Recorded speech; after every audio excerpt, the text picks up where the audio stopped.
lincoln.com/tickets. Brought to you by Husker Athletics and 1890 Nebraska. Winning tradition, future success. Looking for a job that feels like family? Join Lincoln Industries, where tradition meets innovation. They're a family-owned, privately held manufacturing company with a passion for excellence and a commitment to their community. They have openings on all shifts at both the main plant and air park facilities, offering flexibility to fit your schedule. Whether you're a seasoned professional or just starting out, there's a place for you there. At Lincoln Industries, they invest in their people's success, providing opportunities for growth and advancement. Apply now and become a part of something special at Lincoln Industries.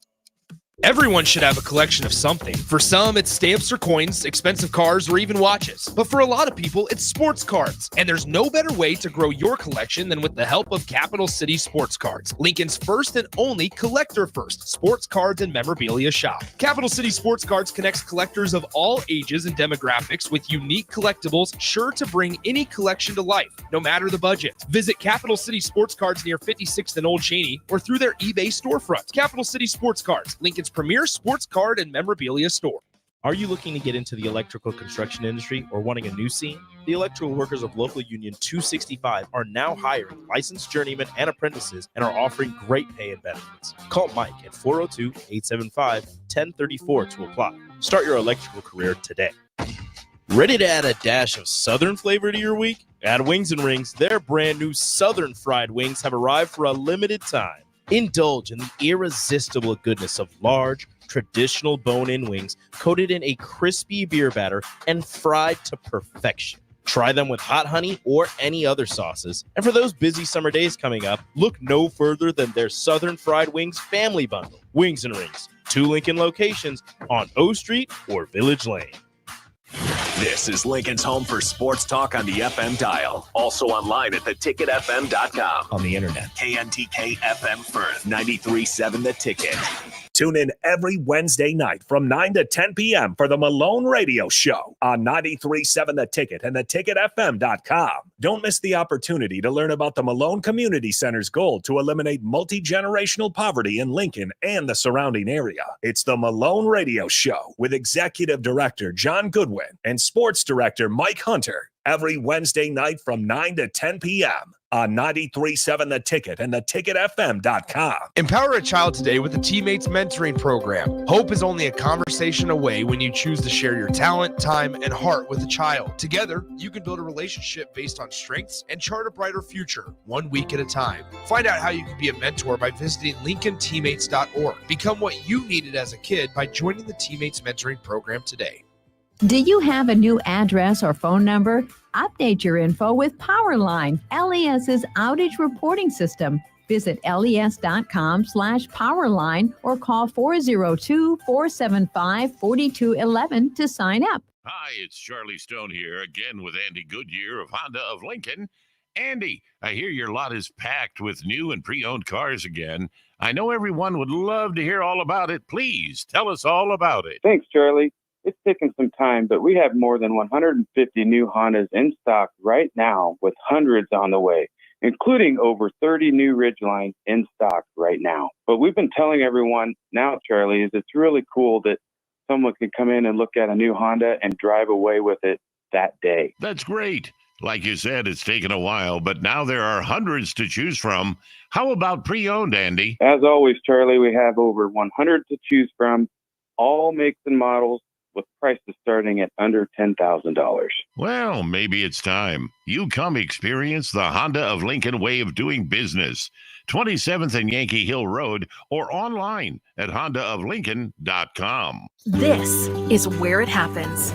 Long hikes with friends, kayaking adventures with family, more horseback riding, zipline gliding, rock face climbing, hammock camping fun than you could ever imagine. And it's all outdoors, amongst the trees and across the prairie, here beneath Nebraska skies. Plan an outing today at yournebraskaadventure.com. Sponsored by Nebraska Game and Parks, aired with the Nebraska Broadcasters Association and this station. You're listening to Big Ten Media Days coverage from Indianapolis. Sponsored by 1890 Nebraska, Stevens & Smith Construction, The Complex, Warhorse Casino, and Reynolds Jewelry on 93.7 The Ticket and theticketfm.com.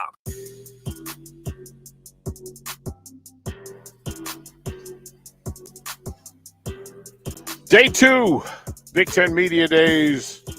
My goodness gracious. We've got a good day for you. DP, I will introduce the crew in a minute. I'm getting set up on the video side so we can get all of this done. We want to thank the sponsors who are making this possible, and the folks from 1890, of course, and what they're doing and setting up student athletes in the Nebraska athletic department. It is important and vital to support them. The folks from Stevens and Smith Construction, the Complex in Lincoln, Warhorse Casino, and Riddles Jewelry. We're going to have a group throughout the course of this segment. And again, you folks live on the starting text line 464-5685. You have questions for the crew that's here, please reach out and feel free to include yourself in today's conversation. It is a beautiful thing. Lucas Oil before the chaos, got time to sit around and watch, poke my head into locker rooms I wasn't supposed to be in, to put my hands on Colts swag that I am so proud of myself by not accepting donations of real Colts items.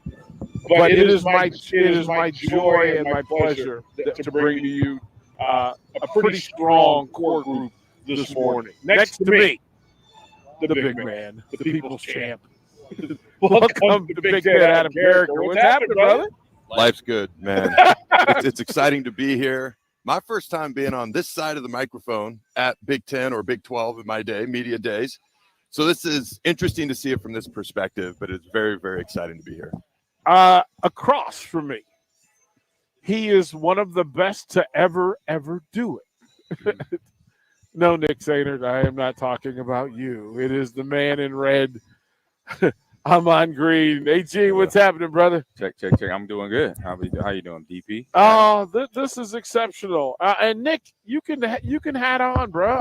Jump on. Look, we're all inclusive. I was not going to worry about trying to steal thunder here. We're good. Here's the beauty of this thing that we're all here in the pool, just kind of enjoying Big Ten media. And again, we expect Matt Rule and his trio of Husker stars coming in. Isaac Gifford will be with him. Ty Robinson and Ben Scott will join him as well. But I think we landed on something with Sipple and Jake, and I'll ask Adam. What is the big story? What is the first question for Matt Rule on Media Day? What do you think he's going to have to address in the biggest form, or want to address, maybe more importantly? I'm not going to lie. There's like 5 things that pop into my head. Yeah. From Dylan Raiola to the year 2 jump that it's expected. So many things to talk about. For me, like the first question I would want to ask him is about the expected year 2 jump.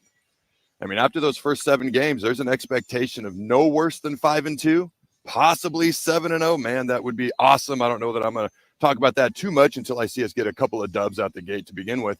But like 6-1 is very realistic if you look at that schedule. And so coming out the gate, he's not going to want to talk about wins and losses. He's not going to want to say 5-2, 7-0, 6-1. He's going to avoid all those things as he should. As a coach. We don't have to.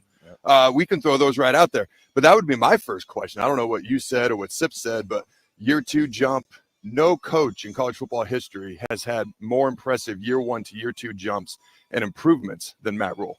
AG, as a coach, you're leading a program at the University of Nebraska. And so you have some understanding of what's going to be in play and some of the metrics, boxes that you want to check and boxes that you want to avoid. But for you, what's the big story for Matt Rule walking into Big Ten Media Day? I say big story is how the development of that coaching staff has how's it look onto the players coming into year 2, because year 1, you're setting a new foundation. The kids offensively, defensively, special team, culture-wise, they're learning that for the first time year 1. We saw that happen here in Lincoln. And now the coach has been there for a whole year now, and they understand everything. They know all the little intricacies of what coaches want. Now, can they transfer that to the football field? From the coaching standpoint, do they get the coaching development right, where from the offense, defensive players can use their technique, the effort, and the mental stability, I say mental drive that they've been coaching them up, where they've been holding them accountable as players in practice. When they make a mistake, I remember the first few spring balls last year, first spring ball, guys were sometimes caught walking off the field. He's like, "Hey, run!" Are they doing that without the tap on the shoulder or the yell at? Are they doing that type of stuff? And then in a game time situation, are they able to come out of the hole if there's a bad, offense has a bad series, defense comes out there, makes a big stop, and now offense back on the field? Can the offense get that, re-get that momentum back to get the ball in the end zone, get some points on the board to help out the defense? So it's that mental side of college athletes that we know because we were there. And so just making sure they have it going into year two, because obviously that was something that was lacking at the start of, but finished strong in the last couple of games of the regular season. I think you make a good point. I would expect that from the defense. Yeah. With Tony White back, so many guys back on defense, being in their defensive meeting rooms last spring, like they were getting on each other if younger guys weren't paying attention. Right. Hutmacher, Robinson, and that D-line room specifically were getting on other guys. That's how it should be. Yeah, using language I 100%. can't use here if they weren't focused. I'm curious about the new guys on offense. You got all these new transfer guys coming in from Dowdell to Nayor to Banks at wide receiver. Transfer portal people. Yeah. How players. quickly do they assimilate? They are older. They are experienced, most of them. So that should help them anyways. That's what I was going to say is we not to double down on what you guys said because those were valid, obviously. The new faces on the offense. Don't forget, minus 17 in turnover margin last season was Nebraska. Yep. Obviously, there's the new quarterback in the room in Dylan Raiola. There's also a new quarterback's coach. Marcus Satterfield now back with tight ends, and obviously still offensive coordinator, but co-offensive coordinator with Glenn Thomas. Yep. Interested to see, obviously the running back room as well. Emma Johnson is going to be asked to step up even more now this year. So all those things, I think, on the offensive side, not to double down on what you guys said also. No. Well, I mean, I think good point. The real big picture is we still have Joe Gibbs would always say that I can tell the state of the union of my program by how many unanswered questions I had. And he said that was his constant work, was each day to evaluate, what did I learn and what do I still not know? When it comes to Nebraska, that's a valid thing, that there are questions, and it's fair to have questions in year two. We have year one as a resume, but in getting to year two, question one for you, Adam Carricker. What is the question that Matt Rule has to answer? Well, that's kind of what I mentioned, that leap. Like, people aren't talking just bowl game this year. That's like if he doesn't get that, like if he just gets 6-6 in a bowl game, I feel like people would be unhappy, which is crazy considering how long it's been. But the expectations have jumped up so much. Like if he doesn't go 7-5, people are going to be disappointed. I myself predicted months ago, and I'll update this at some point, 8-4. Okay. I'm sitting on the plane with a couple of other Nebraska media folk, and they're getting asked questions. They're like anywhere from 7-5 to 9-3, which is awesome, kind of crazy. But it's like you got to get those first couple of wins right out the gate. Now, if he comes out the gate, hopefully we beat UTEP, and you beat Colorado at home, people are going to be awfully excited. You go 1-1 out those first two. I mean, there's going to be a lot of question marks at that point. So for me, I'm going to come back to it's about wins and losses. We hear all these positive things. I didn't know how I was going to get excited for this season beyond the typical, I just freaking love Husker football and I get excited for everything. Yeah. But I'm legitimately, organically more excited for this season than I have been in a long time. What is it that's triggering your level of excitement?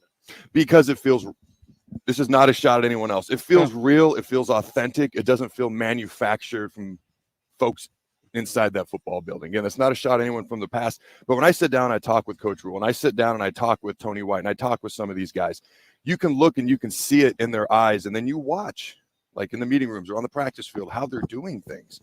And it's like, yes, that's how it should be done, or at least I really like how it's being done. And to me, that's going to transfer a lot better than maybe some other things I saw previously. AG, what's the question for you? That if you walk into the room and I have to shout you out in full. There were a ton of Big Ten running backs who came through here yesterday, and each of them, their jaw dropped, their eyes got big, and their ears were wide open. And you gave them time. Yeah. And simply put your hand on their shoulder and say, hey, listen, here's the thing that may help you. Yeah. And they had questions. Each and every one of them had questions. Yeah. So from your perspective, what are players telling you? What do you see in Nebraska? Like the running back room, I think it's a full room. I'm not sure it's a great room, but it's a full room. Definitely a full room. Right? What do you see in that room, and what do you think that room needs? What I see in that room is a lot of determined young men. Like they want to go in there in the meeting room, on the practice field, in the weight room, and get better. That's one thing, because I had a couple of talks with them this past off season for spring football, and that's what I see when I looked at them and I gave them the talk that I gave them. The eyes looking back at me is, I want to learn, I want to get better, I want to be the guy for this team. You know, even if I'm not starting, but then when I come off the bench, I'm gonna make something happen. And then because the questions they asked me back, kind of like what Cam asked me yesterday from Northwestern, I believe. Yeah. Was in terms of what do you when you it's outside play, run play, what's your eye mindset, outside play, inside play, run, from the footsteps to what about the O-line, what do we let them do, things like questions like that. Then that's telling me, okay, yeah, they trying to get better, because those are little details as a running back that if you don't let the O-line get to the run fist, that was the number one thing I learned once I got here on up. These quarterbacks keep showing up. These QB coaches keep showing up. Yeah. Yeah, Rick Neuheisel in the building as well. Yeah. See, he immediately went into black shirt conversation. Hey, Coach. Hey, Coach, do you have a moment? Come. Oh, we appreciate this so much. Again, I'm on Green, Adam Carricker, and now Coach Rick Neuheisel. Coach, how are you, and how you doing? 20 hours in the Minneapolis airport. I've survived it. I felt like I was in a Thriller video. Right. It was just Zombies late night. around. Everybody just kind of trying to stay awake, but all's well. I'm here and talking Big Red football. You immediately went into the black shirt mood, and it is such a thing that I get close to this color red, and the hairs on the back of my neck stand up, and I got a kink in my shoulder. I mean, you remember that I was at Colorado when you guys were winning national championships. Oh, yeah. So it was a challenge, and then some, one that I didn't get over the hump on. But your fans were so nice. That was if you're going to be made to feel better. Yeah. Hey, you guys have a safe trip home. Yeah. Right. Thank you very much. Yeah. Thanks for the L. Thanks for the L. We were talking earlier in an earlier version of our programming about this is a historical day for the Big Ten, and the fact that UCLA and USC walk into the building for the first time. Who knew I was a Big Ten alum? Right. Exactly. That historically, a lot of us. What does it mean for UCLA? With being in Los Angeles and having this power media machine behind it, national television, what would it mean for UCLA? Well, if we look back, it would have been wonderful at any point in UCLA's history, but that it's happening now with this kind of carousel spinning, some people think out of control, and given UCLA's budget issues that we're kind of facing the department here over the last 5 years, this is a monster hand up to salvation, if you will. So this is a really important thing. Now the question is UCLA going to just get well financially, or are they going to get well as a program? Because for the last probably 20 years they haven't been all in as a football entity. They've and I have intimate knowledge, having been a coach there, right, as to what the budget was and what we were expected to do with that budget. Deshaun Foster comes into this job as a rookie. He's young, he's excited, he's going to have all the enthusiasm necessary for the job. The question now is he going to be taking a gun to the knife fight, a knife to the gunfight, right? Right. And if you're doing that, then it's going to be uphill. But I still have ultimate confidence that UCLA as a brand is still a winning brand, that it sits in an area where there's plenty of players you can recruit to the brand. They just have to be all in and finance their expectations. Is it going to be easier for UCLA to recruit now, because you're essentially recruiting on the West Coast against 3 schools, and I know there's other schools in the Big 12, et cetera, all due respect to the Big 12, but you got like Stanford and Cal are California kids really going to want to play on the East And Coast? you have to remember that those kids have traveled for the SEC as well, right? Bryce Yeah. Young was a Pasadena kid. C.J. Stroud, who went to Ohio State, was from Rancho Cucamonga. D.J. Uiagalelei went to Clemson. He was the L.A. kid. Mhm. Those guys all traveled to all places. So there's no question the Big Ten will resonate as a power brand, but you're still going to have to beat those SEC schools. So personally, I went from Washington State to Nebraska, so I understand going halfway across the country. I also know sometimes it's easier to get kids like, hey, you can play at UCLA, you can play at USC. Those other two schools, you're going to go across the country, and you're limited in the amount of schools you have to directly compete with now to stay local. Is that going to help UCLA in recruiting or not? I think UCLA can always resonate with local kids. And I know Deshaun's having some early success in Los Angeles. The bottom line is you got to be successful. Kids want to play in the playoff. The 4-team playoff made it impossible for the Pac-12. That's why we're not talking about it anymore. It's the Pac-2. Yeah. We didn't survive it. We did stupid things. We went 9 conference games when everybody else was doing 8. We beat ourselves up and lost opportunities to get into a 4-team playoff. Only twice in 9 years did we make the field as a Pac-12 participant. Oregon in year 1 and Washington in year 3. Got in last year. Washington got in what was probably the best year the Pac-12 had as a brand, and it was the last year the Pac-12 was involved. So, and because we weren't getting in, those players were looking for places to play in the playoff. That's no longer a problem. The West Coast can be in the playoff, but it's going to take Lincoln Riley and Deshaun Foster to get those programs and get the resources necessary, because we're now talking in an arms race, not just facilities. We're talking about collectives and, pay for play. They have to have the equal of the Ohio States, of the Georgias, of the Alabamas, of the Texases. And if you don't, you're playing for second place. Yeah. So, Coach, you talk about, playing for second place and the teams trying to figure out, like, what UCLA, USC is going to do. So what are the opportunities that the teams have to capitalize now coming to the Big Ten?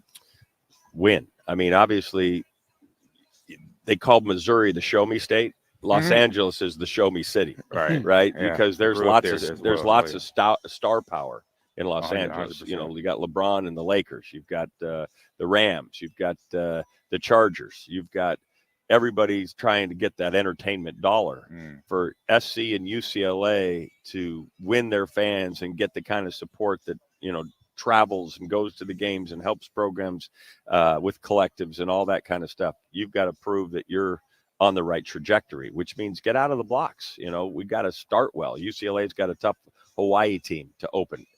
SC's got a monster opening game in Las Vegas against LSU. If they can beat LSU, Brian Kelly's going to bring a really good team in there. He's going to bring Garrett Nussmeier, who we saw throw for darn near 300 yards and won half of football against Georgia just 2 years ago in that SEC championship game. If SC beats LSU, the Trojan band and the Trojan train will be rolling. Wow. Yeah. It will be rolling. Wow. And they get Michigan, I think September 28th. That's on CBS. You see how I did a little look? We appreciate the pro on Coach. CBS. Here's the thing, Coach. For Nebraska, story 1A is Dylan Raiola, and you have a young, prominent, known quarterback. You haven't named him starter, but every sign and arrow points to be him. The starter, points to him. From your perspective, as a former star quarterback and then a coach who's had to make these decisions, in the handling of Dylan Raiola, can you give him too much too soon? Or are you of the school, you know what? He's different. Let's go ahead and put it on his shoulder. Having not been to practices, one of those two is going to be the prevailing feel, right? You're either going to let him try to feel his way into the game because you've got so much invested in him, or you're going to say, this guy, he's going to make his mistakes, but he is such a flamboyant player. The skill level's so evident that we're going to live through those. For Nebraska, though, and I still boggles my mind that the last time Nebraska played in a bowl game was 2016. Say that again, please. I can't. Please don't say it again. I can't wrap my arms around it. Hear that. You guys, I like reminders. I still see Amon going around the left side in Colorado for the first play of the game. Wait a minute. We had that block. We had that block. We had that tackle. We scouted that. Practice. Like we scouted that. This is not a new play. Right, there's nothing we done. So Any other here's the game. deal with Nebraska, and every coach in the world will tell you this. So this isn't rocket science. You've got to win close games. Mm-hmm. What Nebraska has not done since 2016 is win close games. One-score games they lose, and it's because they find ways to lose. Whether it's an ill-advised turnover at the wrong time, whether it's the inability to make plays offensively at the wrong time, or defensively giving up a big play. You cannot lose those games. So Dylan Raiola, the answer is, how does he help us in the one-score game? Is he making the third down three that allows us to bleed the clock and hold the 3-point lead? Is he, or do you not trust him because of he's still not sure? Now you got to lean on a running game and lean on defense, punt and play defense. Black shirts if you look at the stats, the black shirts were fine. At the end of the day, you've got to win the one-score games, and that's the whole key to Matt Rule's success this year. Coach, it is always a pleasure. Thank you for being an impromptu guest and stopping in and dropping knowledge. I told you the hairs on the back of my neck went up as I got close to this big red. We'll throw it to break. We'll come back. At least some nice fans are right now in their cars going, hey, travel safely, Coach. There we go. Yeah, there you go. Rick Neuheisel Thanks, joining Coach. us here on 93.7 The Ticket. Adam Carricker, I'm on Green. We'll be right back to Lucas Oil Stadium. Big Ten Media Days, day number 2. We'll be right back.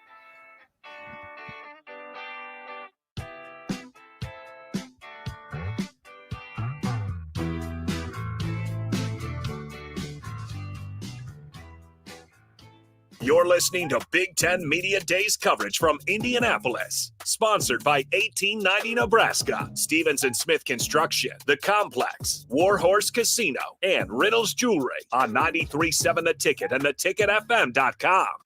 Get ready, Husker fans. The Big Red Preview is coming soon. Join us Saturday night, August 3rd, for an exclusive look at your Nebraska football team in action. Experience the excitement, the energy, the sights and sounds of a game day as the 2024 football season kicks off. Visit Huskers.com/tickets and bring your family, friends, and all your Big Red pride to Memorial Stadium Saturday night, August 3rd. That's Huskers.com/tickets. Brought to you by Husker Athletics and 1890 Nebraska. Winning tradition, future success. Rosie Sports Bar and Grill, open for lunch and dinner at 1501 Center Park Road.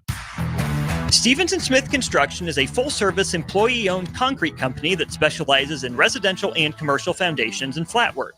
They've been a leader in the concrete industry since 1971, with nearly 250 employees combining for more than 2,000 years of service. With locations in Lincoln, Omaha, and Kansas City, they're united in quality, integrity, and professionalism to create excellence in construction. Learn more today at stevensandsmith.com.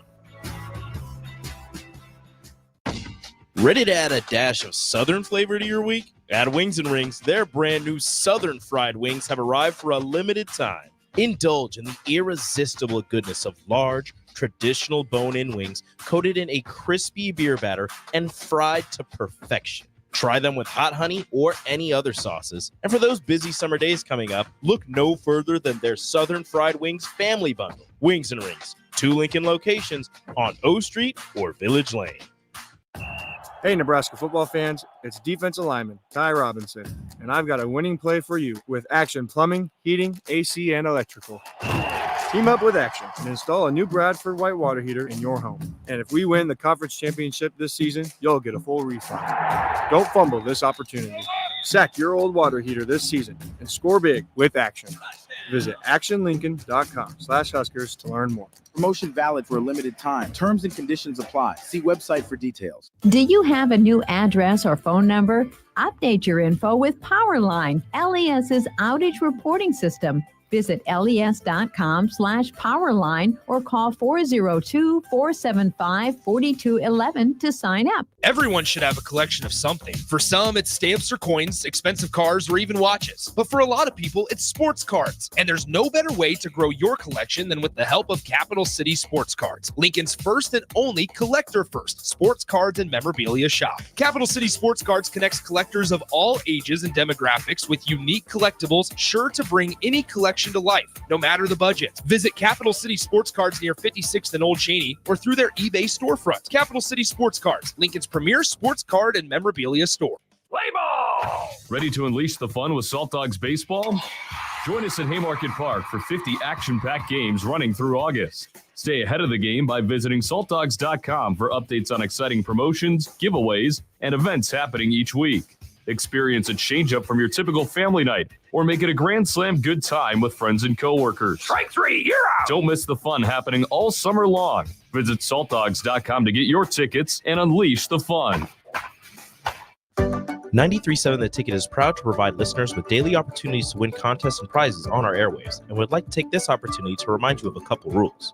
All participants must be 21 or older and must wait 30 days after winning a prize before participating in another contest. Once you win, you have 30 days to pick up your prize at the K&TK Studios, 1040 O Street in Lincoln, or your prize will be forfeit. Thank you for participating in our contest, and thank you for listening to 93.7 The Ticket.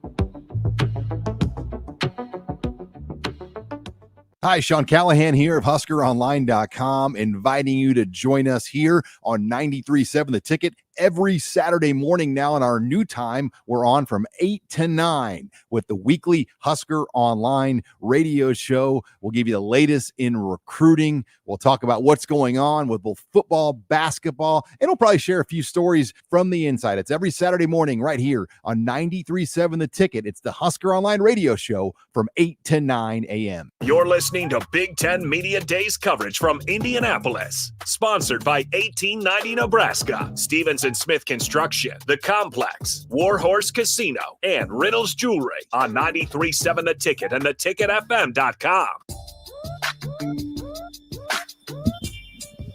Welcome back, Big Ten Media Days. DP, Adam Carricker, I'm on green. I want to thank Rick Neuheisel for sitting down and chopping it up with us. Got a text from the Starter Heyman text line saying, DP, please set the scene for us. How many media are there? How many Nebraska officials, national media, et cetera? Again, the national media is rolling in. The Big Ten media is rolling in here on Radio Row. Of course, Rick Neuheisel and the CBS folks are in the building. The Big Ten media, the Big Ten network folks are popping on the lights and getting their microphones all tuned up. Local media and Nebraska media, Sean Callahan's here. Damon Benning's here. Mitch Sherman from The Athletic is here. Kugler's here. It's going to be a full day of media folks. Of course, Jay Foreman in the building, Nick Sainer in the building. And you guys are missing out slightly in that you don't get to hear the different conversations of having a Steve Sipple talk to Jay Foreman. Chancellor Brewington's in the building. So, again, we'll have some different conversations. You mentioned the thing that Rick Neuheisel brought up, that the Colorado game, and it's some of the stuff that Adam, tell the story that Neuheisel said. Yeah, I just remember the first play in Colorado where 95, get it done. Adam, pose the question. The first play goes to the house. Amon takes it to the house. But I had interviewed Amon, I don't know, 6-7 years ago. I've done your show 3 or 4 times. There was a specific interview about 6, 7, maybe 8 years ago where that play got brought up. Yep. And you said, because Neuheisel said it was nothing new, same blocking scheme. Obviously, Neuheisel knows football. I'm not questioning that at all. But you had told me that Osborne changed the blocking scheme just a little bit. Looked the same to the naked eye, to the normal viewer. But Osborne came up to you before the game and said that first play is going to go to the house for a touchdown, and it happens. Yes. Now, Neuheisel was the coach, great coach. Yeah. Looked the same to him. But what was different there, Amon? Because clearly something changed. Well, what was different? I think it was the blocking between the end receiver being Holbein on that play on the strong side that we went to, and then the fullback taking it, not obviously leaving the end man for Tommy to make the read pitch off of, and also it was a speed option because then Tommy, they call it a speed option because end man on the line is unblocked, so he makes a quick read, either keeps it or pitches it, and he did that, and Holbein cuts blocks, and then the rest I got to do is just outrun everybody. Oh, he just got lucky. That's all. Yeah. We are joined. And this guy right here, he has unfortunately seen me in the green and gold run up and down the sideline. But great coach, great player as How you well. been? Matt, how you doing? I'm good. Yeah, I'm not dead yet, so things are looking up for me. Right. Okay. One of my favorites, Matt Millen, joins us on the ticket. And Matthew, it's such a big day, and it brings me joy to see you in it because there's more wisdom at the table when Matthew sits down with us every year. And it's greatly appreciated. I've said this publicly that Matthew was always kind. The crew of Doc Walker, Tony McGee, Gary Clark, and those crews, and Matthew and that group.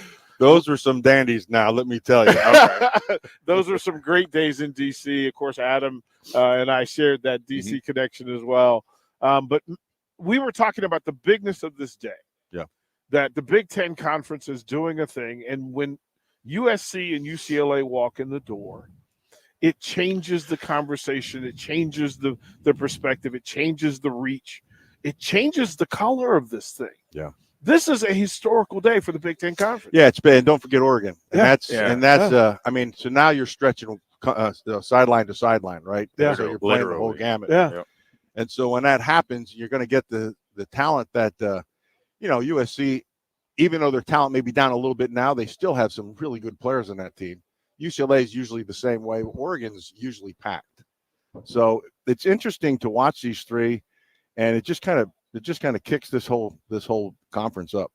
What are the big stories for you? Like in looking at the Big Ten, and I found it interesting yesterday that in any other universe, the reigning defending national champion Michigan Wolverines are on the marquee and the story.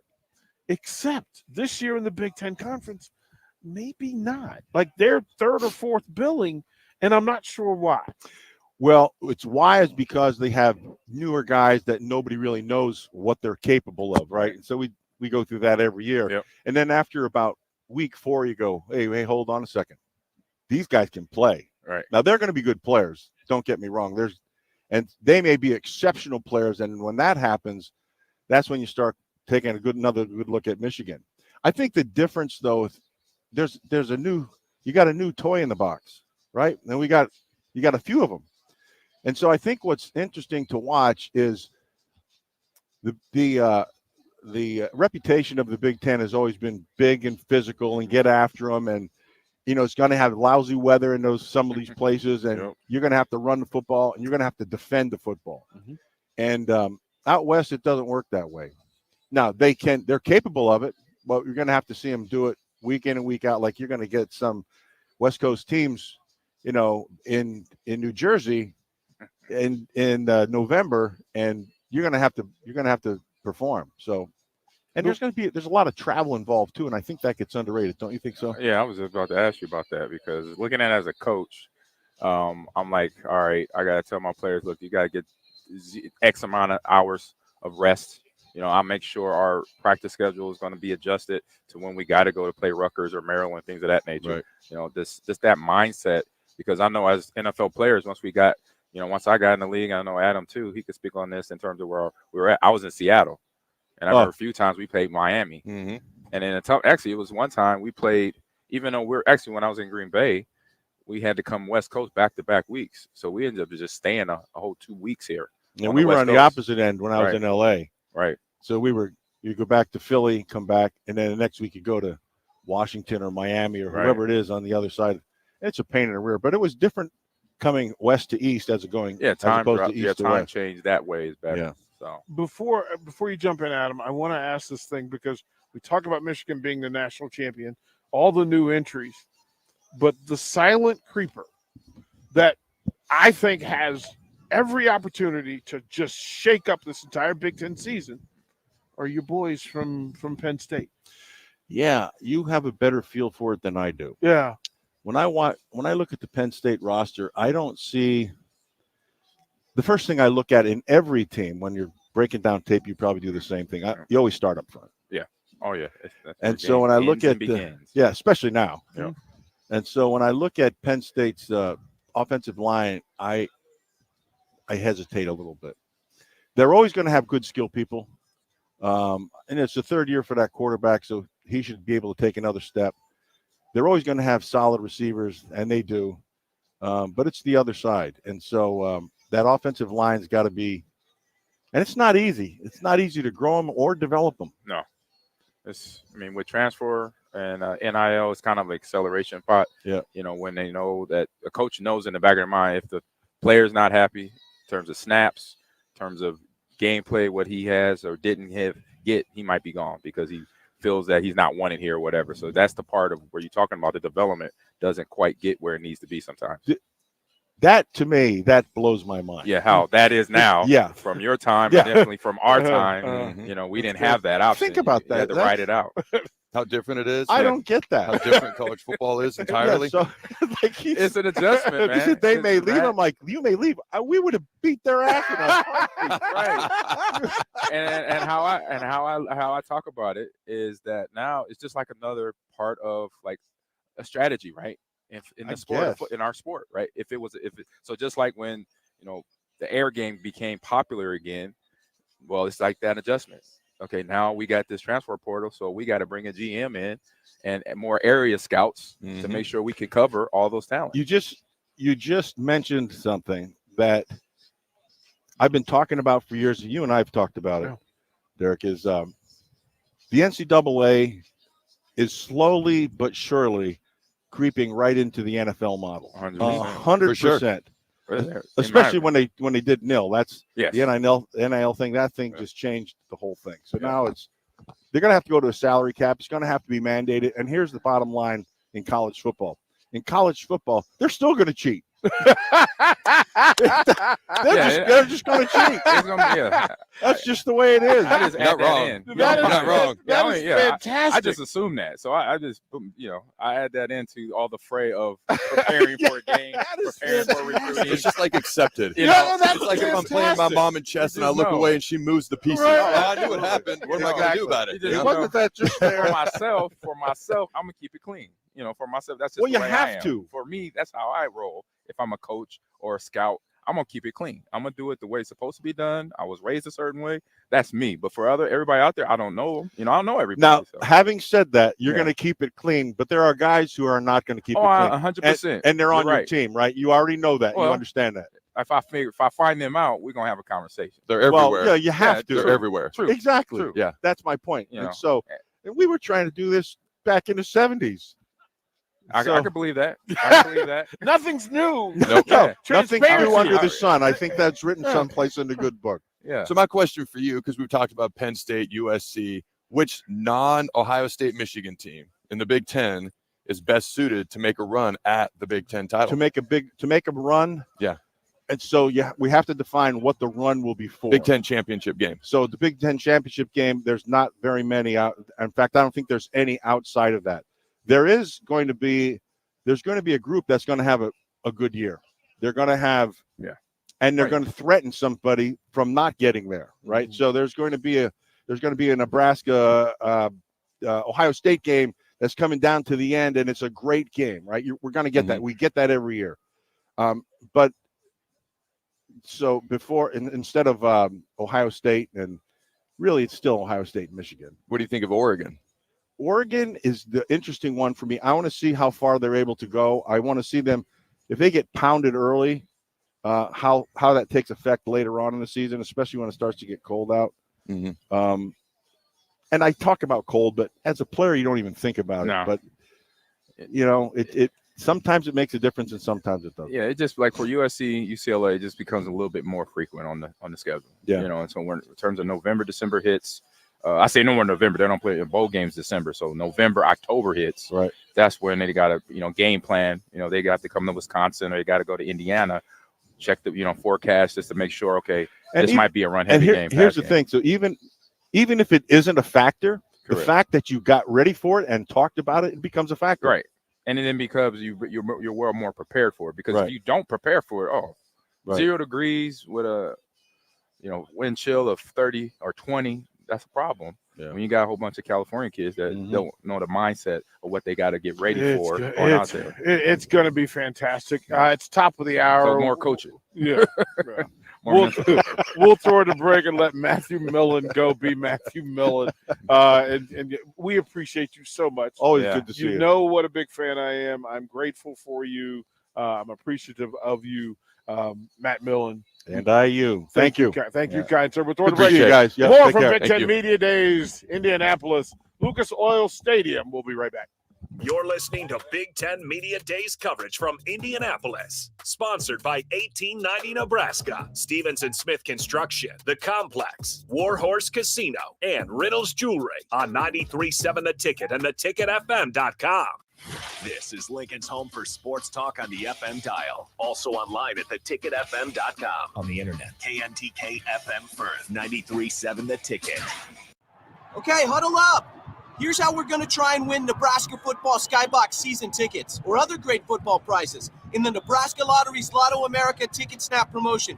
Jensen, you buy a Lotto America ticket with the All-Star bonus before August 5th. Got it. Murphy, you enter the voucher number online. You bet.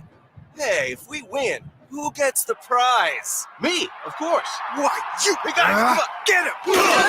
Lotto America top prize odds, 1 in 26 million. You already know that Select Plumbing takes care of all your plumbing needs, including water heaters, faucet repairs, leaks, drips, sump pumps, and more. Now, they're able to help you with your heating and air conditioning as well. Select Plumbing has recently expanded into residential heating and air, and they're excited to bring this new service to their complete list of plumbing services. Call to book an appointment today at 402-560-6197 or go to selectplumbinginc.com. Serving Lincoln, Seward, Milford, and the surrounding areas. The next generation of Huskers starts now. Join the official Kids Club of Nebraska Athletics today to score access to select home games, a discount at the team store, and endless Husker spirit. The free JV team gets you started with a game credential. Upgrade to the $35 Lil Huskers membership for a welcome box and VIP Lil Huskers experiences. Fuel your Husker spirit. Join the Kids Club today at huskers.com/kidsclub. Go Big Red. Football season is nearly here, and your long wait for year 2 of Matt Rule is almost over. Gear up for the season with 93.7 The Ticket's coverage of Big Ten Media Days from July 23rd to the 25th, live from Lucas Oil Stadium in Indianapolis. Jay Foreman, Amon Green, Adam Carricker, Chancellor Brewington, Derek Pearson, Steve Sipple, Jake Sorensen, and Nick Sainer will be in Indy for our shows Tuesday through Thursday. Getting the latest news from Nebraska and everyone else around the conference. Coverage of Big Ten Media Days is brought to you by 1890 Nebraska, Stevenson Smith Construction, The Complex, Warhorse Casino, and Riddle's Jewelry. Stevenson Smith Construction is a full-service, employee-owned concrete company that specializes in residential and commercial foundations and flat work. They've been a leader in the concrete industry since 1971, with nearly 250 employees combining for more than 2,000 years of service. With locations in Lincoln, Omaha, and Kansas City, they're united in quality, integrity, and professionalism to create excellence in construction. Learn more today at stevensonsmith.com.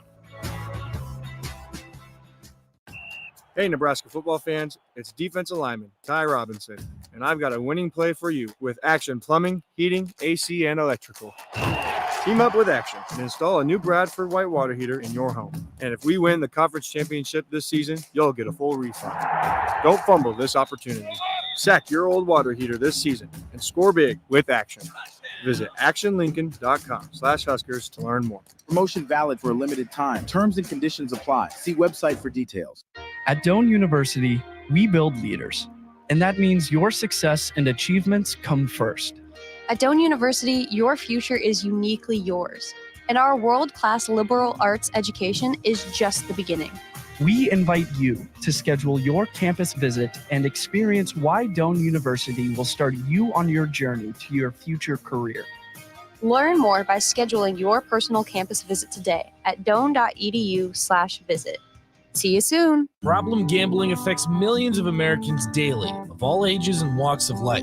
If your loved one is struggling with addiction, contact Choices Treatment Center's 24-hour helpline at 402-476-2300. That's 402-476-2300. Empower a child today with the Teammates Mentoring Program. Hope is only a conversation away when you choose to share your talent, time, and heart with a child. Together, you can build a relationship based on strengths and chart a brighter future, 1 week at a time. Find out how you can be a mentor by visiting LincolnTeammates.org. Become what you needed as a kid by joining the Teammates Mentoring Program today. The weather is hot, the kids are out of school, and you're on your way to the lake and summer road trips. Are you getting to your vacation spot comfortably, or is your car letting you down? Mullen Motors Lot is full of great vehicles to take home so you don't have to worry about your current car barely surviving another road trip. Come check out their lot just north of 48th and Layton and find your next ride for summer road trips and beyond. Mullen Motors. No tag-ons, just quality vehicles. Mullen Motors. In every office, there's two types of people. There are those who bring in bagels and those who eat the bagels that someone else brought in. Everybody likes the first person. Be that first person.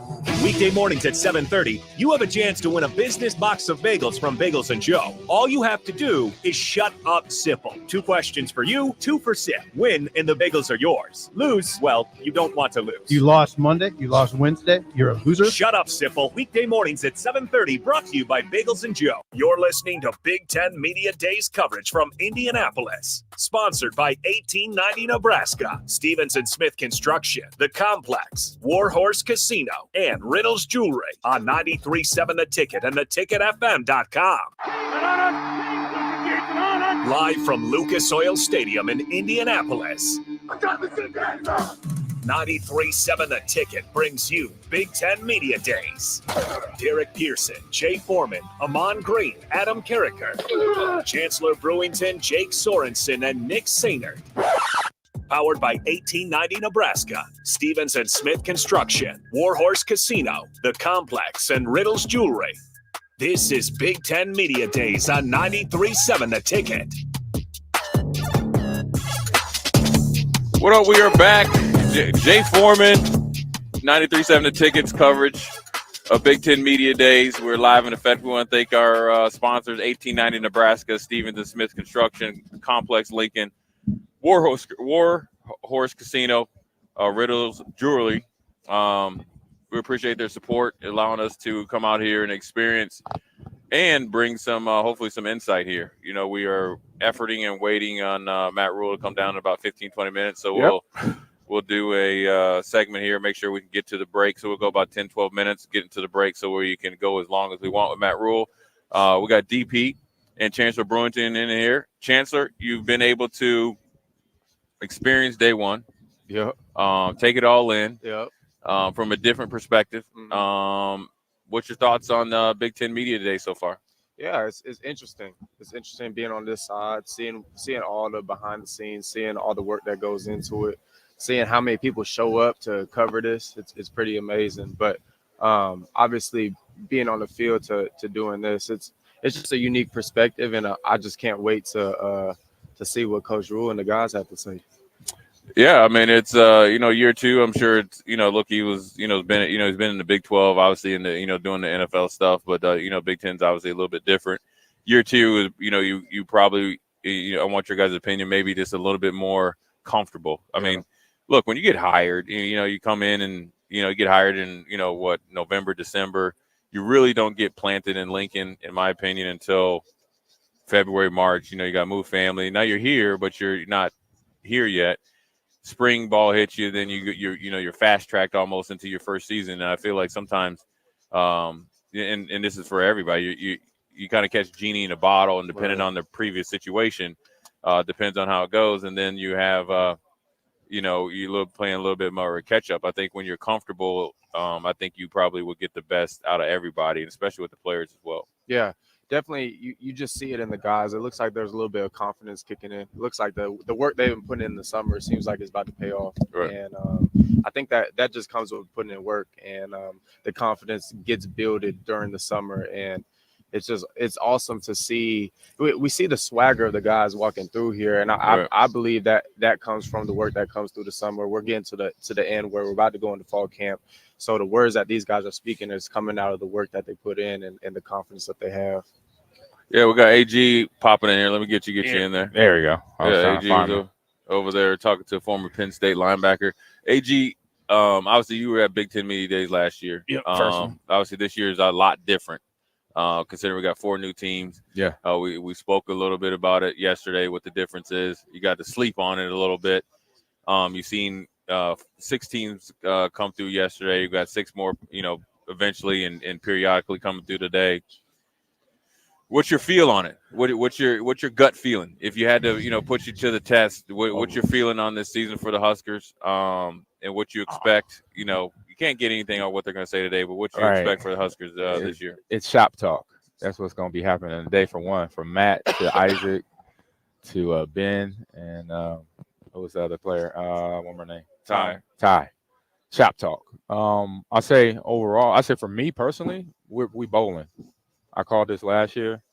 Obviously, one or two plays go the other way. We're in a bowl game, so we're bowling again because to have goals, you have markers, and I say markers for between when we were here as players, then once we got drafted, our markers for NFL teams that we were on was win our division, and then get whatever our playoff seed is going to be. That was the goals. And so now, same thing. It could be the same thing. We're bowling. I'm coming in as a player. We're going to a bowl. So we're going to be playing after. I'm definitely going to be playing after Christmas. After the Iowa game, after Christmas, I want to play in one of those games. You got 10 games, the bowl games on December 28th. Let's just say that. Right. I'm going to say that's enough bowl games to say we could earn our spot to go play there. So you got to have that mindset. For this roster, I said for the players, they got to have that mindset coming in because for the guys that have been here for at least 3 years, they went through a lot of transitioning, right? A lot of growth because of the changes from Frost's staff to now Matt Rule's staff, and then first year under Matt Rule's staff, and now coming into a place now the confidence is a little bit higher. Yeah. And they played against games, they played against teams, they played in games where they're not from a fan point of view, our point of view, we're like, oh man, they had it. But when you get that feel as a player, you're like, I can't wait to get. So I'm gonna strive a little harder. I'm gonna get in the weight room a little strong, lift heavier. When off season conditioning, they're pushing each other, and you see the way Matt Rule does the mat drills. Those when I talked to him about it, and when I think his one secretary about it, and I was like, what is this exactly? Explain this to me. And he told me about it, and I'm like, oh, it basically is breeding competition because you got to have that competition in you.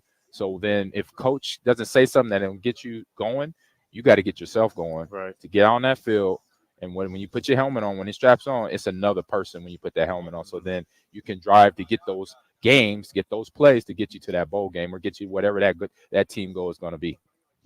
DP, obviously everybody looks at I'm not a big fan of I call it schedule pimping, where you try to predict your I like it. Predict your success off of perceived weak schedule, or you're not successful or not being successful based on the schedule being too tough. But the schedule is the schedule. You got to play. Like you got to play and beat who you got to beat, and hopefully don't lose to anybody.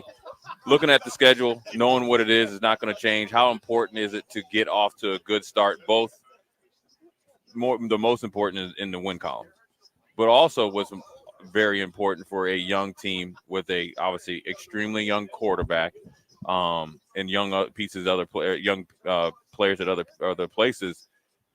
I wouldn't say it's the eye test, but I'm more interested in the execution test. How important is it to get off on the right foot, walking and chewing gum, and then obviously completing the mission and winning the game?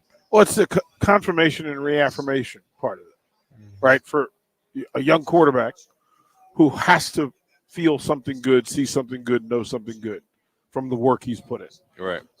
For the players in the program in year two who have put in the work, as Chancellor said, the work you put in, and if you think you put in good work and you go out there and get a sandwich served, you go, wait a minute, you reevaluate. The work wasn't any good. What I do wrong. If you get confirmation that, wait a minute, the work was not only good, you as a player see the difference in your level of play, your awareness. Hey, my football IQ sharp. The film study that I'm putting in is actually paying off because I recognize this. The game's a little slower. Everything my natural movement works, and then it validates coaching, and that's the big part of that early season is for them to say, you know what, all of those verbs that you put into me are real or they're not real. Like all that stuff you gave us, did you feed me popcorn or did you give me something nutritious? That part is a big thing, man. And look, I can tell Jay all day, hey man, we're gonna go to Indy, we're gonna walk in, we're gonna crush it. We're prepared. We've done our thing. And we get here and we're not prepared. He going to look at me sideways from this point forward. But if we're right, it carries forward. And then it makes it easier for Jay to say what's going on. The coaches get to talk different. Players get to talk and walk different. And then the fans get to follow up and dive in the pool. Yeah, it's going to be. I think it's when you're in your second year. I think it's a not a catch-22, but it's a unique process of continuing to put players in competitive situations, but then also let's see who compete. Within themselves, because ultimately that stuff is great for the offseason when you have to hit that trigger, right? Where you have to.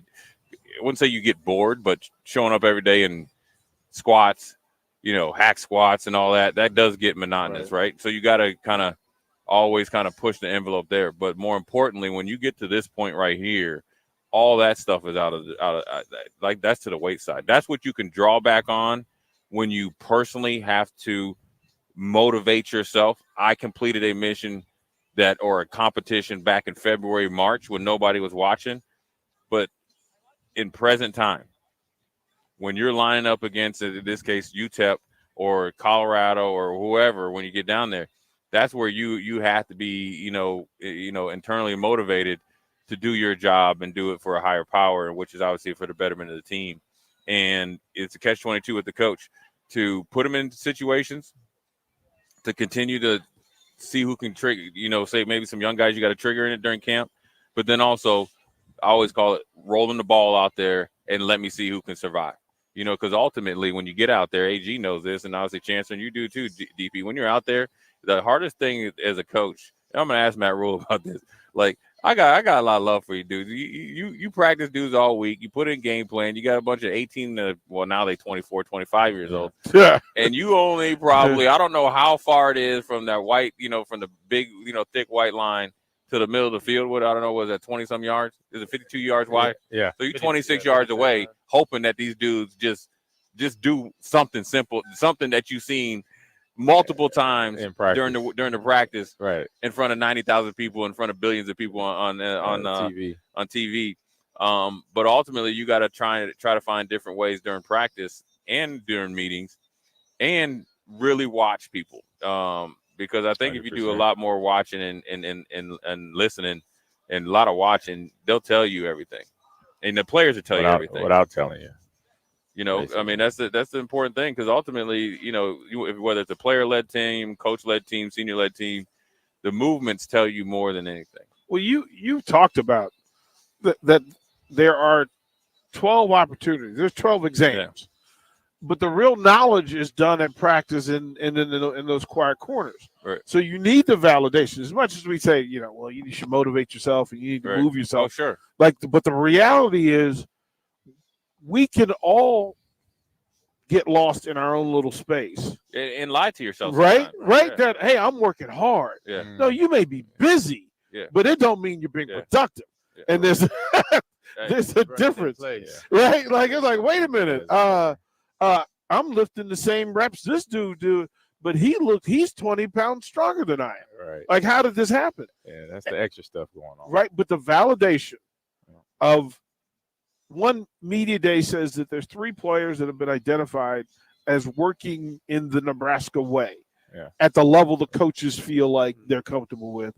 And then how do we, because Jay, as much as we'd like to say, pay attention to your own house, they're all going to measure each other. Oh, you should. They're all going to walk in here today and go, do I look like that? Right. But I mean, you got to pass the look test, but then you got to.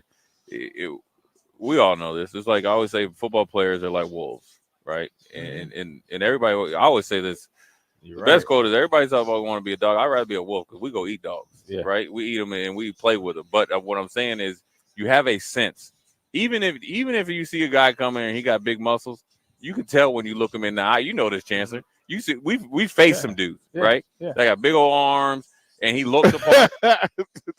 You look him in the eye, and he blinks. You could cuss the same way as that other dude, right? But you look at him, and you know it ain't there. Right. And so that's what hopefully these players are doing.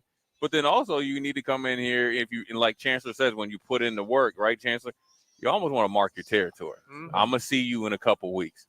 You got to drop that little nugget to him. Hey, man, I'm gonna see you in a couple weeks. Yeah, man. you know. Yeah. Can't wait to see you. Been there, done that. Yeah, right. Well, right? that is the word. Look, there's a whole lot of thumb to palm. I cannot wait shoulder to meet shoulder. you in the hole again. Right. There's a whole lot of when we go thumb to palm, and then I lean in and press up against your shoulder. Yeah. I'm literally measuring you. There's two ways to do it.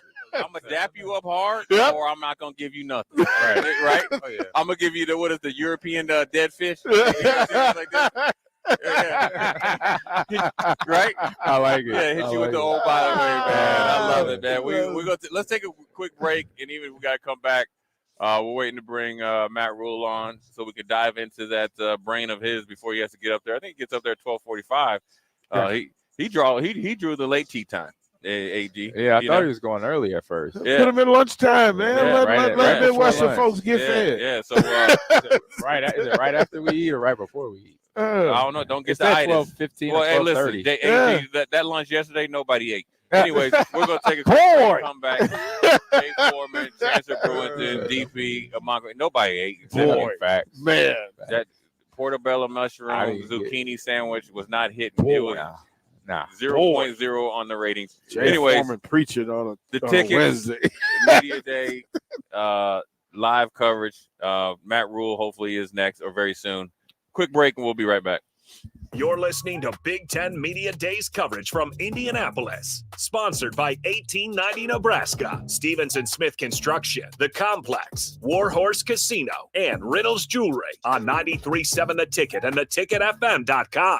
Your business runs like a well-oiled machine. It's important that your actual machines do too. Stern is here to make sure you don't have to worry about that. They provide solutions for heavy equipment and automotive fuels, lubricants, and equipment guard options. And with Stern's commitment to customer service for the past 40 years, you know you have a partner to help support your operations for years to come. Contact Roger at Stern Company by calling 1-800-477-2744 or visit them online at stern.co. Stern Company, where problems meet solvers. Hi, it's Sean Callahan here for Koppel Chevrolet GMC, and maybe the biggest savings in the Midwest are happening right now at Koppel. When you buy a new GMC or Chevrolet anywhere else, you might be paying too much. But right now, we're going to give you over $10,000 off list or 1.9% APR on select new Chevrolets or GMCs. So please give us a shot before you buy anywhere else. Please stop in the dealership or check us out online at koppelcars.com. You'll be glad you did. Must trade and finance with approved credit.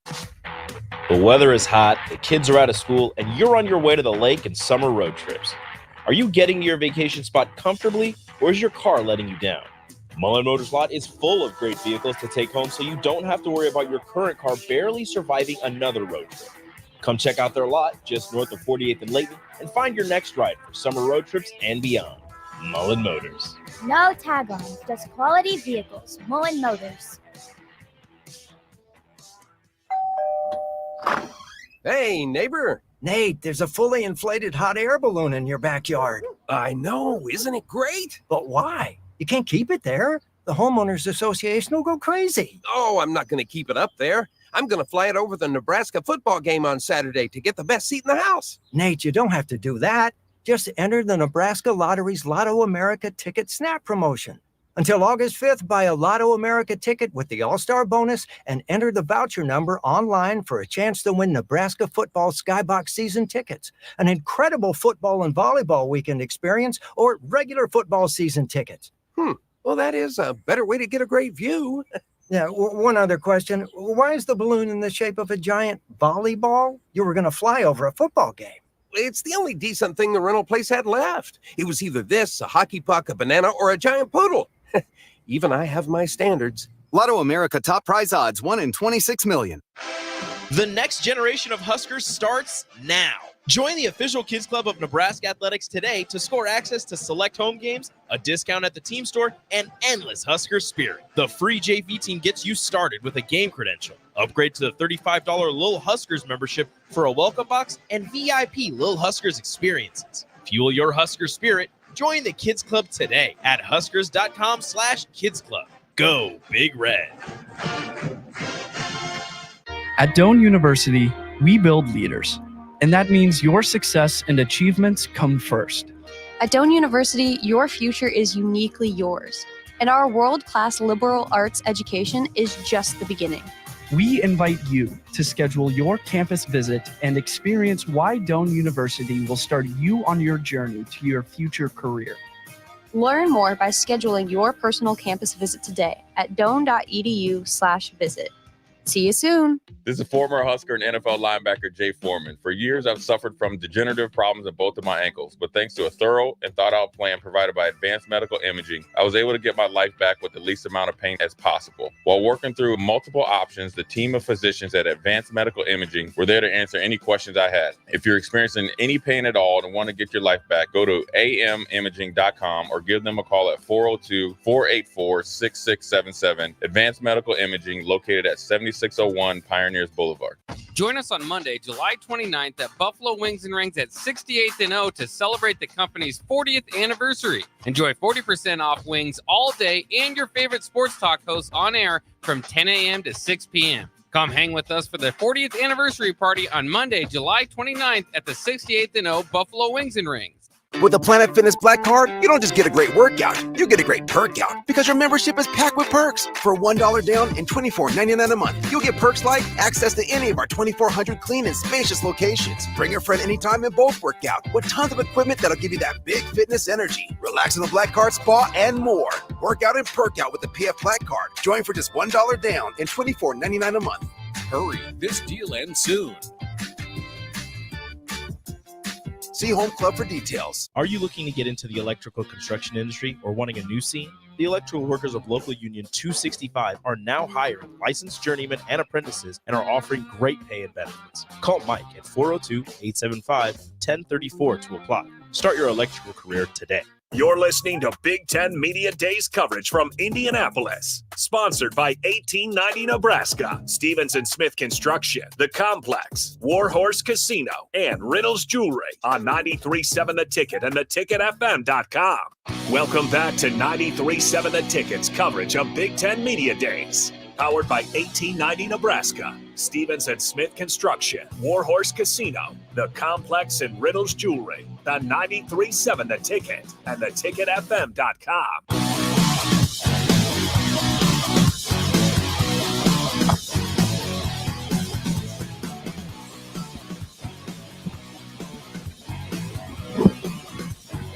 What up? We are back. Jay Foreman. We got another Husker in here, another black shirt, so that's always good. Adam Carey here with Chancellor Brewington and Mon Green. We were waiting Matt Rule to come down and drop some nuggets on us. So I want to ask Adam. Obviously, took a little bit of tough sledding getting in here, but what's your first initial thoughts of Big Ten Media Day? Pretty impressive. It's a unique year. Obviously, it's been talked about, but with USC, UCLA, Oregon, Washington going to be a part of this, just expanding the Big Ten footprint, bringing in big-time brands like that. You know, for me, you've been here before. I think most of you guys have been here before. It's my second here. I ain't been to a conference media day since 2012 KC when I was a player, and I hated every second of it. Y'all had it. See, we didn't have it. Me and Jay. You didn't have it? We didn't have it for Big Okay. I had it mine. Senior year? Yeah. Was it senior year? Yeah. So it would have been my senior year, too.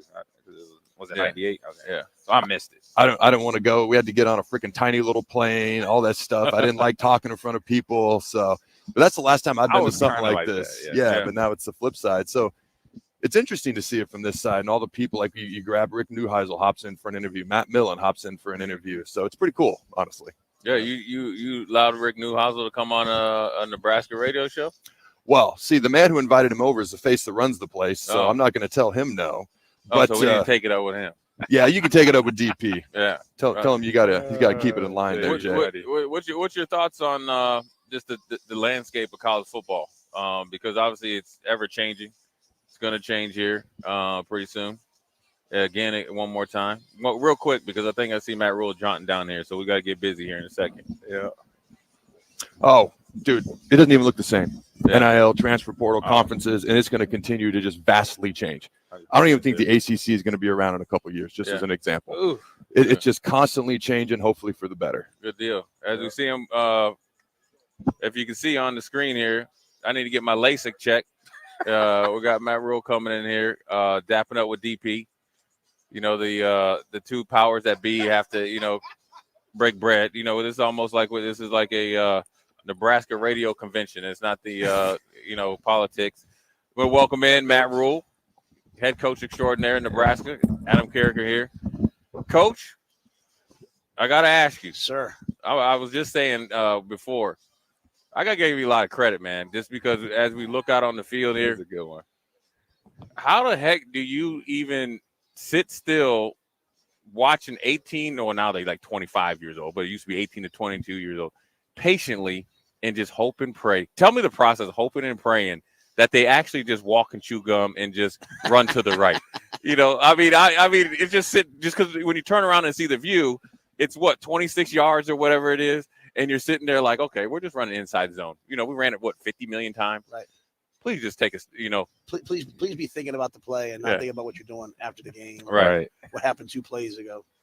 No, that's my world, man. Yeah, that's my world. Oh man. And obviously the world of college football has changed and continue to change. Obviously from when you started at Temple, Baylor, obviously coming up. What's your view on it? And I know you guys have attacked it with the versus not reacting, just being active in it. What's your thought about it and how you guys go about your process? Because I think Nebraska's done a really good job of being, okay with it, but then also making it a positive impact on your program. Yeah, I think the first thing is like your view might change. I first got in here, I was like, I'm going to take this approach to transfers. And then all of a sudden it's like, wait a minute, if I want to keep up, I got to do this now. So I think you have to be really, really malleable. Like you got to change nonstop based upon all the new information. Like if all of a sudden next year they say our roster is 105, I got 150 guys. Yeah. Like I'm trying to bring in 20 more in recruiting class. So, and you know what? No one really cares. Like I can sit there and complain, but at the end of the day, hey, Matt, just get to 105. Yeah. So I have to figure out the best way to do it while still being able to sleep with myself at night. Like, man, I didn't do wrong by these kids. So, NIL, like sometimes people will tell me they don't believe in NIL. I'm like, well, there's no belief anymore. It's there. No, it's there. And if you want to win, we have to do it. Like, we're good at it. I'm so grateful to 1890, so grateful to the Pede family. Like we wouldn't even be alive right now if they hadn't done what they've done. Mm-hmm. But we still have a long way to go to catch these other guys. I'm saying like people that are playing that. Sorry, fellas, you can tell I don't do this very often. People see playing that college football game right now, and I tell them all like, hey, if you didn't have this, if you have to play somebody, you don't have the same roster that someone else has, you'd be like, what's going on? So. Yeah. We need NIL. We need we need to take advantage of all the things that are here. And so it's not time really for philosophy. It's really time for like action and getting to work, man. So we've done a good job, but we got to do a better job in the coming years. It's going to get harder. As we, I've seen a couple of players around town, and you see them all the time. Obviously, we've all decided, especially me and AG, we're just talking about the quiet confidence that they have, and from the work. What have you seen as the biggest difference from year 1 to year 2? Just in your whole program, but more importantly, the guys you have in your roster. I think you guys just said it. Like they're walking around like you know what a good team looks like. You know what a good player looks like. He doesn't have to. He doesn't have to say too much. Right. You know what I'm saying? Like there's a great line in a Ghetto Boy song where he says like I don't. It's like real gangsters don't say much. Like if you know you're good. I'm paraphrasing that. But if you know you're good, but they know they're good from the you said it, from the work they've done. My question to them, or my challenge in training camp, is going to be like, what's the look in your eye going to be with 5 minutes left and it's a 1-score game? Because that's going to happen about 10 times this year. And are you going to be like, oh, no, here we go again? Or are you going to be like, hey, I wasn't here in 2021. I don't want to hear about 2022. I'm here right now. And that's the challenge for us. And so as a staff, when we get there this fall, our players, they're really good. They're really good young men. They love the fans. Yeah. They want to win so badly. But sometimes when you want to win so much, you play a little scared. Right. You got to go out there and want to just dominate the guy in front of you and see what happens. And so that's the change. But I do love the way they've worked. I mean, they've worked hard. They look better. They look good. I'm expecting them to be a good team. Yeah. So how do you, because the 1-score games, the 1-score losses, the close games, it's been a bugaboo in recent years, not breaking any news to you there. What's the biggest secret to getting over that hurdle, getting that first win, which is always the toughest one in a close game, and then things can kind of snowball to you? What's your biggest message to the players about getting over that hurdle? So I think there's 2 things for me. I think number one, we started this year talking about like, hey, chasing 3, like, because I want them to understand it's not this mountain. Mm-hmm. It's literally like Tommy picked the ball off against Iowa, and the other corner turned and blocked, and he held the guy. And if he doesn't hold him, we have the ball on the 37-yard line. Maybe we get one first down, we kick a field goal. We turn the ball over, a guy's wide open. We just throw the ball to the wrong guy, turn the ball over, and then the game's going to go to overtime, and three guys miss a tackle, and they kick a field goal. It's just one play. Little things. Yeah. And so having them understand, hey, this is why we do all this. I think that's one. I think it's practicing it. Like from day one, like we're going to put the ball down. There's 5 minutes left in the game. There's 2 minutes left in the game. And we've always done it. We just have to do it more and do it better. And then I think the third thing, and I really believe this, Adam, with all my heart, I have to want to get into those games. Like sometimes you get to a game, you're like, man, I hope we beat these guys by 50. And we all want to get to that point. But I want to see this team go play UTEP and have it be a 3-point score with 4 minutes left. Everyone might be mad, like, why is it a 3-point game against UTEP? I'll be happy because I want our guys to finally go win a close game. And once we win a close game, we'll win 2, then we'll win 3. And that's the progression. But for me, I can't want to avoid the close games. I have to want to get into there. And when it gets in there, I need to be excited because the guys will feed off of me. They will feed off the position coaches. You guys have been there before. Right. I've been there before. They haven't necessarily been there for very long. So they need to feed off the older guys. Yeah, and Coach, you talk about that team culture. So since you got there till now, what's that look like? What's that transformed to now from the coaching? Because I've watched spring ball practices. I watched the way the coaches and yourself talk to players running running on the field and off the field in the weight room. How's that changed since then to now?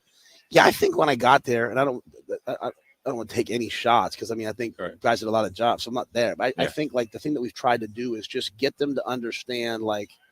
I can only be me if you be you. And you can only, it's an African proverb called Ubuntu, and we put it up sometimes and go through it. Like in today's day and age, where guys are transferring, a lot of times it's like, well, what am I going to get out of this? Right. And we want them to be happy when their teammate's successful. We also want them to understand I can't get what I want if you don't help me, and you can't get it if I don't help you. So this idea of like brotherhood, of iron sharpening iron, of being your brother's keeper.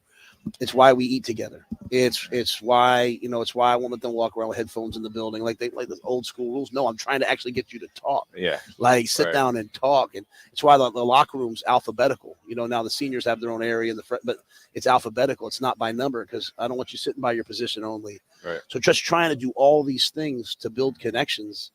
Because back in the day when I was in the locker room at Penn State in 1993, I didn't have a cell phone. So I just was going to sit there and talk to you. Yeah, well, now they can just be somewhere else all the time. So I think having them be around each other has allowed them to start to push each other. I'm going to now see guys be like, hey, pick it up. Get up here with me. Yep. And it's not demeaning. It's demanding of each other. And if we have that, that's what you guys had. Right. Like every great Husker football player I talk to, it's like this culture of like accountability. And I think we're starting to get headed in that direction. Good. Matt, we know you didn't have a cell phone, but the biggest question, did you have a pager? Because Matt, we had pagers. I absolutely had a pager. That's my man. And I was one of the first guys at Penn State to get a cell phone. I remember taking it out, and I had my new little phone, and I got clowned. They were like, "Who do you think you are?" Yeah. I put that thing home. I thought, Yeah. Was it one of those giant bag phones? Yeah, the bag. It was the one that had the battery like that. Yeah. Oh, on the back. Yeah. Like, I thought I was that guy. Oh man. One thing I think is that kind of gets overlooked. I always say that a lot of times fans or the people that evaluate the program always say the easy thing is it's the offensive line. I think it's steadily improved. Talk about the maturation of them as a group, Coach Donnie or all of them all together, because quietly, like the rest of the team, they've systematically and strategically gotten better. And obviously, when you watch the spring game, they look better too. Yeah, I think they've done a great job. And even last season, I think I don't know. We finished in the league 3rd or 4th in rushing. You can't do that if your offensive line's not blocking the right guys or moving people. What I'll say is we did that with probably a historically poor passing game. And so if that they can't really throw it too much, then you're going to blitz, you're going to load the box. So we were able to run now sometimes we ran the quarterback, but we were able to run the ball into those difficult boxes. Like this year, with the skill we have outside, with the 3 quarterbacks that we have, I expect us to be able to throw the ball when they think we're going to run it, run the ball when they think we're going to be able to throw it. Like even our sacks last year, it's 3rd and 12. They know we're dropping back. Right. The ends are 9 feet wide. They're coming off the edge. Like we'll have a chance to be more balanced, which I think will show the offensive line's ability even more. But And we got a lot of starts on that O-line. We got a lot of guys who played a lot of football, and they're bigger, they're stronger. Christian's done a great job with their weights. Yeah. I think they're going to be one of the leaders of our team. I wanted to ask you because when you were at Baylor, people always ask about being physical. I think correct me if I'm wrong, from a defensive perspective, I felt like you guys offensively did a really cool thing where you guys were physical out there on the perimeter. And whether you're throwing, I call it smoke screens, now routes, but you had like big tight ends, kind of H-backs that could move, and you guys used to pound people. Talk about that, because people always think of being physical, like just line up, Dallas Cowboys, Emmitt Smith, and just bowl over people. But I think there's a different way you can be physical, especially in this day and age of college football. If you're physical out in the perimeter, it doesn't matter if you got Warren Sapp in the middle, because now Jay Foreman's got to deal with the Lyndon Myers and all them. Yeah. Talk about that. Yeah, no, I think one of the terms we use in our program is dominant contact. Right. And we don't want to accept contact. We want dominant contact, and we want it really at every position. So whether you're a corner tackling, you're a 3 technique, getting off and knocking, obviously guys blocking, but on the perimeter, we expect our receivers to play with dominant contact. And so, Ron still shows every year the video of like the receivers blocking in 19 whatever. And it's like, man, it's impressive. Now the rules were a little different. Yeah. But you know what? Like, we want that. I want that corner that's got to cover us on 3rd and 7 to have had a hard day getting blocked by, a 220-pound. We have receivers that could be tight, like Nayor, Jamal Banks. Those guys are big men. Yeah. And I want them to impose their will physically on the opponent. So that allowed for a lot of one-on-ones, and you're able to spread the field but still be physical. That's a great thing. Yeah. I got one last question. D-line, Nash, Ty, everybody's coming back, high expectations. So 2 parts. How is Nash doing with putting healthy weight back on, because he lost it for wrestling? Part 2, how good can that D-line be this year? I think they can be as good as anyone in the country. What we have is we have depth. I truly believe we could get down to guys that are running with the 3s and 4s and still play winning football. Nice. And I think Nash is doing a great job coming back. I think if anything, like, I didn't want him at 338. I wanted him at 310 to 315. Yeah. Terrence does a great job with him. Jamari's 250, 255 now. He looks great. MJ Sherman, he's kind of that jack backer, but really he's a D lineman, right? Yeah. So he's done a great job. Prince Will's healthy and back. So I think you start going down. Like Elijah Judy's probably one of our best nickel pass rushers. When Elijah's in the game, he can be dominant. So I think we can get 3 or 4 depth strings down and still be strong. And the reason why that matters is we don't have to have Nash and Ty play 65, Stay fresh, rotate. And, bro, we have a dream of playing January 20th. We have a dream of playing in the national championship game someday. That's 16 games. And you can't have your D-line playing 80 snaps a game for the first. It's just not going to work, and play at the level you want. So we have some depth, and I'm excited about it. Awesome. All right. Well, we got to go break. Keith came in and we're breaking, man. Appreciate you stopping. Thanks, Coach. Many stops today. I see you rocking the Firethorn hat. I love it. Yeah. Well, you see this right here. It's worn out, and Firethorn's been wearing me out. But anyway, as we know, and that's a shot at Firethorn. Yeah, cut the rough. Yeah, cut the rough. Anyways, thanks, Matt. Good luck Appreciate today, it, Coach. Yeah, Thank you. Thanks, Coach. I appreciate it. Anyways, we're going to take a quick break. We want to thank Matt Rule and the University of Nebraska letting them stop by, dropping some cool nuggets there about what the mentality is in year 2, and then hopefully leads to a bowl game and many more things. Jay Foreman, Amon Green, Adam Carricker. Quick break, and we'll be right back. You're listening to Big Ten Media Days coverage from Indianapolis. Sponsored by 1890 Nebraska, Stevenson Smith Construction, The Complex, Warhorse Casino, and Riddles Jewelry on 93.7 The Ticket and theticketfm.com. You already know that Select Plumbing takes care of all your plumbing needs, including water heaters, faucet repairs, leaks, drips, sump pumps, and more. Now, they're able to help you with your heating and air conditioning as well. Select Plumbing has recently expanded into residential heating and air, and they're excited to bring this new service to their complete list of plumbing services. Call to book an appointment today at 402-560-6197 or go to selectplumbinginc.com, serving Lincoln, Seward, Milford, and the surrounding areas. Hey, neighbor. Nate, there's a fully inflated hot air balloon in your backyard. I know. Isn't it great? But why? You can't keep it there. The homeowners association will go crazy. Oh, I'm not going to keep it up there. I'm going to fly it over the Nebraska football game on Saturday to get the best seat in the house. Nate, you don't have to do that. Just enter the Nebraska Lottery's Lotto America Ticket Snap promotion. Until August 5th, buy a Lotto America ticket with the All-Star bonus and enter the voucher number online for a chance to win Nebraska football Skybox season tickets, an incredible football and volleyball weekend experience, or regular football season tickets. Well, that is a better way to get a great view. Yeah, one other question. Why is the balloon in the shape of a giant volleyball? You were going to fly over a football game. It's the only decent thing the rental place had left. It was either this, a hockey puck, a banana, or a giant poodle. Even I have my standards. Lotto America top prize odds, 1 in 26 million. 93.7 The Ticket. Fox KFXL weather. Brought to you by Bryant Air Conditioning, Heating, Electrical, and Plumbing. Your Lincoln forecast for today, we'll see mainly sunny skies and light winds. It'll be hot with a high around 94. Tonight, mostly clear skies and calm winds with a low around 69. And tomorrow, mostly sunny and hot again. We'll see the action high around 95. And meteorologist Kyle Clutch for 93.7 The Ticket and theticketfm.com. The weather is hot, the kids are out of school, and you're on your way to the lake and summer road trips.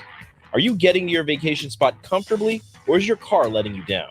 Millen Motors Lot is full of great vehicles to take home, so you don't have to worry about your current car barely surviving another road trip. Come check out their lot just north of 48th and Layton and find your next ride for summer road trips and beyond. Millen Motors. No tag-ons, just quality vehicles. Millen Motors. Tune in every Wednesday night from 9 to 10 p.m. for the Malone Radio Show on 93.7 The Ticket and theticketfm.com. Don't miss the opportunity to learn about the Malone Community Center's goal to eliminate multi-generational poverty in Lincoln and the surrounding area. It's the Malone Radio Show with Executive Director John Goodwin and Sports Director Mike Hunter. Every Wednesday night from 9 to 10 p.m. on 93.7 The Ticket and theticketfm.com. Several irrigation contractors in Lincoln go out of business every year, leaving sprinkler system orphans begging for service. The folks at Judson Irrigation shed a tear for these little fellas. They've been coddling these orphans for more than 40 years. From redesign, repairing, replacing, and restoring, remember the Judson Irrigation Orphanage. Call the Judson Irrigation Orphanage 402-420-6277 or judsonirrigation.com. For over 15 years, Integrated Life Choices has empowered individuals with disabilities in Lincoln and throughout Nebraska. They provide comprehensive services from group homes and independent living services to job training, ensuring fulfilling lives for those that they serve. Now, they're inviting you to join their mission. If you're passionate about making a difference in the lives of people with developmental disabilities, explore rewarding career opportunities with them. Learn more about their services and apply today at www.ilc.net. Be a part of Integrated Life Choices, where your work truly changes lives.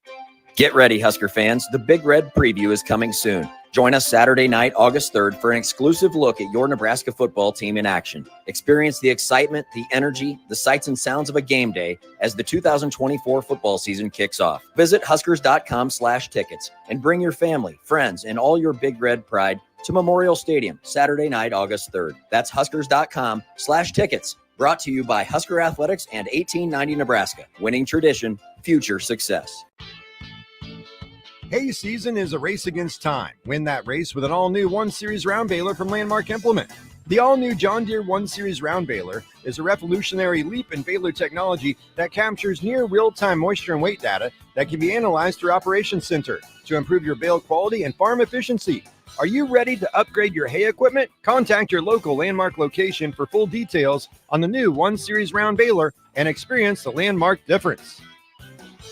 Join us each Saturday from 11 a.m. to noon for Youth Football 101 with Tank Perry of the Nebraska Red Wolves of 7-on-7 football. The future of the sport depends on the foundation set at a young age. Hear those stories and more each Saturday from 11 a.m. to noon here on 93.7 The Ticket. You're listening to Big Ten Media Days coverage from Indianapolis. Sponsored by 1890 Nebraska, Stevens & Smith Construction, The Complex, Warhorse Casino, and Riddles Jewelry on 93.7 The Ticket and theticketfm.com.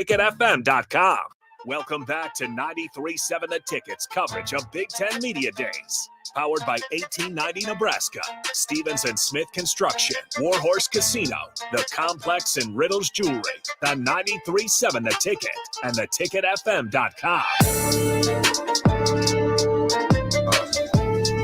A horseradish mixed in, and it's ass horseradish. And I like spicy stuff anyway, but if you're not ready, it'll catch you way off guard. You'll be tearing up.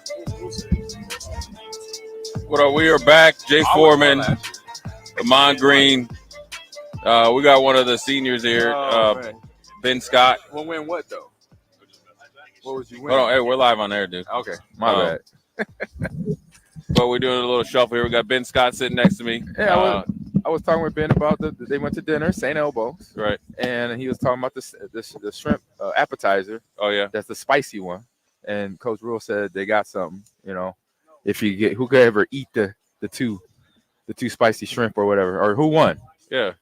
It's horseradish. I think Horseradish. Ty Yeah. Robinson won. Okay. So I how'd was you not do it? trying to eat both of them. You couldn't do both? I did one. I started tearing up. I said, "Nah, I'm good." You good? Yeah. It's rough. Like I was just telling Adam, if you're not ready for it, I was ready for it last year because I kind of I've been in there one other time, so I knew that if we ordered that, I had to get ready for that. So Is it really that spicy? Oh yeah, it hits you hard. yeah. Dude, I love spicy stuff. Yeah, there you go. Well, I got to try it yeah, tonight. we you got to do it tonight. Then. All right, I'll do it. Yeah, we'll see. But Ben, it's your senior year, man, and obviously this is your second year here at Nebraska. You are the centerpiece of the offensive line. Great transition last year. Talk about it. You talk about your second year, both with Matt Rule and staff, but then also with Coach Donnie on that offensive line. Yeah, it's been great. I think after last season, we kind of figured out what we got to work on and what we did good. And I think going into this next season, I think we're just trying to get one step better in everything. And we have a lot of guys coming back, especially on the O-line. So I think that's a good piece to have. We're got a lot of new guys on the offense too. So I think it should be good. Talk about the process of coming in from the portal, new situation, and then systematically and strategically improving. And then now you guys, I think, have that quiet confidence coming from that improvement from last year. Talk about the difference this year. Being in the meetings, you kind of know, the ins and outs of Coach Donnie. When that thing starts boiling a little hot and when you guys got to cool them off. Talk about that process because it's a unique process. I know Coach Donnie personally, but I just know playing for him, you guys love him, he loves you guys. But in year two, with your success and improvement, talk about that. Yeah, I think it's been a big change, and I think going into year two is really holding us accountable even more, and I think that's important for us to even take that next step. And like coming in last season, I was trying to learn how he teaches things and how we do like the mic points in his kind of scheme. And I think that going into year two, I think I'm really more comfortable in doing that and looking at like the different stuff, like really detailed in on the plays. Talk about the experience on this offensive line. I mean, you've got a lot of starts under your belt even before you got to Nebraska. Teddy's got some starts under his belt. You got Ben Hart, you got Corcoran, you got all these guys with all these starts, all this experience under their belt. How much of a difference can that make, especially early on in the season with potentially a freshman quarterback starting probably? Talk about the impact that can have, especially early on for the Huskers. Yeah, that's huge. We go in the film room instead of like teaching guys how to do stuff. Everyone kind of knows like the basics, and we go in there and we're going on like more elite level stuff in the film room. And I think that's really helping us out because everyone's playing with one set of eyes on the offense. And I think that's good having experienced guys next to me that can see stuff that I'm not seeing, and I can see stuff that they're not seeing. I think it's really important to have that. Yeah. So Ben, I know having the off season starting up, with spring ball, and then now coming to an end. So what's been like one or two goals that you set personally for yourself that I want to get to these goals, accomplish, and be ready to go for the season that I know is going to be something where I'm gonna be ready to play and be better to play out there. Yeah, just getting my body right, getting stronger in the weight room, getting faster. Credit to Coach Campbell and his staff on getting us all there on where we need to be, and getting in shape because we're going to be pounding the rock, and then it'll be those long drives where we really take advantage, and I think that's important. And just being like schematically correct on everything. Right. I think as an O lineman, especially if one guy's missing an assignment, the play's messed up. So you really got to be schematically correct and really focus on that. Right. Ben, we got 4 new teams coming into the Big Ten. I think, correct me if I'm wrong, you got a little bit more intel on them. Talk about some familiar faces, teams, and schemes, and having that and the confidence that when you play at UCLA, USC, you're like, yeah, you can maybe give either Coach Donnie, Coach Rule, or staff a little bit more in-depth intel because of your experience of playing against them at Arizona State. Yeah, it'll be a little bit different than what we're used to, but honestly, I don't think it'll be the same coaching staff that I've played on against these other schools. So I don't think I'm too worried about it. And I think that whatever comes out against us, I think we'll be able to attack. I like that. Talk about the physicality that you play with, though. I mean, I always say is that from a linebacker's standpoint, a center that goes the extra mile is probably a guy I didn't like to play against. I see you go the extra mile. Talk about setting the tempo and finishing blocks and doing it with the right purpose. Yeah, it's something that we focus on is finishing and just body blows. If you're hitting the linebacker first before they hit you, it's gonna wear them out over time. So I think that we try to focus on that, be the hammer, not the nail. So just those body blows that the whole game they're not gonna be able to handle it. Talk to me about the mindset that goes into something like that. I think these guys have coached too. I've coached kids for years. Getting kids comfortable with hitting and contact and play after play after play. To me, the biggest challenge is right here. Even at higher levels, I would see guys for the first, second, third quarter, then all of a sudden their eyes went like this the fourth quarter. What's the biggest approach mentally for you as far as being physical, going that extra mile and doing it on those long drives you talked about, doing it for 4 full quarters? What's your mental approach and what have you guys been taught by the coaches? Yeah, we've been focusing on finishing like the whole offseason, especially during mat drills. Like that was one of our emphasis. So, working on finishing and what really hits home is when like you don't finish and then your guy makes the tackle. Mm-hmm. So that's really like something you got to think about. Like every play you just got to finish till the end of the whistle, or else that could be the guy making the play. That's what you don't want. You don't want your guy making the tackle. Yeah, that's a good point right there. Ben, talk about you guys got a lot of the starters or the guys that are going to play have a lot of starts and obviously experience. But quietly, I think Nebraska has some good depth, some young players. Talk about some of the young players that have made a big step from year 1 to year 2, because the one thing, a few practices I've been at, you guys will hold them accountable to the highest standards as well. Oh, yeah. We got lots of O-linemen. We got Justin Evans-Jenkins. We got Gunnar Gatula. We got Sam Sledge. They're all like they came in and, they were young. And Justin really stepped up last season, and we're going to see him a lot this season. And I think Sam and Gunnar, you could also see them this season. They're young, but they're coming up. We got some running back. We got Emmett Johnson. Yeah. I'm really liking the way he approached the offseason, and I think he's really going to show up this season. And I think, we got a lot of guys, a lot of depth. And we also brought in the receivers, so we have a lot of depth over there too. We got Banks and Nair, but we got Coleman, we got Lloyd, we got all those guys. So, it'll be a surprise on how the season's going to go with like who's going to be out there making the plays, but I think it'll be good. All right, I want to have some fun now. All right, we talk all serious now. I play video games. You play video games? A little bit. A little bit. So the new college football is out. I think everybody in the world knows. All right, and so I don't know. Do you know your rating in the game?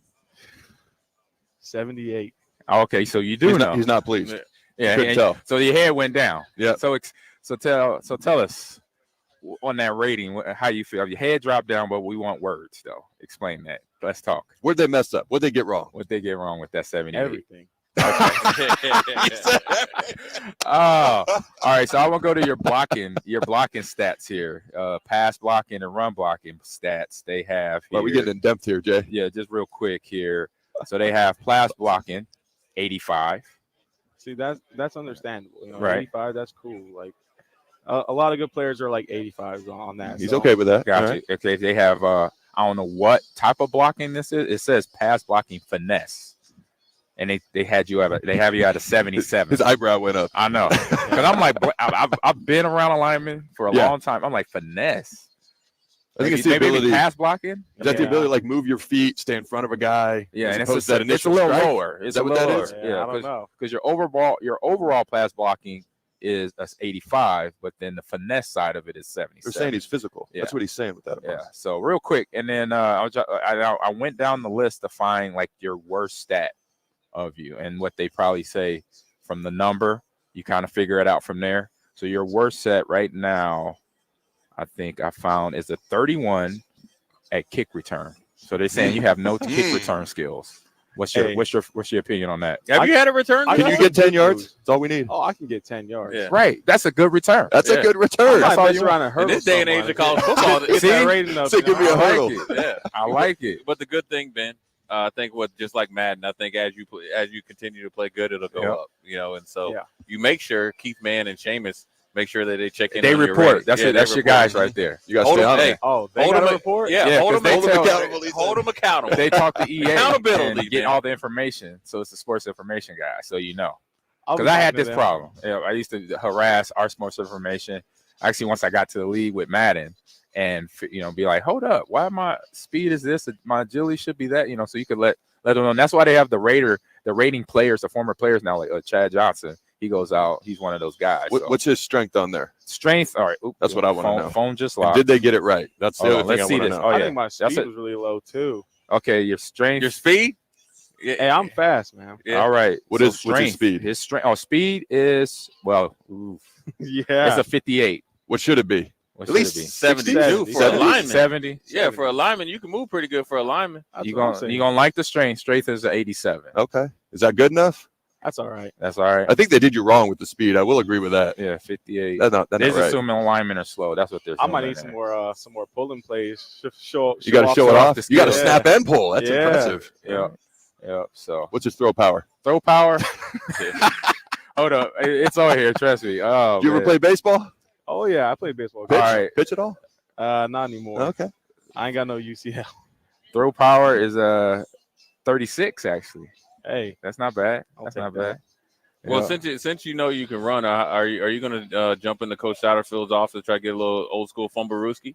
Oh man, we've they had don't that. want to see that. Yeah, since I've seen you. He can move big a little bit. It's been in our history. Was it Stein Cooler back in the day? Was our guy? Yeah.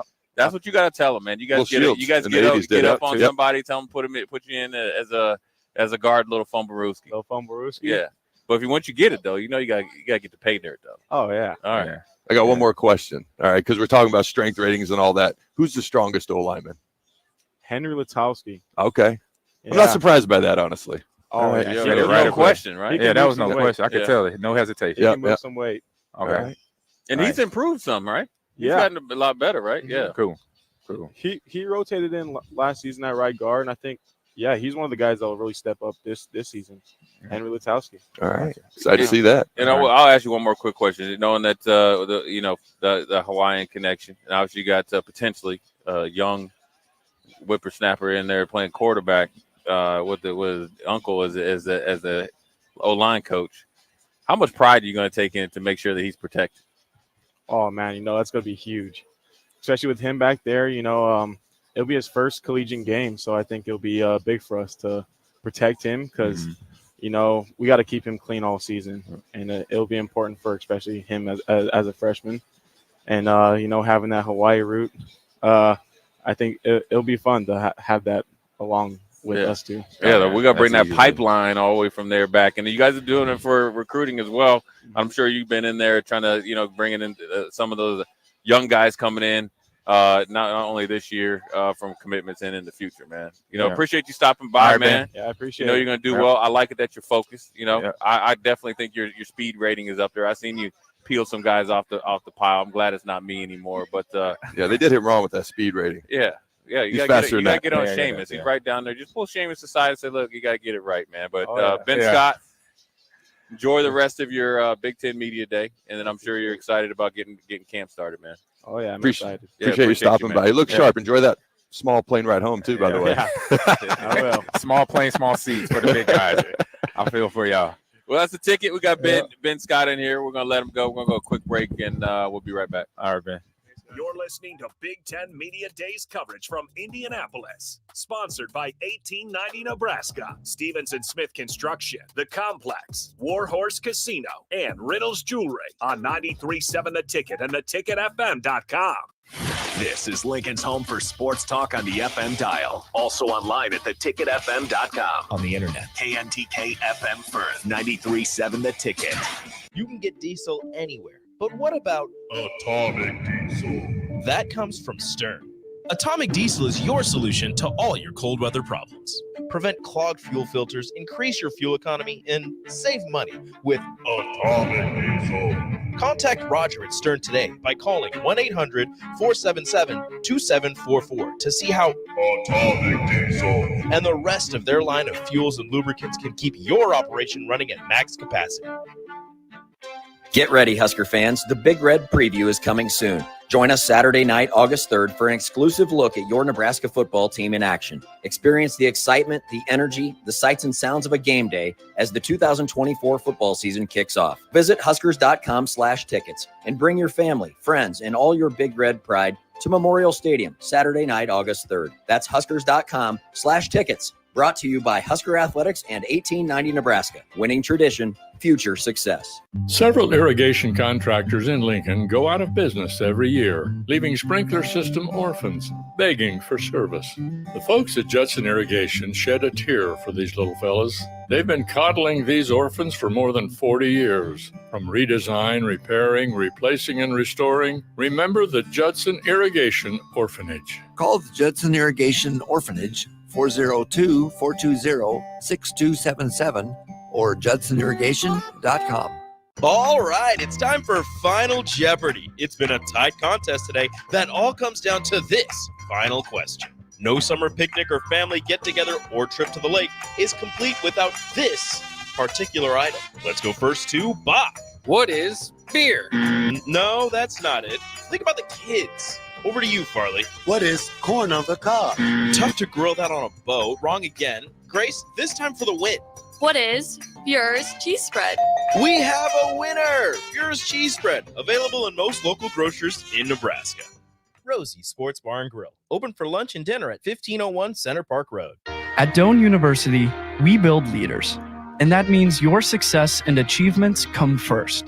At Doane University, your future is uniquely yours, and our world-class liberal arts education is just the beginning. You're listening to Big Ten Media Days coverage from Indianapolis. Sponsored by 1890 Nebraska, Stevens & Smith Construction, The Complex, Warhorse Casino, and Riddles Jewelry on 93.7 The Ticket and theticketfm.com.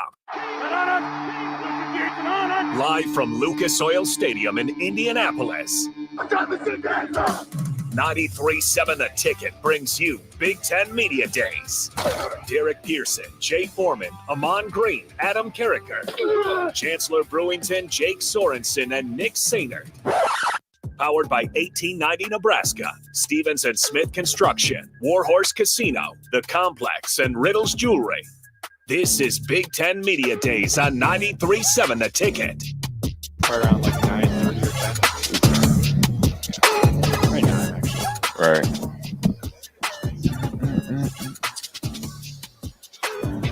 All right, here we go with 93.7 The Ticket. We're live back here at Lucas Oil Stadium, Big Ten Media Days.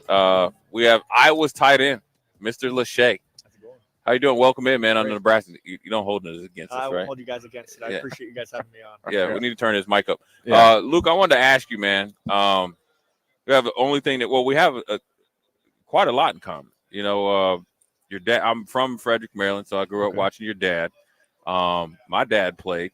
I want to ask you about what the process. I know what the process is, but I want to hear from you. Obviously, I love your game. What's it like? Obviously, growing up with your dad, but then also doing what I did, playing a different position. Yeah. Smart. We're smarter than them, I right? know. Yeah, That's right. Yeah. Talk about that. No, it's a cool process. You know, being able to look up to him and seeing all the success he had in his career, and you know, cool to see. I wasn't alive when he was playing, so I just had to hear the stories and maybe look at some of the film that they had that he still could, you know, get.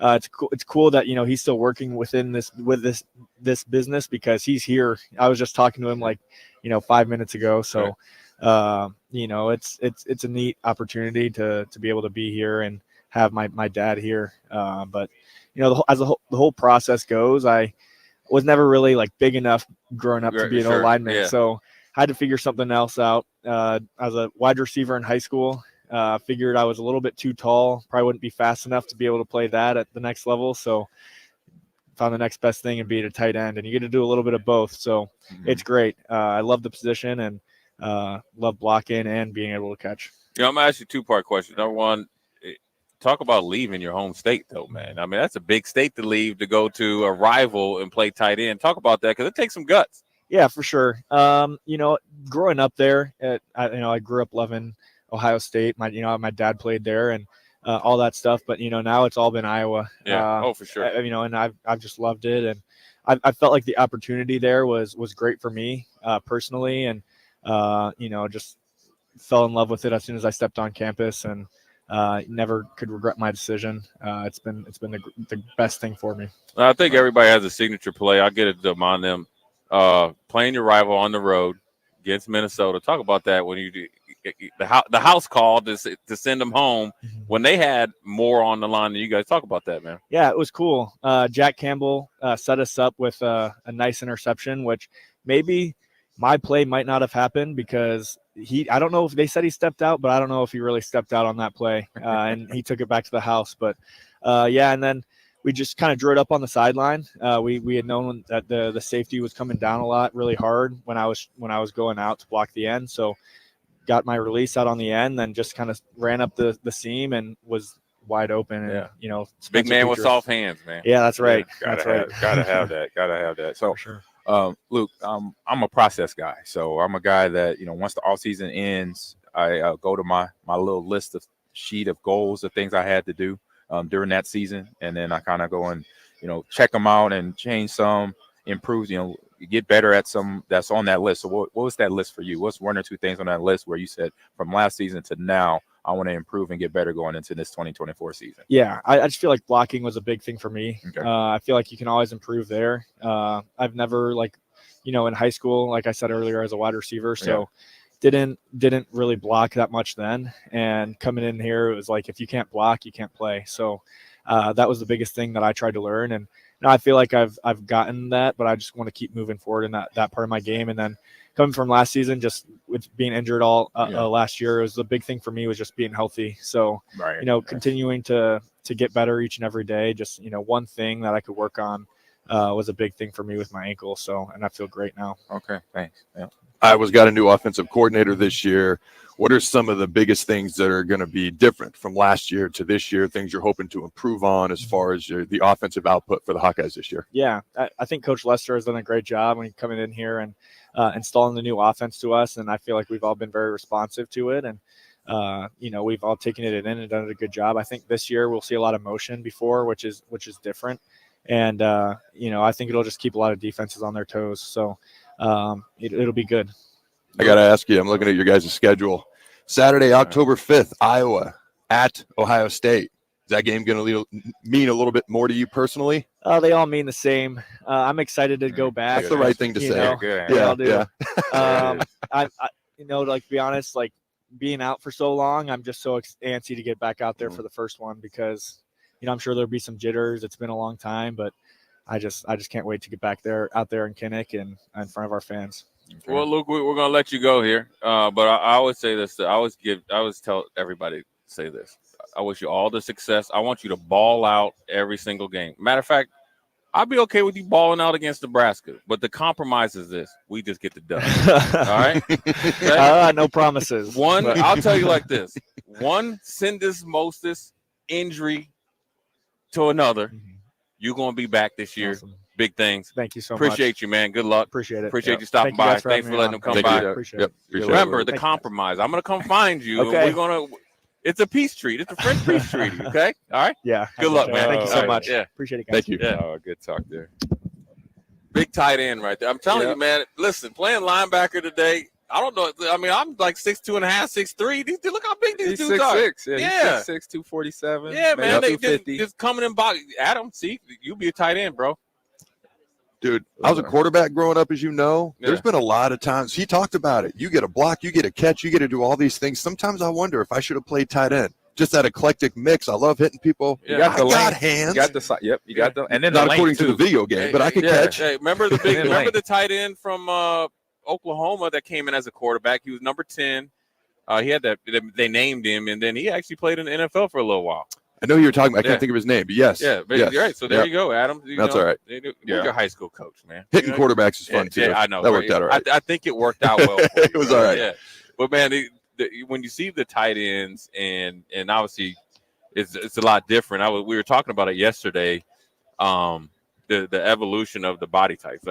We were talking about it like when me and AG, a 6'3" receiver back then was like a unicorn. Now it's a dime a dozen. Now you see a lot of power forwards that you could be a power forward at 6'6" back when we were coming up. Now you better get out there, put your hand in the dirt, and actually from Antonio Gates and obviously Gonzalez was obviously the godfather. They changed the game right there. They've changed the game. I think in order to get explosive on offense, I think you got to, in my opinion, I would concentrate in the middle of the field because you have such drastic matchup problems. You can have a good athlete, and we've seen, Cheney, the linebacker, he's 5'11". Yeah, so that's a problem. He could have lockdown, perfect fundamental coverage, play his right leverage, but you know what? 6'6" versus 5'11", 7 inches. And then the catch radius is some things you just can't overcome. So I think you see the tight ends and you see the size of them along with the speed and athletic ability. And I think the really cool thing is for you young kids out there, and obviously AG, people don't understand, AG played linebacker too. You played different positions. I played different positions in high school. Yep.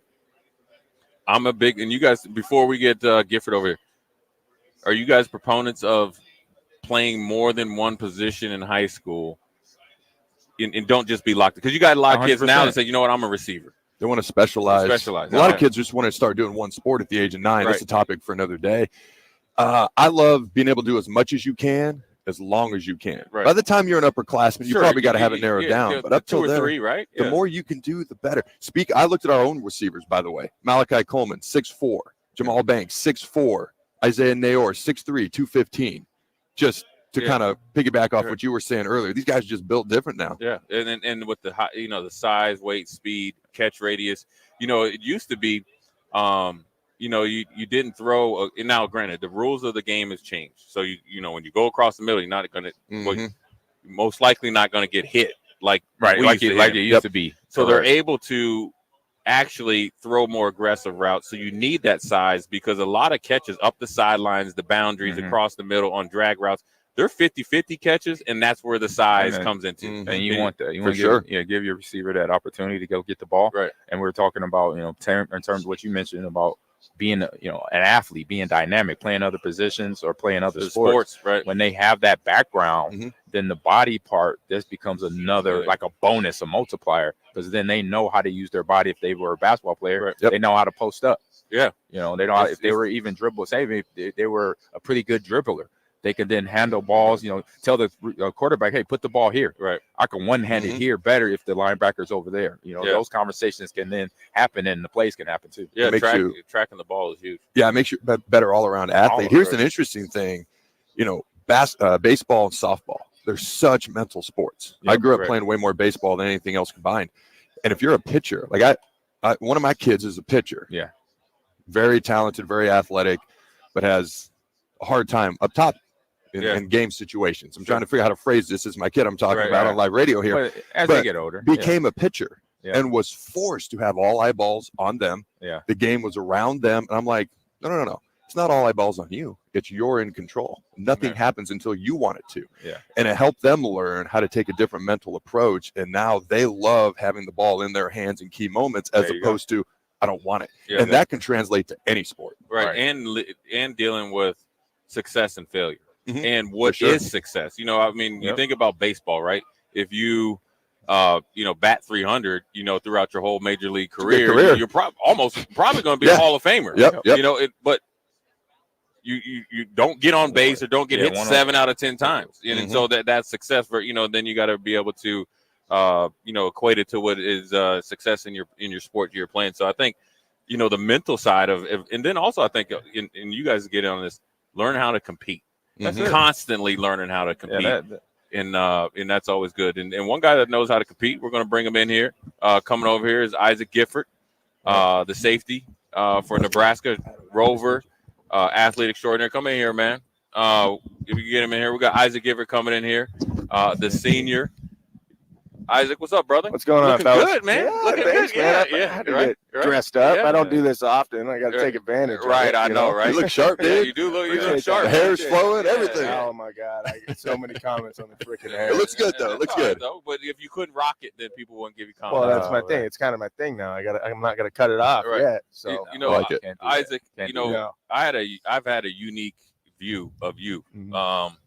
Saw you in high school and sitting there talking to your dad, like, what the heck is Nebraska at the time doing? Yeah. Came in, I think, correct me if I'm wrong, it was a gray shirt or whatever they call whatever. it. I don't know. Yeah. It's pretty much like a reason I to don't know. eventually put you on scholarship. Right. Worked your way up, continued to make plays, patient, burst on the scene 2 years ago, solidified it last year.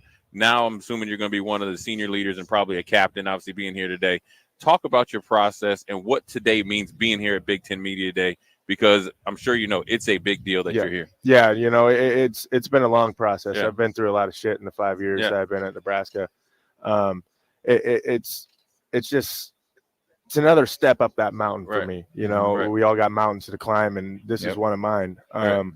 It's been a long process, and I'm just honored to be at this Right. thing. You know, and my brother didn't even get to do this, so I Right, get to yeah. hold that. No, they against him a got little one bit, up on him, right? Yeah. yeah. So I'm excited to be here.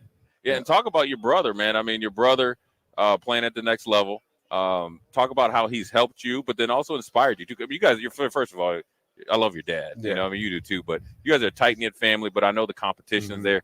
Talk about having a big brother doing it at the highest level. Yeah, you know, it's pretty big for me to be able to watch my brother go through the same process at Nebraska, have different coaches and all that, and then go to the league, have the same problems, new Yeah. coaches all the time, you know, injury, whatever. It's big for me because I just see how calm, cool, collected he is all the time. Yeah. You know, having a good mental state in this game is huge. Mm-hmm. You know, not letting things outside of your control affect how you play and how you are as a person inside the building. That's one of the biggest things for me, watching him and learning from him, because I got to do the same thing here in Nebraska. But yeah, you know, it's pretty cool that I get to hold a couple things over him. You know, Right, he didn't get to play as much as I got to play. Yeah, And yeah, you little know, brother being here. superseding the big brother. Yeah, right. Before I turn over to my partners over here, talk about the difference for you individually, but then also as you see in the team, because this is your team. Mm-hmm. I'm sure Matt Rule has told you, right? The difference from year one to year two. There's a big difference. Right. I think the jump we're taking this year is knowing that we're the team. Yeah. Right. You know, knowing that we have guys and we have athletes on this team that are going to make us win this Right. year, you know, knowing that we're going to win. That's the big jump that we're taking right now. Yeah. So, with the offseason you talked about and the changes from year one to year two. So I'm a process guy as well. Mm-hmm. I've been asking everybody this question is, what are one or two things, goals, if they're just things or details that you say, this is how I was during the season or during this year, and I want to change or get better. Yep. What are those? What are those little traits? Yeah, you know, for me personally, it's, you know, my ball skills, takeaways, turnovers, you know, being smarter on, okay, it's 3rd down and 5. This is what I'm going to get. It's 2nd down and 10. They're out of phase. What are they going to give me? What are they going to do to get half back? Right. It's just being smarter in how I play the game, and then also making a bigger difference on getting the ball back. And then as a defense, we're looking, you know, takeaways, 3rd down, and run defense. Those are the 3 things we gotta be at the top of our game on. Yeah. And so being on the defensive side of the ball, something I respected with Jay being on the black shirt defense when we played. What's the mindset? Because I know I played linebacker in high school. So what's that mindset? Now you're coming from 15 yards of depth Mm-hmm. to have to support if it's the run game or the pass game. What's your mindset sitting at defensive back, at safety? Screw it. You Right. know, like that. That's how I am. You know, football is a physical game. Yeah. You know, you got to be, like you said, in that mindset of, I'm going to hit this dude as hard as I can, and I don't care how big he is. You know, it's like when There you go. you see counter, are you going to lose your spot because you're not taking on that guard, or are you going to take on that guard and then die afterwards? You know, it's 100%. just being willing to put your body on the line and say, screw it. Yep. I like it. Yeah. I love it. Talk to me about your leadership style, your approach to being a leader. You Yeah. seem more like a little bit more of an energetic, vocal type guy. Yeah. Are you Yeah. a lead by example? Are you a vocal type guy? Talk to me about your leadership approach, because you're clearly going to be one of the leaders on the defense and the team as a whole. Yeah, you know, I think it takes a little bit of both, right? You know, if you're going to talk the talk, you got to walk the walk. Mm-hmm. So, I mean, I've definitely been more of a vocal person this year, and everything that I do, but I've also had to prove myself with it, right? You know, I can't say certain things and then not show up to lunch, you know, or not show up early and watch film. You know, I gotta hold myself to a higher standard than I hold other people. Actions speak so loudly you can't hear anything you say. If your actions match your words, dude, it like quadruples the message. Dude, your eyes when you were talking about taking on a counter, I love the look in those eyes. That was the same thing. I was like, I mean, you got to do it. I like play that in the mentality. Box more than I play in the post. You know? So I love that. Yeah, it's the linebacker in me. You know, I wanted to ask you. Obviously, in the offseason, you know, Tony White was up for a couple jobs. I'm assuming. Obviously, just reading the tea leaves.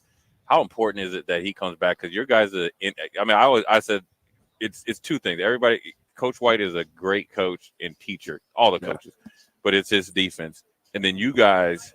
Which I knew because I know you were accepted it and then embraced it. But talk how important it is to have him back as your defensive coordinator because it obviously highlighted your athletic ability and your playing ability, but then also it's big to have him back because you guys took a lot of big strides last year. Yeah, you know, I think it's first of all he's so good at his job. Right, like you can tell when he's making play calls. You can tell like this guy knows what he's doing. You know. That was a big reason and why I stayed as well, you know, knowing he was going to be there because I love the defense. It fit me and it fit the guys on the team. You know, it allowed us to make plays and play to our best ability, you know, so knowing that he's going to be there and knowing that he trusts us and we trust him, it's so big, you know, it was a big deal for him to stay here. What are your guys' expectations and goals as a defensive unit this year? You can take that any way you want to. You can say top 10 sack, run, points per game allowed defense, or you can take that however you want to. You know, I don't really put numbers on things. You know, I think of it more in a sense of how physical can we be? You know, how's the team going to play the next week after playing us? You know, I want to be one of those teams where they walk off and they're like, dang. Those boys hit. They're beat up. Right. Right. That's my goal for our defense. I like that. Gotcha. So we're gonna have a little fun. I was able to get to Ben on the questions here. And, Lord. And then these. Here we go. I don't think my man play a live video game. I love it though, man. Let's go. I'm the director of esports on campus. Lord. So let's do it. I play video games. That's my thing. You know, college football is out. All right. Do you know your rating? 85, I think. Boom, another all right. one. And his head didn't go down though. His head stayed right up. When I asked Ben that question, his head went down. He was not happy. He was not happy. He was rated a 78. He wants higher. So that's 85. Is that 85? You good with that? I'm pretty sure. Okay. He looks good with that. All right. And we got speed here at a 90. That's good. Take that. There you go. Strength. They have strength at 73. That's wild. Right. That's right, man. Whatever. That's a problem. He does not agree. Yeah, I don't agree. I don't agree with that. I don't agree with that. I say agility. 89. I'll take that. Yep. Awareness. I say acceleration first. 92. That means you get in the box real fast. I like that because I had to deal with a lot of safeties like that. And awareness. 88. On field awareness. That one should be a little higher, but I like it's fine. All right. And let me see your lowest rating here. Let me see if I can find the lowest one. And the lowest one is usually something that you game by game you're not doing every time. Yeah. So like throwing the ball. Or running with the rock. Let me see here if I can find it. Throw power. So throwing under pressure here. 42. Yeah, I can't throw the rock, so it's fine. My shoulder. That's about right. That's about it's okay with that. I wanted to. All right. Yeah. Cowboy collars and all that don't allow it, right? Shoulder harness. Do it. Okay. So all right. They had Ben's kick return at 31. He's like, I can get you 10 yards. I get you 10 yards. Let me see your kick return. Okay, here we go. Your kick return was 67. I can bring it back a little bit. Yeah, I mean, 10-yard average is what you look for. That's all you're looking for. He punt returned in high school. Right. So I'll take if I was special team. I can do it. Yeah. Come on. I know you can.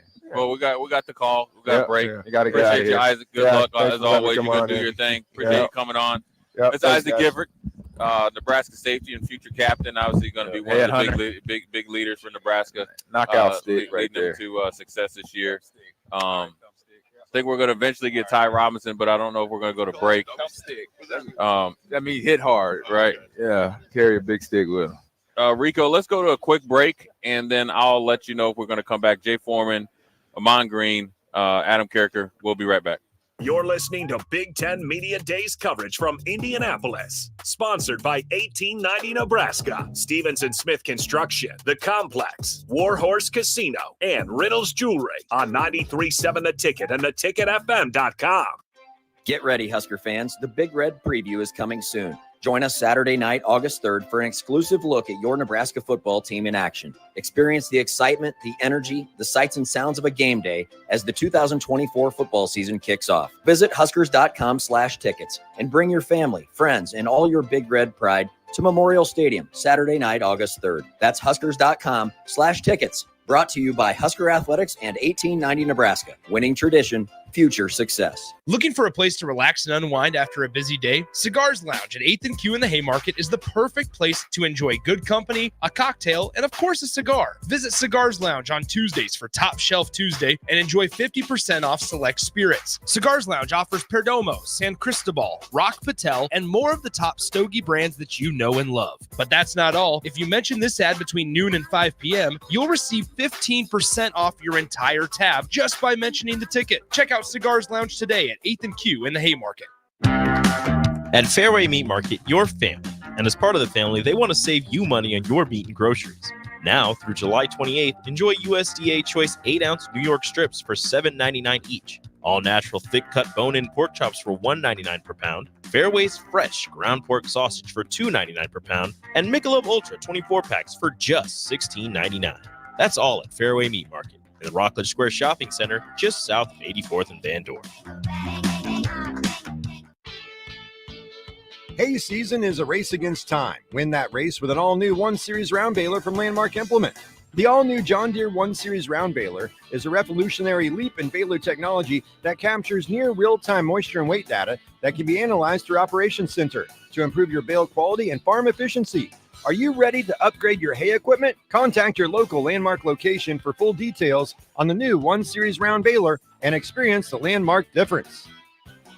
Rashawn Jackson here for Bauer Underground, who has been serving local contractors and utility contractors all across the state since 1997. When you see the black and white trucks, you know the baddest dudes in the business have arrived. Bauer is currently looking for equipment operators, laborers, diesel mechanics, and aerial linemen. Join the brotherhood built on hard work, authentic people, and pedigree of success. Bauer, a family-friendly company who reminds you, go Big Red!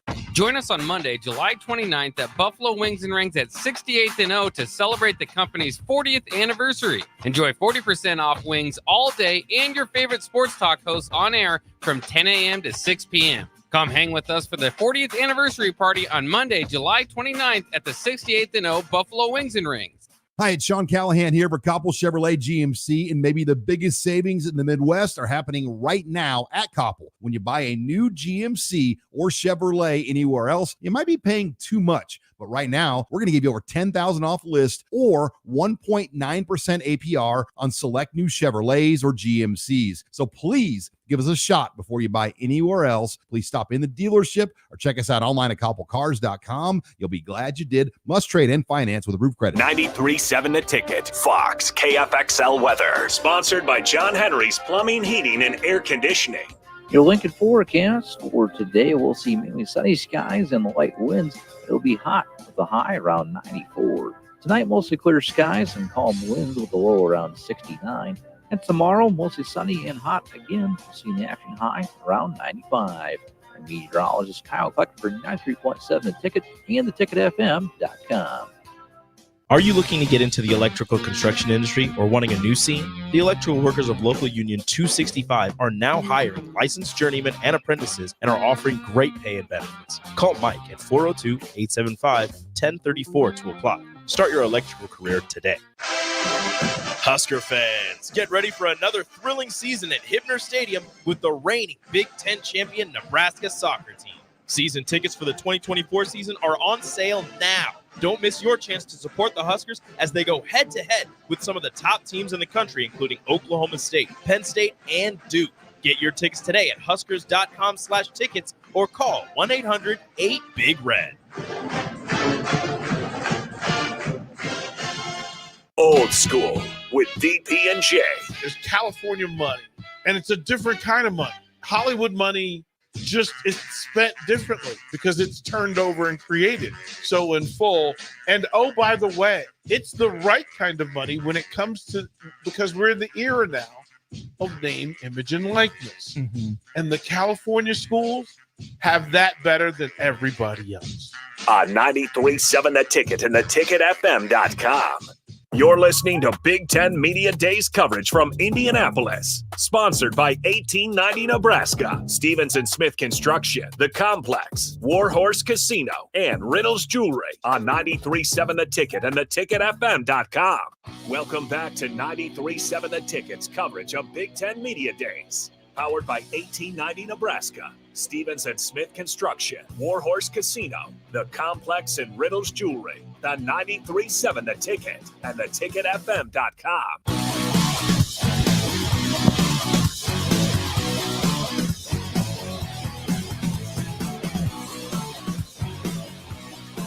All right. We're back. Jay Foreman, Amon Green, Adam Carricker. We're waiting to get Ty Robinson, the third Husker, over to get him and ask his thoughts on the season, the process of year 2, Matt Rule, and what he thinks of camp coming up. But before we do that, fellas, just your initial quick thoughts. We got to time things up with Ty coming over. What do you think about the mindset? We've talked to Matt Rule for obviously quite some time. Obviously Isaac and Ben. Overall, what do you think about the what we've heard from the 3 Huskers so far? Well, it's what I'm feeling and what I've been observing over the last year. We're bowling. Me and Adam already talked about it. When I asked Isaac about his mindset, and he talking about the counter play and coming into the box, the look he gave both of us. You were sitting next to him. He looked this way and Adam's way. That look right there said it all. Yeah, it was no words that described that look, because I've seen that look. I've given that look to people when I'm coming downhill or I'm talking about a play that I like, or what the physicality of football. And I like his mindset, because that's one people forget, that being physical is a strategy. Oh yeah. Oh, it's a mindset. That's a game plan that it gets brought up by coaches. Right. Not enough, I say, in my opinion, because there's past game, and then you talk about all the stuff that gets lost they get off the track of, like, wait a minute, this is football. For 100+ years, this game's been around. It's all about who's more physical first. For sure. At the end of the day, basically. You started to talk about it, and then we started chatting with Isaac, learning to compete. Yeah. That is a skill in of itself. When it's close, because we asked Matt Rule about the 1-score games and how do you get over that hump, wanting to be in that situation, like demanding the ball in that situation. This is a true story.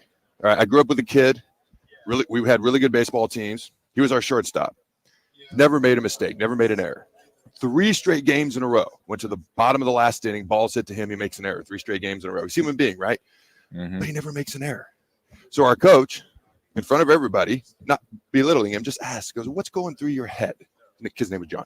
John, what's going through your head in that situation in the last inning? And John goes, Coach, I don't want the ball hit to me. I don't want it hit to me. Yeah. He goes, make this simple change, and it will change everything. He said, other than knowing the outs, where the runners are at, where to go with the ball before the pitch, go, please hit the ball to me. Please hit the ball to me. Please hit the ball to me. I crap you not. 2 games later, same situation, ball hit to him, boom, turns the double play. Okay. Right. To end the game. And he never struggled with it again, because he simply went from I don't want it to please. Like, he was begging to have the ball hit to him. And even at first, he even admitted it was a little bit of a facade. He had to trick himself into it. But after that double play, like, he really wanted it. And that mindset of learning to compete, wanting the ball in the crucial moment, all breeds into physicality. Yeah, like, I want this. I want to hit you. Oh, you won that play? I'm going to come back again and again and again and again. Are you going to bring it for 4 quarters? Like, I will. That's really a mindset. Yeah, it's interesting. There's a old saying is how you talk to yourself is how people will perceive you, and how you talk to yourself is how you will perform.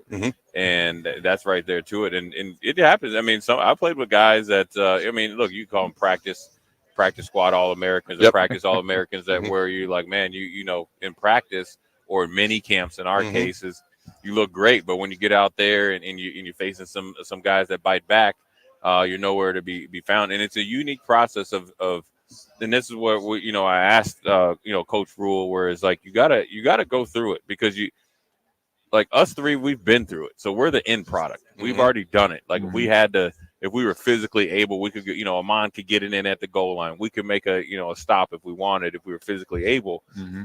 But everybody goes through that process of thinking it versus knowing it, and it's either a coach talking to you and you do, and it happens, or sometimes when you think about it, even look at Tom Brady. I'm telling you, Tom Brady, and I think it wasn't justified to be splitting time with a quarterback that wasn't better than him. He went through that process, so when he got in the NFL, playing, you got to do this, or your bench, you got to win this game. He's been through it 10 million times. That's where he got the confidence of it, and he talks about it. Mm-hmm. He had to.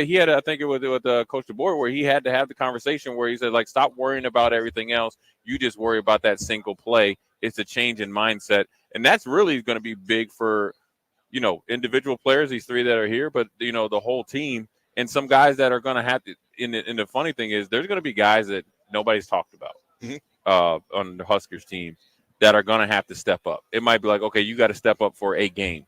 You might have to step up for a play. You make a play.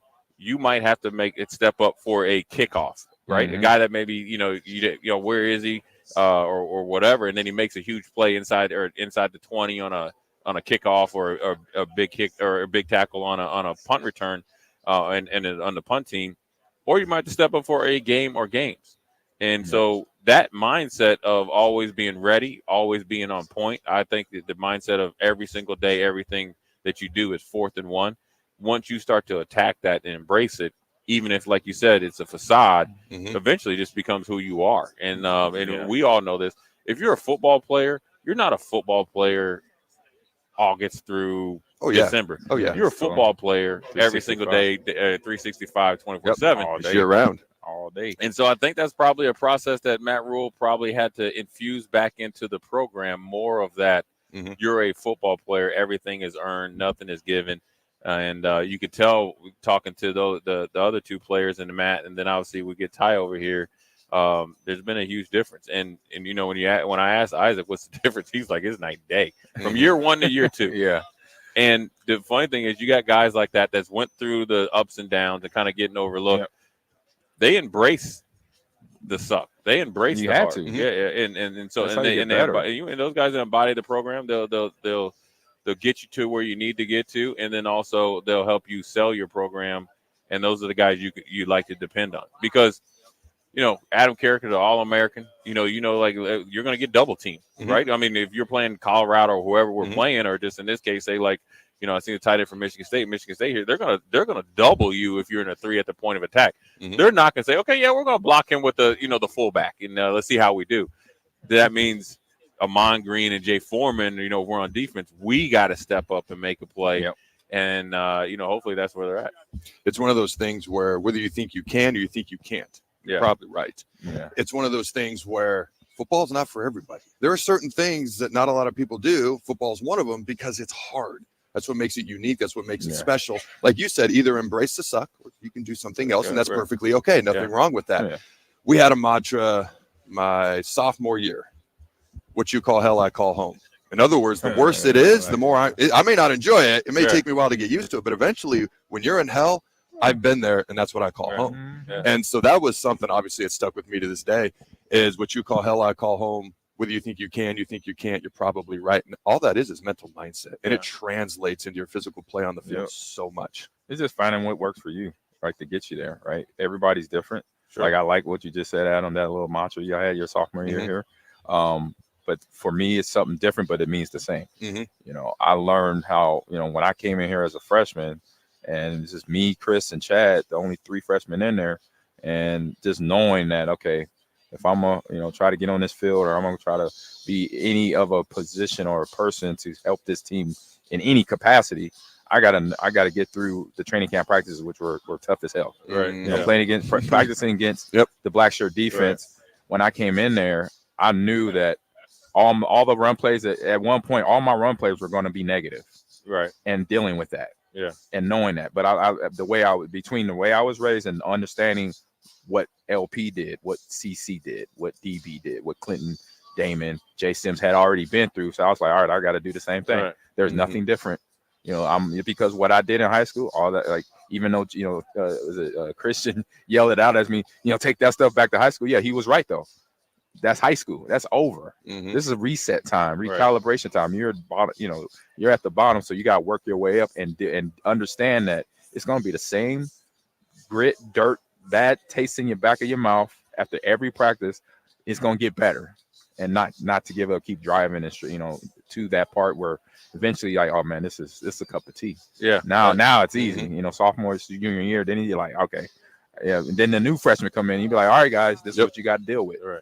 Yeah, nobody gets to skip the process, and actually the process, or whatever you want to call it, is done from a defensive standpoint for you to make sure that you're ready. We're actually, you didn't know it. It's kind of like, we're trying to do you a favor. Yeah, and I appreciate it. Yeah, and so, 100% appreciate iron sharpens iron. Right. Yep. Yeah. I mean, heck, when I was a redshirt freshman looking at the pipeline, it was L after L. Right. It was tough love. It was all peer pressure and day. all that, and that's where you got to get to. And if they, Nebraska, I think they've done, just from, just initial assumption and listening to them, which is most important, is that I think they've done everything they can do and win when they can win, which is working out hard and being accountable and holding each other accountable. And so we got one guy coming in here, the biggest young man out What's here. up, Ty? So How you doing, man? we Good got to see Ty you. Robinson coming in here, looking sweet, looking smooth, man. I'll go ahead and pull the chair out for Freaky Ty. Got Ty coming in here, much like Isaac. Ty, we gotta get you put the headphones on, brother. One of the first, want to congratulate you, man, because look, you had plenty of options to do other stuff. Obviously, whether it's go to the NFL or go other places, man. And you're one of the few last Mohicans, man. You stuck it out, but also you've improved over the last couple of years. I want to ask you. I saw you when you was like, this dude's a man child. I remember when I asked you about if you went to the bars, he looked at me, he's like, dude, I'm only 20. I was like, bro, you look like you're 24, right? Now you're here, though, a couple years later. This is your team, second year of Matt Rule. Just talk about being here, and now you're here to where you're going to really explode this year. Yeah, first of all, I love Nebraska so much, and the loyalty that it's given me and just the support that's given me. I mean, there's no better place I'd rather be. There's nowhere else. You could pay me as much money as you want. I don't care. I'm not leaving. This is my home for sure. Right. And but yeah, just for this next season and being able to see what the guys have done in the winter, in the spring, in the summer. I mean, I'm pretty pumped. I'm pretty excited to go out there and get to game one. Yeah, I mean, very rarely as a football player, especially when you get towards your senior year, you're excited for camp. But I get the sense, talking to Ben and Isaac and yourself, you guys are actually ready to get going. You want to get out in those hot days because you guys are putting in a lot of work. Yeah, I think how hard they made summer this year is really kind of made going into camp kind of easy. Body feels great. I feel stronger. I feel like clean almost. Going into camp. Good, nice. And so something I asked everybody that sat down here today in the last couple of days, Ty, is I'm a process guy. So what were some details or maybe some goals from last season that you had on your list that now you work during the off season that you say, okay, I need to get better at this one or two that you could say, now I'm ready. Next week camp starts. Those goals I've accomplished and now keep moving. What are those goals? Yeah, I think one thing was confidence for me going out there, especially on third down, pass rush wise for last season. I was there. I was able to get back there, but I might have been, a step or two too late. Gotcha. And that's kind of been the biggest thing going through spring ball was how do I find a way to get those 2 steps back to where I'm able to get to the quarterback, where I'm able to maybe make my move faster. Correct. And then, just like for the summer was a lot more. I wanted to change my body physique up a lot more. I wanted to be a little bit more lean, and I've definitely gotten a lot stronger underneath Coach Campbell and his staff. So okay. I definitely am seeing the right trend and where I want to go. Yeah. Ty, Nice. you've been in, some transition, which I always say for college athletes in this day and age, it takes some, I would say cojones, but we, outside of this, we talk very frankly. Yes. Talk about the process from year 1 to year 2 to Matt Rule, and it's commendable. You guys have embraced it and then also accentuated his coaching style. But just talk about the difference between year 1 and year 2. Yeah, so I think it was just like you said, the buy-in. When he first got here, there were a lot of guys that didn't really know. But then he kind of showed his resume basically and what he did at Baylor, and he's like, "Listen, guys, you follow these steps and you follow me. This will happen." But he said the biggest thing is that I'm gonna need each and every one of you to buy in. And I think last year a lot of guys did buy in, but now I can say fully that the whole team is bought into what Coach Rule has to say. That's awesome, man. Because it's a byproduct of you because you're the leader. You don't the guys. I've been there. Guys that if you have seniors that are buying in, the younger guys will buy in. Easy. And then the actions lead. Right. Obviously make your words like Adam said echo. I want to ask you about Coach Knight, big man. See you guys working a lot. A lot of technique, hands, and stuff like that. Talk about how his coaching style and how it's helped you because I think the defensive line as a whole, but in particular you and Nash, it's really taking your games to another level. Yeah, T9 has really just allowed us to play freely. I mean, he coaches hard, but he's also, I wouldn't say he's like totally laid back, but there's a standard and there's an expectation that he has of us. So he'll let us know, like when we go out there, he'll pull us to the side and kind of rip us a new one, or when we get into the film room. I mean, he's not afraid to let us know. I mean, I think that's kind of the biggest thing is he kind of comes, you kind of don't expect him, then all of a sudden he's right there in your ear, and you're just like, yep, I hear you.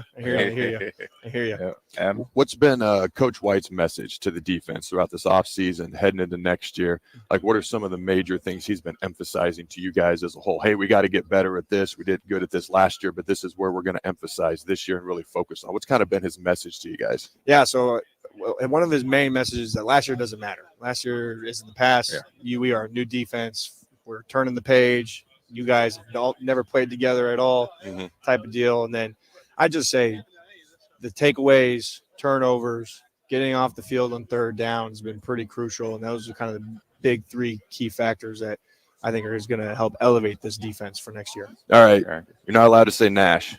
Okay. And if it's still him, I'm curious about that too. But who's the strongest defensive lineman?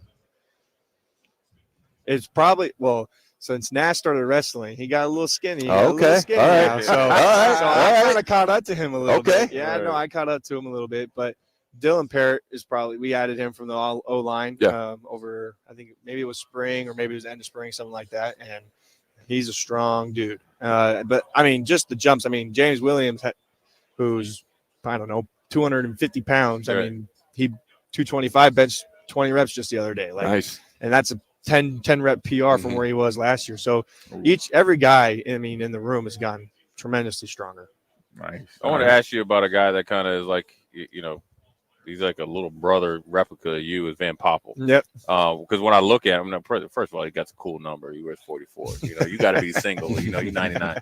He did the good thing. But talk about him, man. Because he's just like. Do you look at him like, I've been there, and I'm going to help him try to be, a better version of Ty Robinson? Yep, I see a lot of me in Van Pop, and I think he's going to be better than me. I want him to be better than me. Sure. I mean, I want the guys to be better than me when I leave. I want the guys that I'm, mentoring now, teaching how the ropes of how to play D-line here in Nebraska.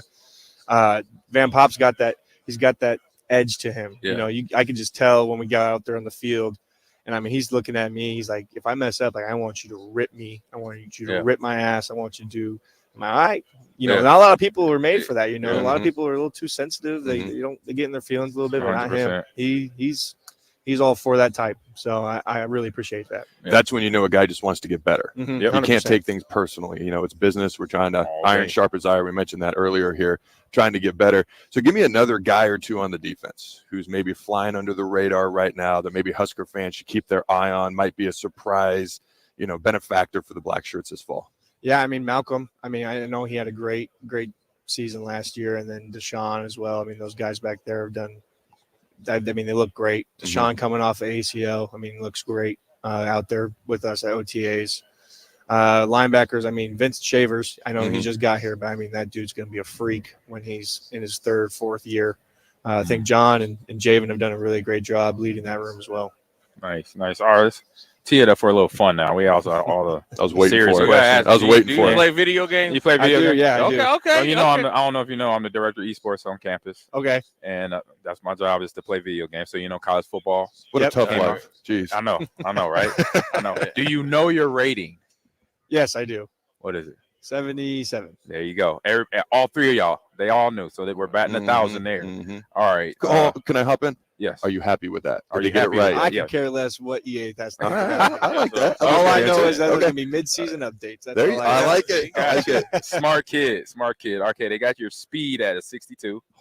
I'm a lot fat. I run a 4.84. Thank you. Yeah, Come on. see, It's disrespectful. They do. Your strength is up there though. The strength is at 91. Nice. Agility a 60. So side to side.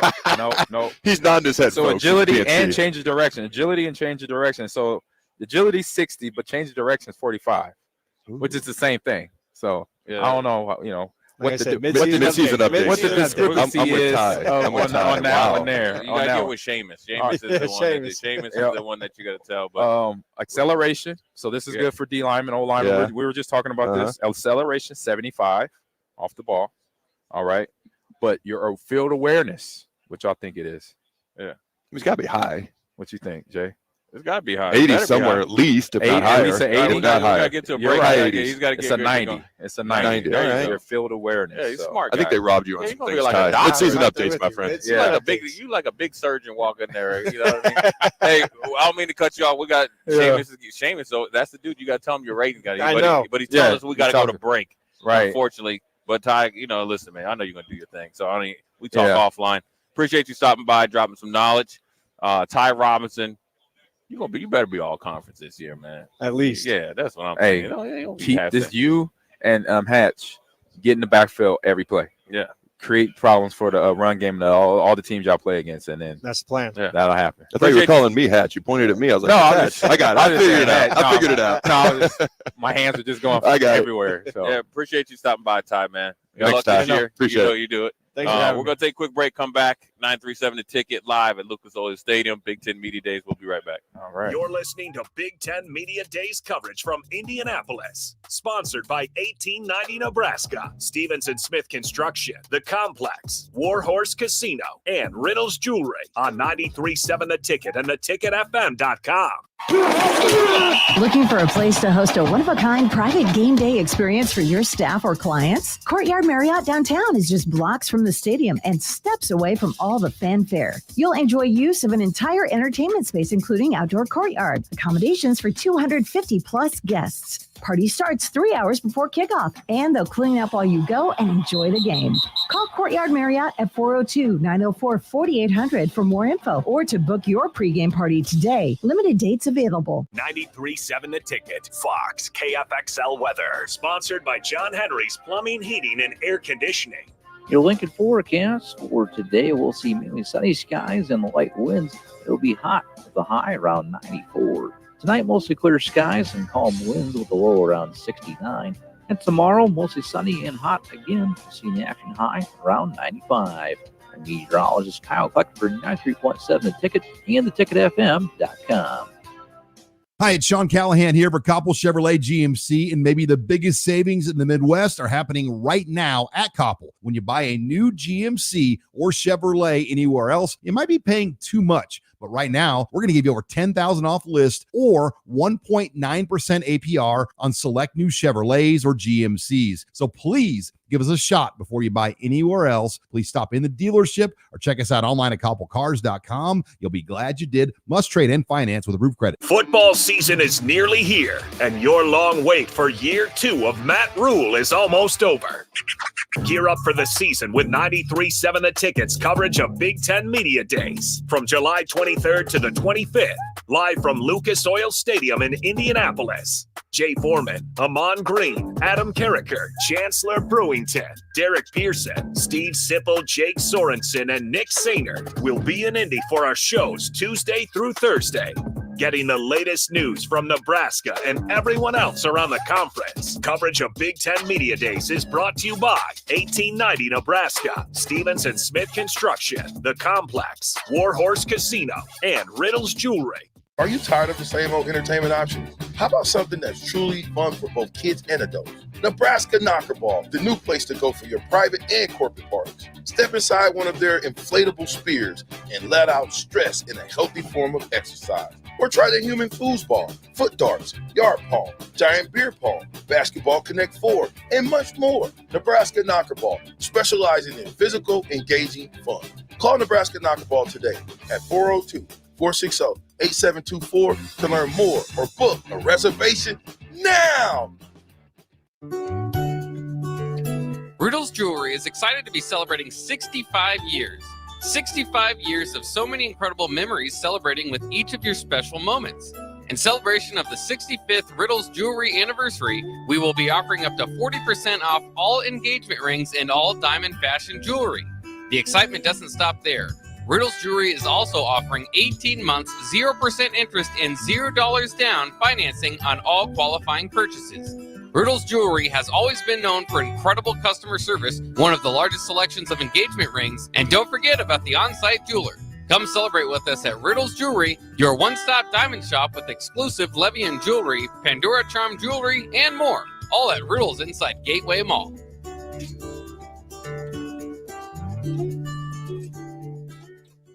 Garage doors can be expensive. Are you keeping yours in the best condition possible? This is Cameron Hall with Doors Plus. Doors Plus is a locally owned business that prides itself on the fast, reliable, and friendly service. Doors Plus offers flexible scheduling so you can book an appointment that fits your busy day. My team and I will come out to your property, both commercial and residential, and provide you with the necessary information you need to make sure your garage door is in working and smooth condition. Give Doors Plus a call today at 402-590-5800 to book an appointment and learn more about our preventative maintenance plans.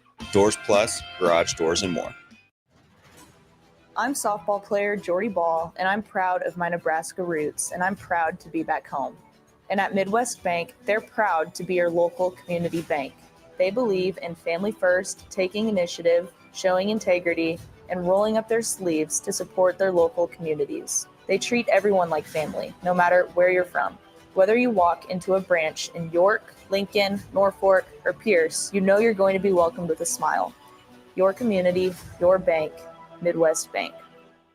Join us on Monday, July 29th at Buffalo Wings and Rings at 68th and O to celebrate the company's 40th anniversary. Enjoy 40% off wings all day and your favorite sports talk hosts on air from 10 a.m. to 6 p.m. Come hang with us for the 40th anniversary party on Monday, July 29th at the 68th and O Buffalo Wings and Rings. Are you looking to get into the electrical construction industry or wanting a new scene? The electrical workers of Local Union 265 are now hiring licensed journeymen and apprentices and are offering great pay and benefits. Call Mike at 402-875-1034 to apply. Start your electrical career today. This is Lincoln's home for sports talk on the FM dial. Also online at theticketfm.com. On the internet. KNTK FM Firth, 93.7 The Ticket.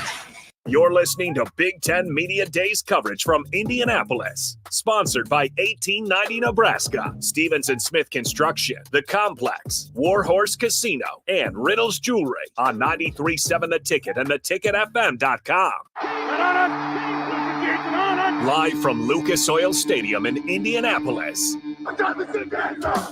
93.7 The Ticket brings you Big Ten Media Days. Derek Pearson, Jay Foreman, Amon Green, Adam Carricker, Chancellor Brewington, Jake Sorensen, and Nick Sainert. Powered by 1890 Nebraska, Stevens & Smith Construction, Warhorse Casino, The Complex, and Riddle's Jewelry.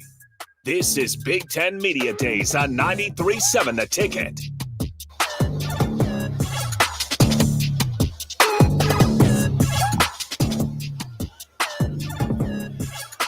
We are back. Big Ten Media Days.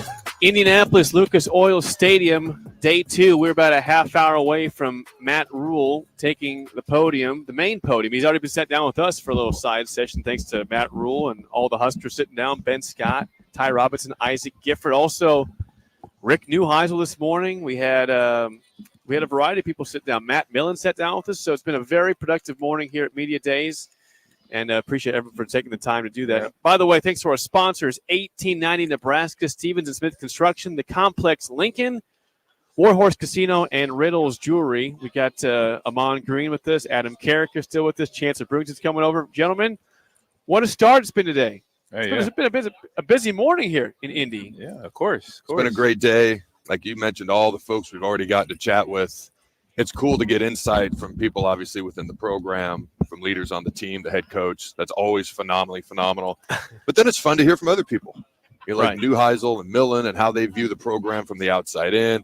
Neuheisel is a former coach of a rival, I guess, Colorado That's rival, right. That's right. you know, so to speak, and how they view the program. So for me, I like to get that 360 perspective. So I always find that interesting. Also heard from Luke Lachey, the tight end from the, Yes, from the that Hawkeyes. too. He was great too. In terms of what's been going on at the podium, beyond what we've been doing here, Deshaun Foster is the new head coach of UCLA. indeed. And you know, some of these guys, when they go to their 15 minutes, they talk the whole time. You know, I think the other day, Luke Fickell went 13 and a half minutes. He took 1 or 2 questions max, and he was done. Deshaun Foster spoke for 90 seconds before he took questions. He actually would. It was of the 15-minute allotment, he only went 10 total, even with questions on there. So he's like, you know what?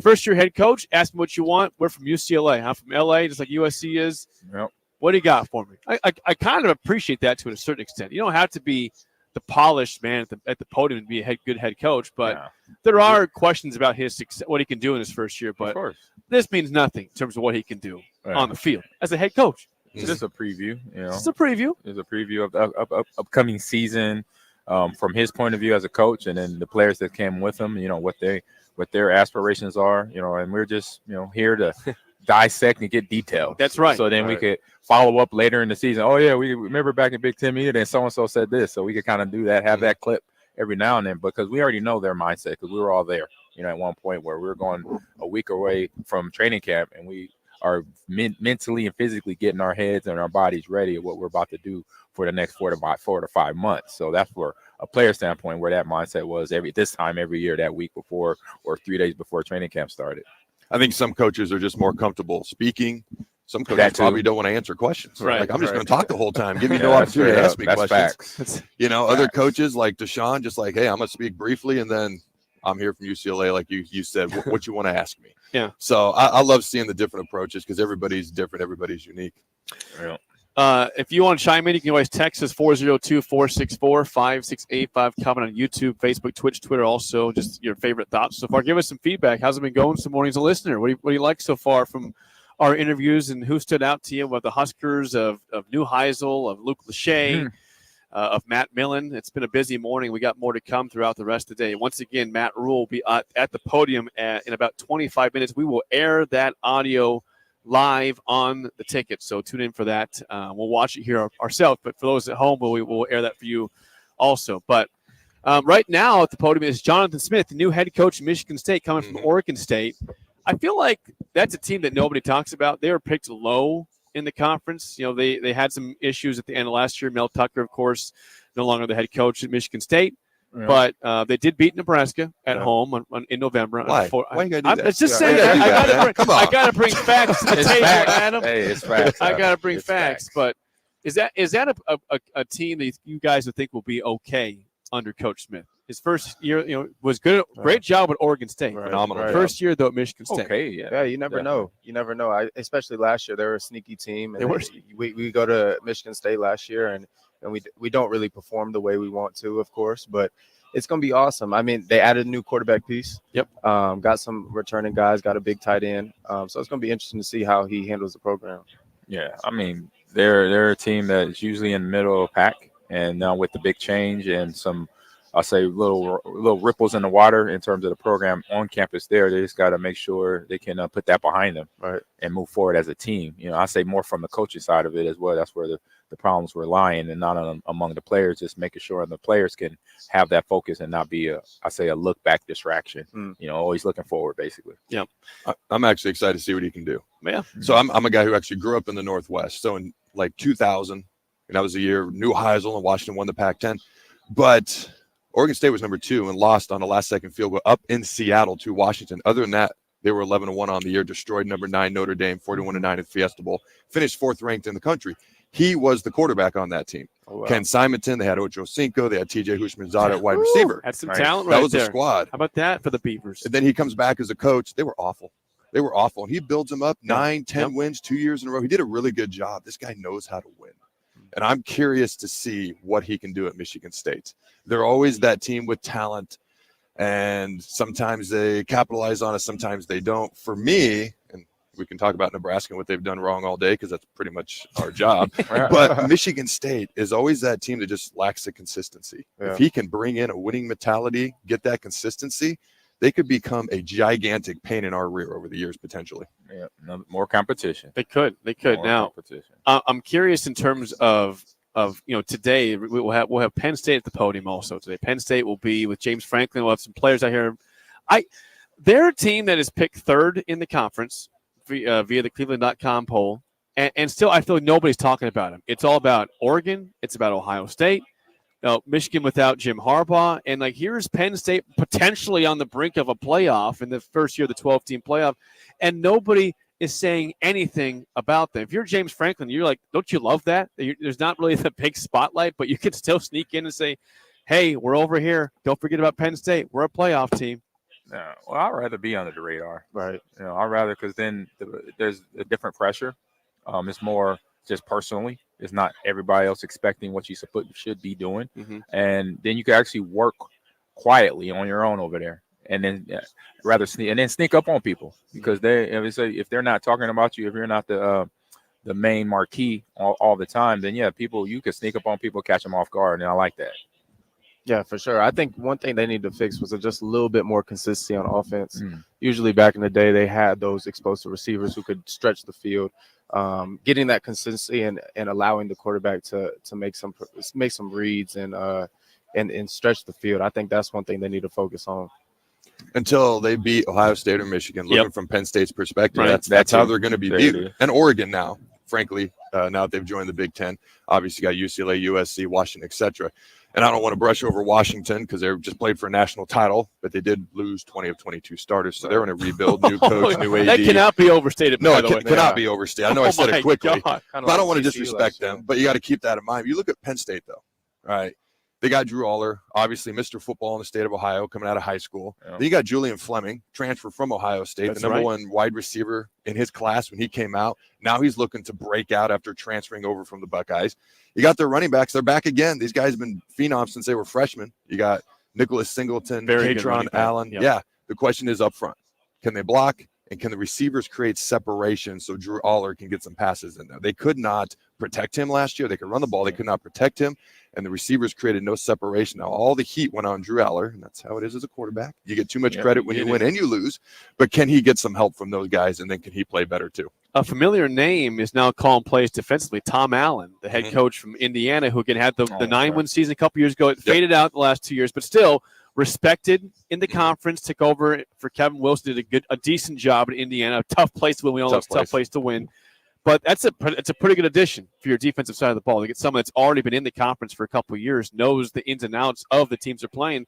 And you mentioned, Adam, about getting over the hump. They do host Ohio State this year. They go to Happy Valley, Ohio State on the road. So there's your chance to beat the evil empire, I suppose, to them, and that's their your home field. Yeah, I'll say that's their only bump in the road. Really tough game on there. I mean, all the games are winnable for them, for the capacity and for the players that are on their roster and the coaching staff they have for what they've been doing the last couple of years. Yeah, they're not obviously making it to the FBS, but in terms of competition, they're beating the teams. If you look at the first 7 games up into the Ohio State game, they could be definitely well above, in terms they may not, I won't say not having a loss, but I'll say maybe one loss in there in the bunch of the 7 games going into the Ohio State game. So motivation and confidence could be a little bit high going into that game. But I know, but it's still funny the way I mentioned that no one's talking about them, and they're still picked third of 18. It's like the most quiet third ever. Yeah, it's crazy. I mean, we're talking about a year where legitimately 3 Big Ten teams could likely make the playoff. I would say 2 for sure. 3 and 4 is possible. And Penn State would be that team. And there's just, it's nothing. I actually went back and looked a couple of weeks ago under the 12-team format the way it is, knowing that the top 4 are conference champs and you got the G5 team automatically getting in. 5 of the past 7 years in that format, Penn State would have been in a 12-team playoff. Wow. And once you get in, you never know what can happen. Right. That's how it's playoffs. That's what's fun about it. What's good is, like I talk about this season and what the games are coming up. So the good thing is, before they go Ohio State, they got USC at USC, and they go to Wisconsin as well. So that'll give, I say that's 2 teams, even though they had the big change out of USC, Caleb's gone and some of the receivers are gone, but that's still of a competitive roster that you could go on the road, long trip out to LA, and then come back to the Midwest, go deal with another Wisconsin team that we know going to try to run the ball. So physically, mentally, I believe as a coach, I like that. At least 2 weeks prior to Ohio State, we get tested. We get tested in a way that we know that Ohio State is going to test us in all factors: offense, defense, and special teams. Big deal right there. I want to go back to something you said a little bit ago, Adam. You said you grew up in the Northwest. You saw the Washington and Oregon State, play the tight game. Okay, we're here at Media Days, and there are 4 teams from that conference, the Pac-10, Pac-12. They're now here: USC, UCLA, Washington, Oregon. Has it hit you yet? Like, as someone that watched it in the Northwest live, we've known it for months and a year plus for USC, UCLA. But when does it officially hit you, and how have you accepted it yet? Oh man, that's have I accepted it? Yes, I've accepted it. Does it seem real? No. It's kind of like when I had twins. I knew I had twins. I mean, my wife was up in the middle of the night with them more than I was, admittedly, but I was still getting up from time to time. Right. But it wasn't until they were about 2 that it was like, holy crap, I've got 5 kids, 4 daughters, and twins. That didn't even include my 6th one on the way that was coming, Jordan, who's now 7. My point is, I am fully well aware that they're in their conference. I've accepted it, but it does not seem real yet. It is not set in until I see Ohio State go to Autzen. Okay, because that's going to happen at some point this year. And I don't know the whole entire schedule, but you got Penn State going to play a lot of those West Coast teams. Until I see it, and I see it on my screen, and I see it for at least about a month, it's going to seem surreal until it eventually becomes real in my mind. Honestly, I'm very excited. I'm still waiting for Arizona State, Washington State, that game, Arizona, Oregon, but, that conference doesn't exist anymore. Right. And I don't know where the heck Oregon State and Washington State are even playing. What are they, independents now? The Pac-2? What is that? Pac-2? I saw Stanford and Cal are SEC. I saw that. They're ACC. ACC. I know they were south somewhere, but ACC. I saw that, and I don't even know where those were. Dude. Wazoo is at, and what was that? Oregon State? Oregon State. Yeah. So they can literally look out almost their back and see the Pacific Ocean, talking about Cal Stanford. Yet they're going to go play on the Atlantic Ocean. Literally, how crazy is that? The rough part. What are your thoughts on that? How crazy is that, man? It's gonna be crazy. I'm seeing the Rutgers. Imagine Rutgers going to play at UCLA, and then they go to Northwestern, or Northwestern go to SC. Yep. The travel is gonna be crazy. And being a player, y'all know how the travel is, especially being in college, having to adjust to that. That's a whole nother ballgame. And SC plays at Rutgers this week here in a conference game. Yep. It's going to feel weird seeing USC in Piscataway. It's going to be weird. Yeah. And it was a conference game. They could do them dirty, make it a morning game, so it's like 9 a.m. Pacific time. I don't know if that's been announced. It could be a morning game. That would be wrong. That'd just be wrong. Very well could be. So we'll see. And I talked about it the last couple of days, and definitely today, where as a coach, that's my whole emphasis. Beyond starting training camp, I'm talking to my SDI people, and like, this I know, but say if I didn't know, but like, what is the best practice of getting players ready and acclimated to 3-hour time change? Yeah. I know it as a player. I learned it. It's like, if you get there, so 3-hour time or whatever the time change is, let's say 2 hours for most, you want to get there, game on Saturday, which unfortunately you're going to have to talk with school. They have academics they have to attend to, but so you saying, look, I want to get there on Wednesday. If we're playing UCLA, if we're coming from New Jersey, I want to get there Wednesday, because every hour to the day, our bodies takes that hour to accumulate. Mm-hmm. So Wednesday, Thursday, flying out is going to be different because of those class schedules. So that's going to be just a thing that you could find. Or maybe through the school, will it be more of, okay, we already know they got to travel Friday most of the time, but now Thursday or Wednesday days. But that might be the question where, every college in the Big Ten has to ask that question to their academic department. Hey, we might have to leave on Wednesday, because to give our players the best opportunity, leaving on Friday, a 3-hour time change or 2-hour and 2.5-hour time change is not susceptible to giving them the biggest advantage on that field. Their bodies are still acclimating after one day of flight, so they're not going to be ready to go to play. So we leave on Thursday or Wednesday at night, that's different than that. When we wake up on Saturday, we're fresh. Right. Our bodies are not going to sleep because we're on the West Coast and we're on the East Coast, and it's 9 o'clock when it's only really 5 o'clock, 4 o'clock our time. So you just got to think about that. And that's another part of being a coach that now all the Big Ten coaches got to be fully aware of. You talked about when you played in the NFL, like back-to-back West Coast games you had. Goodness. You guys stayed out there that whole week. You can't do that in college. No, they got classes, right? And here's the other question, and I never knew how I felt. So a lot of times with the Rams were in St. Louis, we played San Francisco, Seattle, Arizona. Those were our division rivals. So every year we were going out there, 4-hour plane flights, 2-hour time difference. And so a lot of times, instead of leaving on Saturday, we'd leave on Friday. Yeah. I hated sitting around the hotel all day Saturday and having a 30-minute walkthrough and meeting. That drove me nuts. I didn't like that. I'll tell you a Do story you in a like minute that? here. Or would you rather fly out an extra day early? Because that drove me nuts. I was fine with it. I get claustrophobic in a freaking hotel room. Or did you like that? No, I was okay with it. Like, Did you I was like okay. What about you, Chan? You had anything like that? I mean, extra travel day? I would say the only big travel I had was going to Ireland. Okay. Oh, That was a long How was that? I mean, so it was a 13-hour flight. Yeah. And once right off the plane, we had to get going. We had practice Right away. Right away. Yeah. So And that's usually the MO. yeah, and you had to wear tights. You had to wear the fly net things on the. Oh, yeah. Limit the inflammation. Exactly. From the flight. Yeah, from the exactly. flight, edema. Exactly. Yep. But the turnaround from that trip, Fancy we word. didn't really recover for like 2 weeks. How early did you guys go out again? Remind me. We went because it we was- had 6 days out there. Because school And hadn't that- started yet, right? And, that, school and, wasn't that, and started. that wasn't enough. Yeah. You probably need another week. Yeah. Because every hour to the day. And what Get people your don't- body acclimates. What people don't understand is you have to fly back. So it was a 13-hour flight So back. then you come, yeah. And so right off the plane, guess what we had to do? We had a snack and walk through for the next week. So it was, and then so we go and play forget who Fordham, it was. right? Was it Fordham? North Dakota. North Dakota. Oh yeah, North Dakota State. Right. Yep, And we that's right. kind of Struggle probably. struggled. Yeah, It was a hard very game. tight And people game in are the like, fourth, yeah. "Oh, y'all ain't back." Obviously, then No, your body time is Exactly. on the European, on Ireland time at the Exactly. moment. And sometimes fans don't realize that. Exactly. You know, even miss a regular season though, right? You go through your regular season, you get into the middle parts of the end. That's when coaches got to be mindful of taking the contacts off our body, especially at the NFL level. Right. But sometimes it does come with the college level because now you got playoff. And so with playoffs now, come 16 November, games potentially. yeah, Yep. come November, you got to say, look at the practice schedule. It's like, all right, you know what? Because I remember Mike McCarthy doing this when he first came in Green Bay in 2006. That season, come December games for us, our practices were skimmed down to an hour 20, hour 10.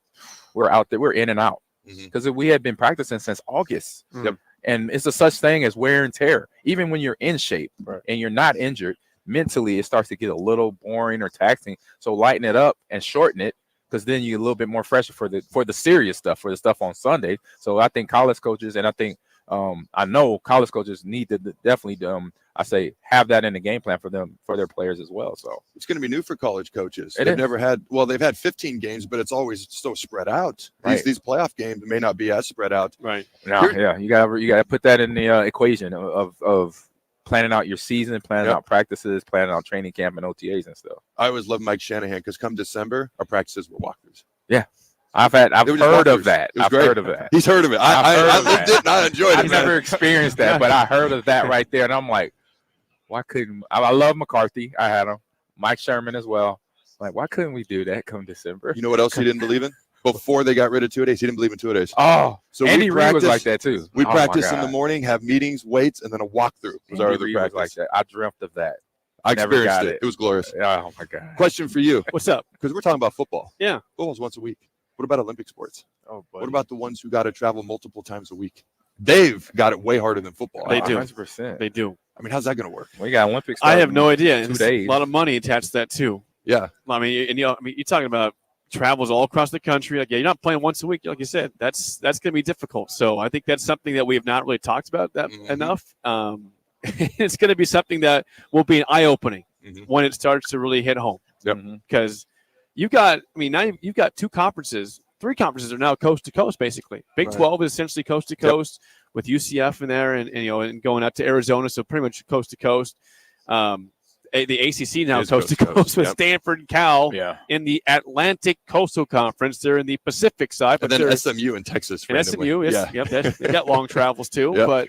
And now you get the Big Ten, so it's going to affect the whole country. I mean, the SEC not so much, but the entire country will be affected by all of that. The only silver lining is once these guys and girls go pro, they're already used to stuff. Oh, you mean nothing? To travel. You're like nothing for them. Yeah.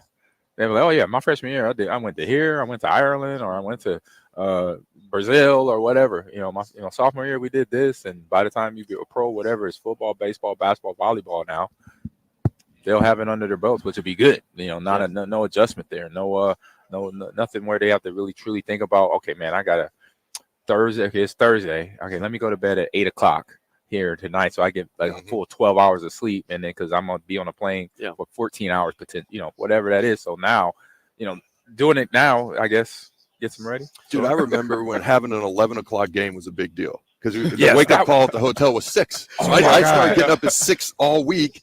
Dude, that's going to be nothing compared to what they're going to be experiencing. Year, we played Colorado State, and we had it was that call. Yeah. It was at 6 a.m. We had 11 because of TV. Yeah. We had to kick off at 11, and I just remember just felt so early, waking up at 6 to get ready for a game when we usually woke up like 8 or 9 o'clock. I'm like, it was only nothing now. It was in our time zone, no time change. Just moved it up like an hour and a half or 2 hours, and it was just a big deal. I was like, man. You brought up a great point, though. The expense of that travel, especially for these Olympic sports. Hotel, it's going to be very pricey. You think they're eventually going to go to like a pod system? I don't know. I'm very curious how they handle the finances. It's going to be super expensive, but we'll get back to this in a little bit. We got to get to break because when we come back from break here at Media Days, Matt Rule at the podium. Lincoln Riley right now, Matt Rule to follow. So we'll take a quick break, come back live from Indianapolis for Media Days, and Matt Rule is next here on The Ticket. You're listening to Big Ten Media Days coverage from Indianapolis. Sponsored by 1890 Nebraska, Stevenson Smith Construction, The Complex, Warhorse Casino, and Riddles Jewelry on 93.7 The Ticket and theticketfm.com. All right, it's time for Final Jeopardy. It's been a tight contest today that all comes down to this final question. No summer picnic or family get-together or trip to the lake is complete without this particular item. Let's go first to Bob. What is beer? No, that's not it. Think about the kids. Over to you, Farley. What is corn on the cob? Tough to grill that on a boat. Wrong again. Grace, this time for the win. What is Bure's cheese spread? We have a winner! Bure's cheese spread, available in most local grocers in Nebraska. 29th at Buffalo Wings and Rings at 68th and O to celebrate the company's 40th anniversary. Enjoy 40% off wings all day and your favorite sports talk hosts on air from 10 a.m. to 6 p.m. Come hang with us for the 40th anniversary party on Monday, July 29th at the 68th and O Buffalo Wings and Rings.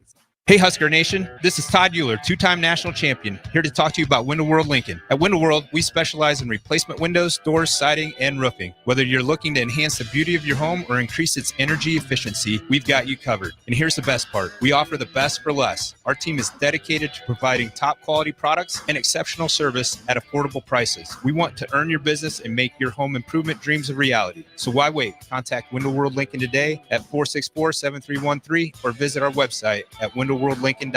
Window World Lincoln, where quality meets affordability. Football season is nearly here, and your long wait for year 2 of Matt Rule is almost over. Gear up for the season with 93.7 The Ticket's coverage of Big Ten Media Days from July 23rd to the 25th, live from Lucas Oil Stadium in Indianapolis. Jay Foreman, Amon Green, Adam Carricker, Chancellor Brewington, Derek Pearson, Steve Sipple, Jake Sorensen, and Nick Sainer will be in Indy for our shows Tuesday through Thursday. Getting the latest news from Nebraska and everyone else around the conference. Coverage of Big Ten Media Days is brought to you by 1890 Nebraska, Stevenson Smith Construction, The Complex, Warhorse Casino, and Riddles Jewelry. What a day. I could sure use an afternoon pick-me-up. Hold up. The new 93.7 The Ticket location has a milk, coffee, and tea inside? Oh, yeah. This is a game changer. Need an afternoon pick-me-up? How about a coffee or smoothie on your way to work? Stop by the Ticket Mill location on 1040 O Street to get your go-to drink or try out our new game day drinks, exclusive to the Ticket Mill location. We know it'll make your day a million times better. 93.7 The Ticket, Fox, KFXL weather. Sponsored by John Henry's Plumbing, Heating, and Air Conditioning. Your Lincoln forecast for today, we'll see mainly sunny skies and light winds. It'll be hot with a high around 94. Tonight, mostly clear skies and calm winds with a low around 69. And tomorrow, mostly sunny and hot again. We'll see an action high around 95. Our meteorologist Kyle Kleck for 93.7 The Ticket and theticketfm.com. Stevenson Smith Construction is a full-service, employee-owned concrete company that specializes in residential and commercial foundations and flat work. They've been a leader in the concrete industry since 1971, with nearly 250 employees combining for more than 2,000 years of service. With locations in Lincoln, Omaha, and Kansas City, they're united in quality, integrity, and professionalism to create excellence in construction. Learn more today at stevensondsmith.com. Garage doors can be expensive. Are you keeping yours in the best condition possible? This is Cameron Hall with Doors Plus. Doors Plus is a locally owned business that prides itself on the fast, reliable, and friendly service. Doors Plus offers flexible scheduling so you can book an appointment that fits your busy day. My team and I will come out to your property, both commercial and residential, and provide you with the necessary information you need to make sure your garage door is in working and smooth condition. Give Doors Plus a call today at 402-590-5800 to book an appointment and learn more about our preventative maintenance plans. Doors Plus, garage doors, and more. Wall to Wall Wine and Spirits is your place in North Lincoln to go for all your needs in wine, spirits, and beer. They also have a large variety of cigars in their walk-in humidor, and they have a top-notch walk-in, temperature-controlled, high-end wine bar. Plus, you can enjoy free samples from their tasting bar. There's only one place to go for all your needs for wine, beer, spirits, and cigars. Wall to Wall Wine and Spirits on North 27th Street in Lincoln. Join us each Saturday from 11 a.m. to noon for Youth Football 101 with Tank Perry of the Nebraska Red Wolves of 7-on-7 football. The future of the sport depends on the foundation set at a young age. Hear those stories and more each Saturday from 11 a.m. to noon here on 93.7 The Ticket. Hi, it's Charlie Stone here again with Andy Goodyear of Honda of Lincoln. Andy, I hear your lot is packed with new and pre-owned cars again. I know everyone would love to hear all about it. Please tell us all about it. Thanks, Charlie. It's taken some time, but we have more than 150 new Hondas in stock right now with hundreds on the way, including over 30 new Ridgelines in stock right now. But we've been telling everyone now, Charlie, is it's really cool that someone can come in and look at a new Honda and drive away with it that day. That's great. Like you said, it's taken a while, but now there are hundreds to choose from. How about pre-owned, Andy? As always, Charlie, we have over 100 to choose from, all makes and models, with prices starting at under $10,000. Well, maybe it's time. You come experience the Honda of Lincoln way of doing business. 27th and Yankee Hill Road or online at hondaoflincoln.com. You're listening to Big Ten Media Days coverage from Indianapolis. Sponsored by 1890 Nebraska, Stevenson Smith Construction, The Complex, Warhorse Casino, and Riddles Jewelry on 93.7 The Ticket and theticketfm.com.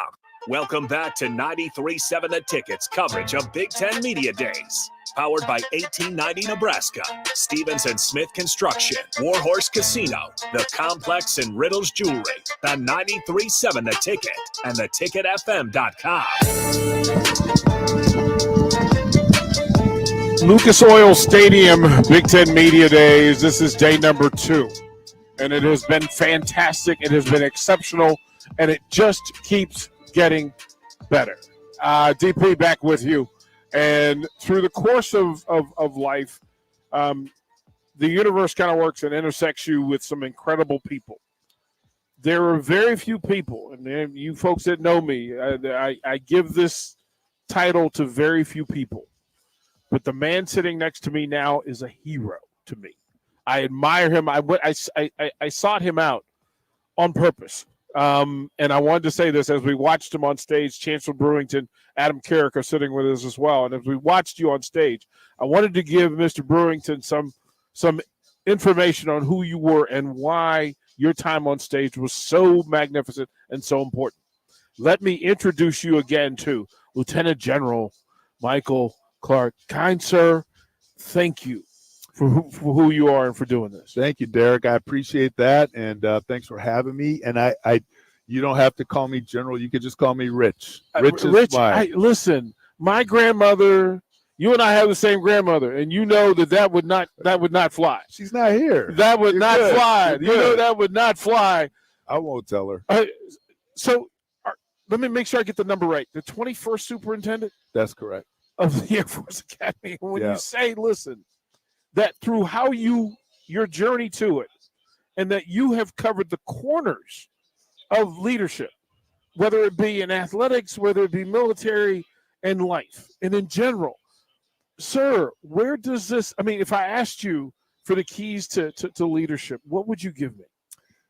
Oh, That's a good question. So I think the real key is the first one is to understand your purpose. Like, what's your real purpose? Not just what's your job description, but what at the highest level are you trying to do here on this earth while you're here?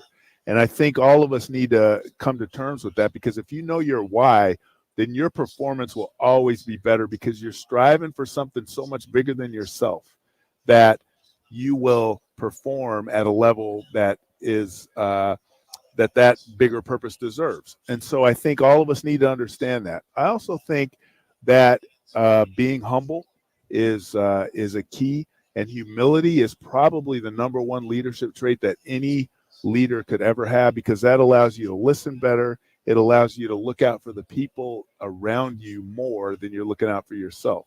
And I always think about Barry Sanders. He used to say, thinking or being humble isn't about thinking less of yourself. It's about thinking of yourself less and being selfless. And I always respected that. And he's one of the most humble, amazing people you ever want to see. So knowing your purpose, being humble, and just committing to that bigger purpose is key and critical. Explain to our listeners why you are here today. Well, I'm here because I got blessed to be the college football playoff executive director. And the Big Ten, obviously, is a significant conference in our college football community, and I wanted to be here to be a part of what's going on. I've actually done 7 of the 10 conference media days, and every one of them has been just incredible. Our student athletes that I get to be around and to see what they're doing, the coaches, the athletic directors, it just inspires me to try to be a part of something, again, bigger than myself, and something that our country needs. We're in a place now where there's so much division and contention, but everybody can come around some college football. You put that on the TV, even if you don't root for the same teams, we can get in the stadium together. Mm-hmm. We can cheer and root for the game, and then afterwards go, oh, well, we lost that game, but we're still friends. That is an absolute gospel. Listen, I want to say 2 things, because again, we're in Nebraska Station. Coach Rule is taking the stage, and I want to get to him before our listeners, stand up and light broomsticks. But first, let me thank you. Thank you for your service, your leadership, a lifetime of those things, because we are better for it. And to have the ability to shake your hand and say thank you means a lot to me. Oh, I appreciate that, Derek. I was honored to do it, honored to serve. I loved my career, and now I'm in a great place. So being a part of this enterprise, I could have imagined anything better. And I also want to say the fact that we are both Arlington, Virginians is just the coolest thing that I'm gonna find out today. Just blocks away off, and for my friends and family back in Arlington, South Glebe Road is in the house, right? And it is such a beautiful thing to find out in those neighborhoods. Shared time at the Pentagon in that space with USA Media and what you were doing at the Pentagon. You have had some great assignments, some fantastic missions, but, sir, a life of servitude in full. Thank you for all of us, for Adam Carrick, Chancellor Brewing, and all our listeners. Thank you for every day of what you do. No, I appreciate that, and I'm blessed and honored to do it. Being a part of this enterprise, sports gives you opportunities, introduces you to people that you would never have the opportunity to do, and that's what this job is doing for me. And I count you among the amazing people that I've been able to meet. I want to say this: there's no, hey, you understand that. Listen, there's no way that you and I could ever have a conversation that would be complete in full in any amount of time. But I'm going to bug you soon to come on the ticket and have a full-on conversation about the greatnesses of this country, about the military service, your work, and the sport, this athletic thing that we love so much. Any day. You just let me know. Kind sir. Thank you, sir. Much appreciated. Rico, take us to break, or at least get us to Matt Rule, and then we will come back here at Lucas Oil Stadium from Big Ten Media.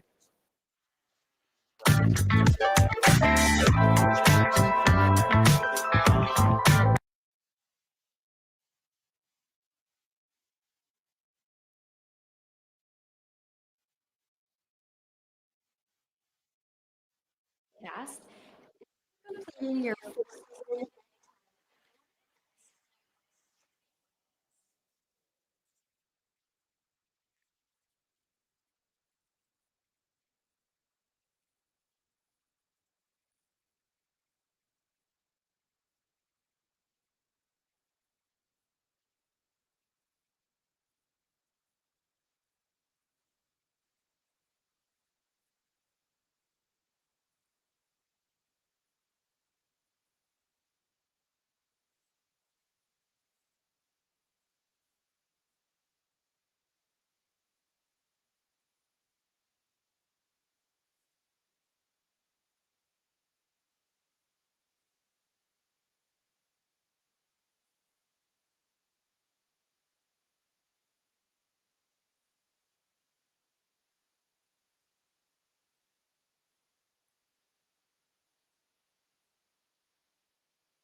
for what you're doing. That was Coach Matt Rule, and there are several points. I am with Chancellor Brewington, Adam Carricker. Several things in play through what we just heard. That he is aware. Coach Rule is aware of his surroundings, and Adam, it is a big thing to have coaches who are aware of their environment. Every place is different. Every place is unique. Like if I go to USC and I'm a head coach, I got to learn about USC and their culture, and I got to integrate myself with their players and how they've done things in the past, what worked, what hasn't. Nebraska, same thing. I would imagine very different type cultures and surrounding environments. And so as a coach, one thing he understands is how to ingratiate himself, how to educate himself, and how to incorporate all of that. He talked about having Osborne at practice and Frazier and Crouch and Solich and utilizing what he's got at his disposal. How some guys that takes a level of security and confidence. Some guys may not have that level of security and confidence in themselves, but he clearly does. And I feel like he's going to be able to use that to his advantage more and more and more. Chancellor, I mean, you played for the man, so let's go through some of the things, the speaking mannerisms that when he's in front of the team, and that's been something that social media has kind of latched on, that he appears to be somebody that's pretty magnetic in front of the team. Right. What say you about Matt Rule and how and when he speaks to his team? Yeah, I mean, it's nothing but positive things. I think the guys respect him so much. That's one common thing. Every time I have a guy on the show where I talk to him, outside the building or even inside the building, it's just this respect for Coach Rule and how he runs his program. One thing I heard him say, he said he's a lifelong learner. And yeah, he'll learn from a high school coach to a college coach to NFL coach, and that takes humility. And as I think about when the lieutenant was sitting in the seat, one thing he talked about, one of the key things of a leader is humility, and being able to learn from anything. So I just have so much respect for how Coach Rule handles himself and his program as well. As we sit here again, the magnetic part was watching other media. We know how Nebraska media is going to respond to Matt Rule, even in this big vacuum. But to watch the rest of the country, the rest of the conference's media react to him, and now there's a big, huge dog pile of reporters around Matt Rule away from the podium. Adam, what does it say to you that Nebraska's head coach is getting this sort of focus and energy? I think, first of all, it speaks to his charisma, so to speak, and his ability to articulate and communicate, even more so than that. I think also he's created a certain level of expectation coming into year two. I mean, we talked about it earlier this morning. Like in Nebraska, really the expectation this year isn't 6-6. It's like 7-5, 8-4, whatever the case may be. But he's done that by organically and legitimately earning people's trust. It doesn't feel like a facade, or I'm supposed to do this, so I'm going to do that, or I'm supposed to say this, or I'm going to say that. It's I'm going to learn, I'm going to educate, I'm going to incorporate myself into this, and then that's going to come out of me. And it's very organic, real, and authentic. And I think people can feel that. Plus, you see what he's done in the transfer portal and recruiting. You can see he talked about having more depth on the defense. We haven't talked about having depth anywhere on this roster for a long time. He sat right here in this chair where I'm sitting and talked about depth, and you can see he's brought in talent. Like I was with Amon earlier, I was talking about, hey, we got wide receivers that are 6'4", Jamal Banks, 6'3", Isaiah Nair, Malachi Coleman, 6'4". Like we've got guys who are gigantic, athletic, big targets. So we actually got to go ahead and win the games on the field. But for now, I mean, he has brought something to Lincoln that is attracting people's attention. Chancellor, as a member of that receiving corps, right? That, and you're an interesting bridge between offensive line play and the receiving corps. Size matters. You played with big tight ends, and you understand the value of having big guys attract attention away from you and for you. As a group, where do you think this this receiving group is. Adam brought them up. I'd like to focus a little. Yeah, I think it's awesome. You mentioned 6'4", 6'5", and the first thing I think of is when you can run the ball, and in football terms we call it MDM blocks, most dangerous man on the outside. So, we got this Big Ten conference, and I look at Penn State, I look at Iowa, I look at Minnesota. All these teams, they play a bunch of quarters. So what you're going to have is these safeties trigger, and when you have these big receivers who can get in there and dig out these safeties, that's what creates these 50-yard, 60-yard runs. And I think size really does matter. But another piece is we still got that speed. We still got Jalen Lloyd. Nair can run. Banks can run a little bit more. Coleman can run. So it's just awesome to see the versatility and to see who's going to rise to the top, because we talked about it a little bit yesterday. There's going to be a third down weapon that emerges, whether week 1, week 2, week 3. It's gonna play out. It always does in every receiving room. Whether it's Banks, whether it's Nair, whether it's Lloyd, we don't know. Whether it's IGC or Bullock, we don't even know. But it's going to be awesome to see who rises to the top in that room. And we haven't even talked about tight ends, Mr. Tight my End. goodness. Yeah. 6'6", 6'5". Yeah. Talk to me about tight ends. Yeah, it's going to be awesome. I think the main thing is being the extension of the O-line, dominating the line of scrimmage, being able to handle these DNs in this conference.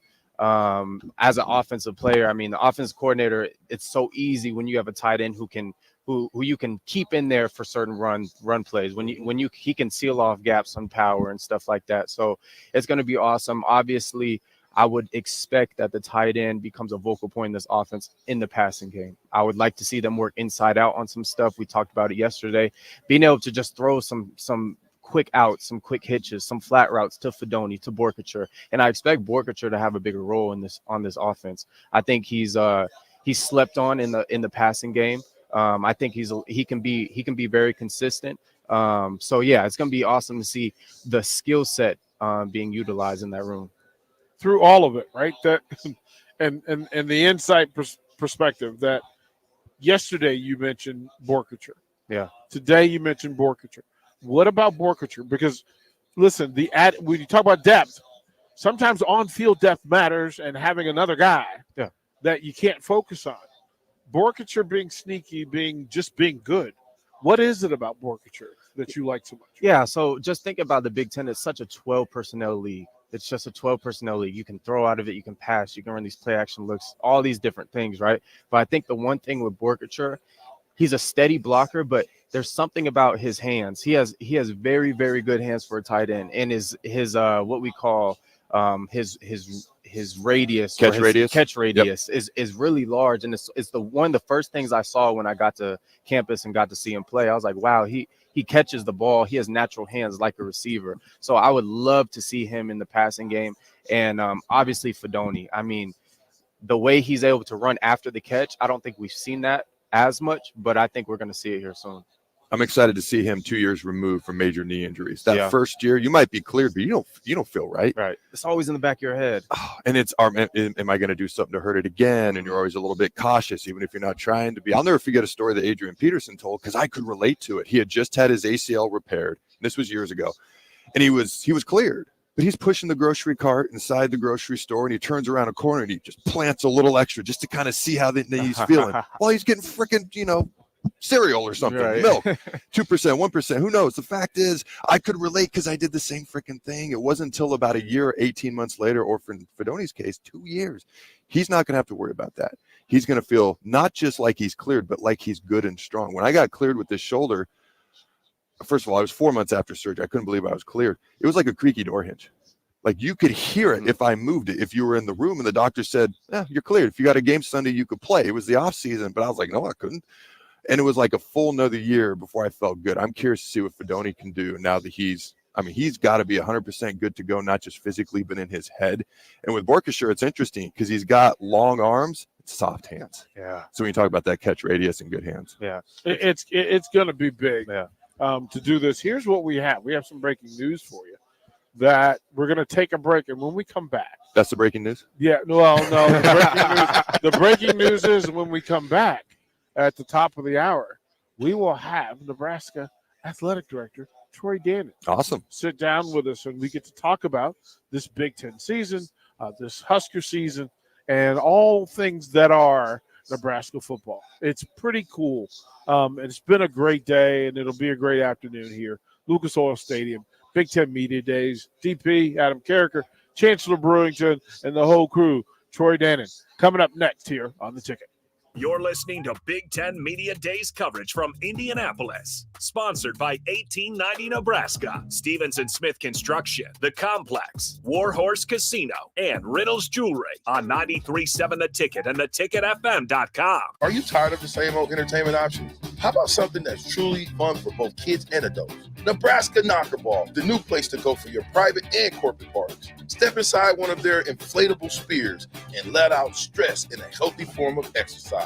Or try the human foosball, foot darts, yard pong, giant beer pong, basketball Connect 4, and much more. Nebraska Knockerball, specializing in physical, engaging fun. Call Nebraska Knockerball today at 402-460-8724 to learn more or book a reservation now. Stevens & Smith Construction is a full-service, employee-owned concrete company that specializes in residential and commercial foundations and flat work. They've been a leader in the concrete industry since 1971, with nearly 250 employees combining for more than 2,000 years of service. With locations in Lincoln, Omaha, and Kansas City, they're united in quality, integrity, and professionalism to create excellence in construction. Learn more today at stevensandsmith.com. I'm softball player Jordy Ball, and I'm proud of my Nebraska roots, and I'm proud to be back home. And at Midwest Bank, they're proud to be your local community bank.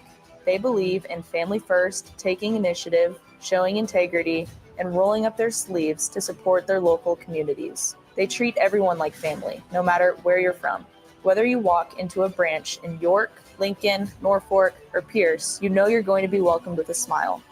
Your community, your bank, Midwest Bank.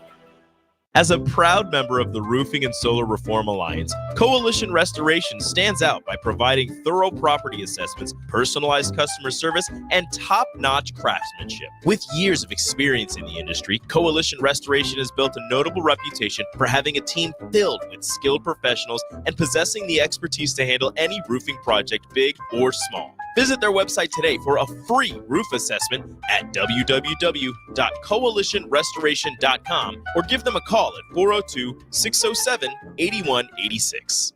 93.7 The Ticket, Fox, KFXL weather. Brought to you by Bryant Air Conditioning, Heating, Electrical, and Plumbing. Your Lincoln forecast for today, we'll see mainly sunny skies and light winds. It'll be hot with a high around 94. Tonight, mostly clear skies and calm winds with a low around 69. And tomorrow, mostly sunny and hot again. We'll see an action high around 95. Meteorologist Kyle Cluck for 93.7 The Ticket and theticketfm.com.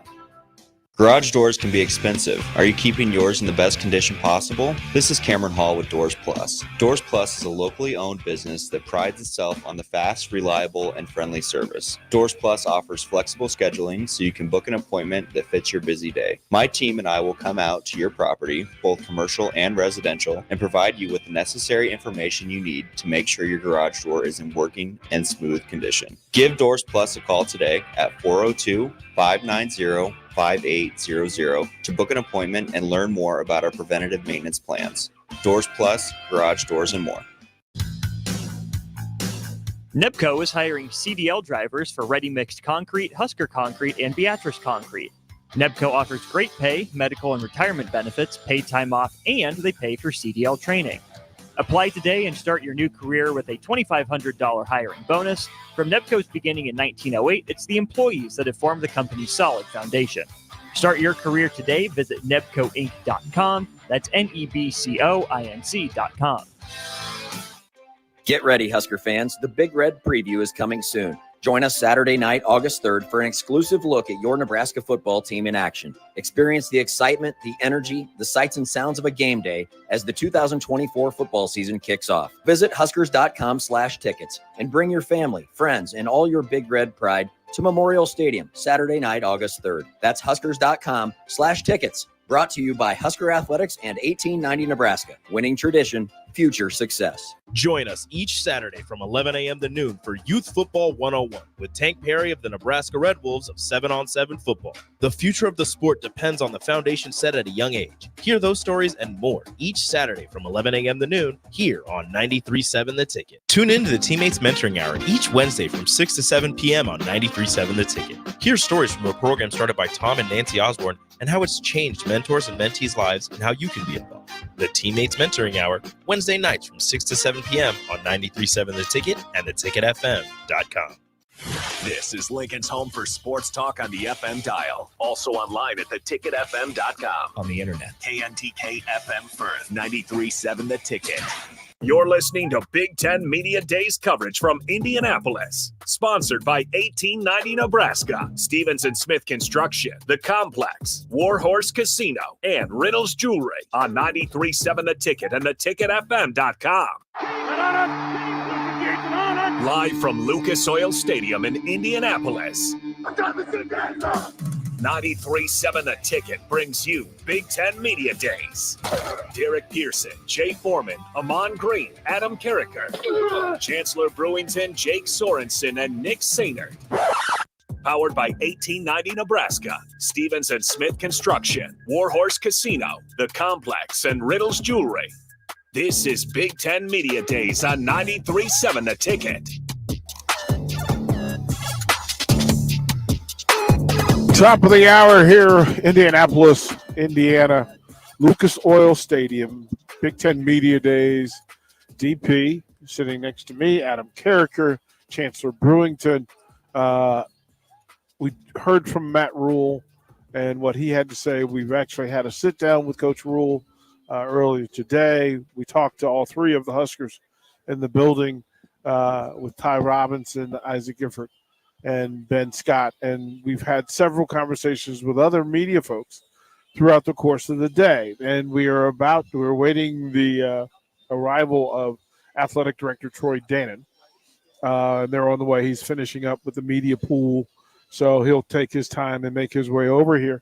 But Adam, there's so much of this that in a vacuum like this, we're getting to corners and deep detail, a new level of access to these student athletes, the coaches, and the game itself. Because we're having, listen, I can tell you that having yourself, Chancellor, Jay, Amon, Steve Sipple, come in and be able to have legitimate conversations with these athletes, it's a little different for somebody who's actually been through this process of, wow, preparing yourself for a season under the watch, in the fishbowl, being watched, being measured, being evaluated and reviewed by people who have never done what you do. And quite frankly, we get a little too comfortable in saying, well, that's not how that should be. The reality is it's fluid because it's different now than it was 2 years ago, 5 years ago, 20 years ago. And it keeps evolving. And I think that's the big part in the discussion. And we have to remember, wait a minute. Chancellor's Nebraska experience is different than Adams, which is different than Amon's and Jay's. It's different for Matt Rule. It's different for Isaac Gifford, who has had an entirely different journey than any other Husker that I can think of. Ben Scott, coming from a Pac-12 school, look, he's familiar with USC and UCLA. This isn't new water for him to think about, start pondering Washington and Oregon. He's already done that. But the fact that we have access, and the Big Ten has set up this event for us to give listeners access to this sort of information and detail, it's pretty remarkable.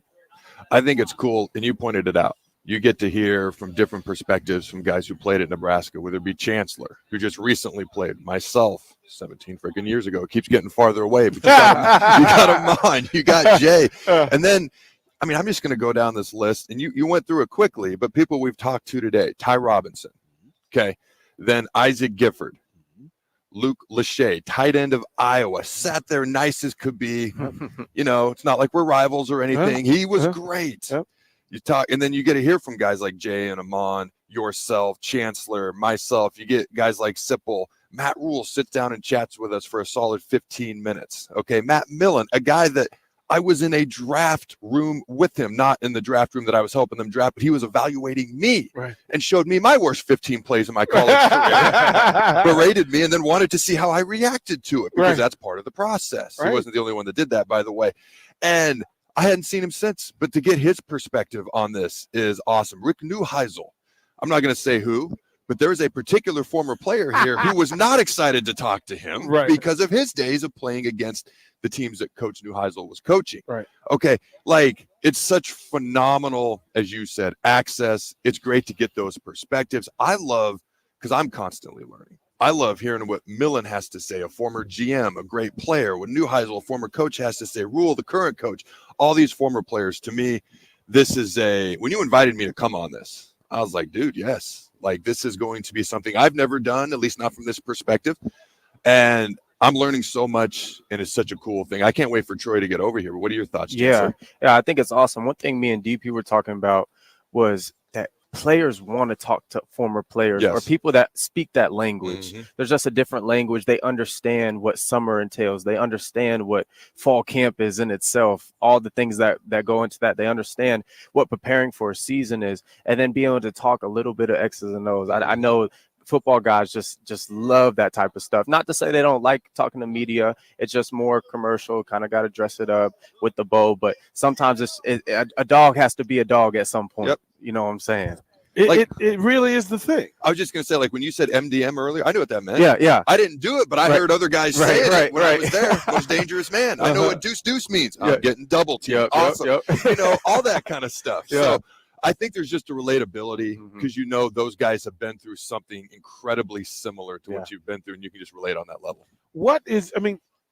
Through all of it, right? We're watching Penn State's players, USC players, UCLA, and in the vacuum that is watching them walk up.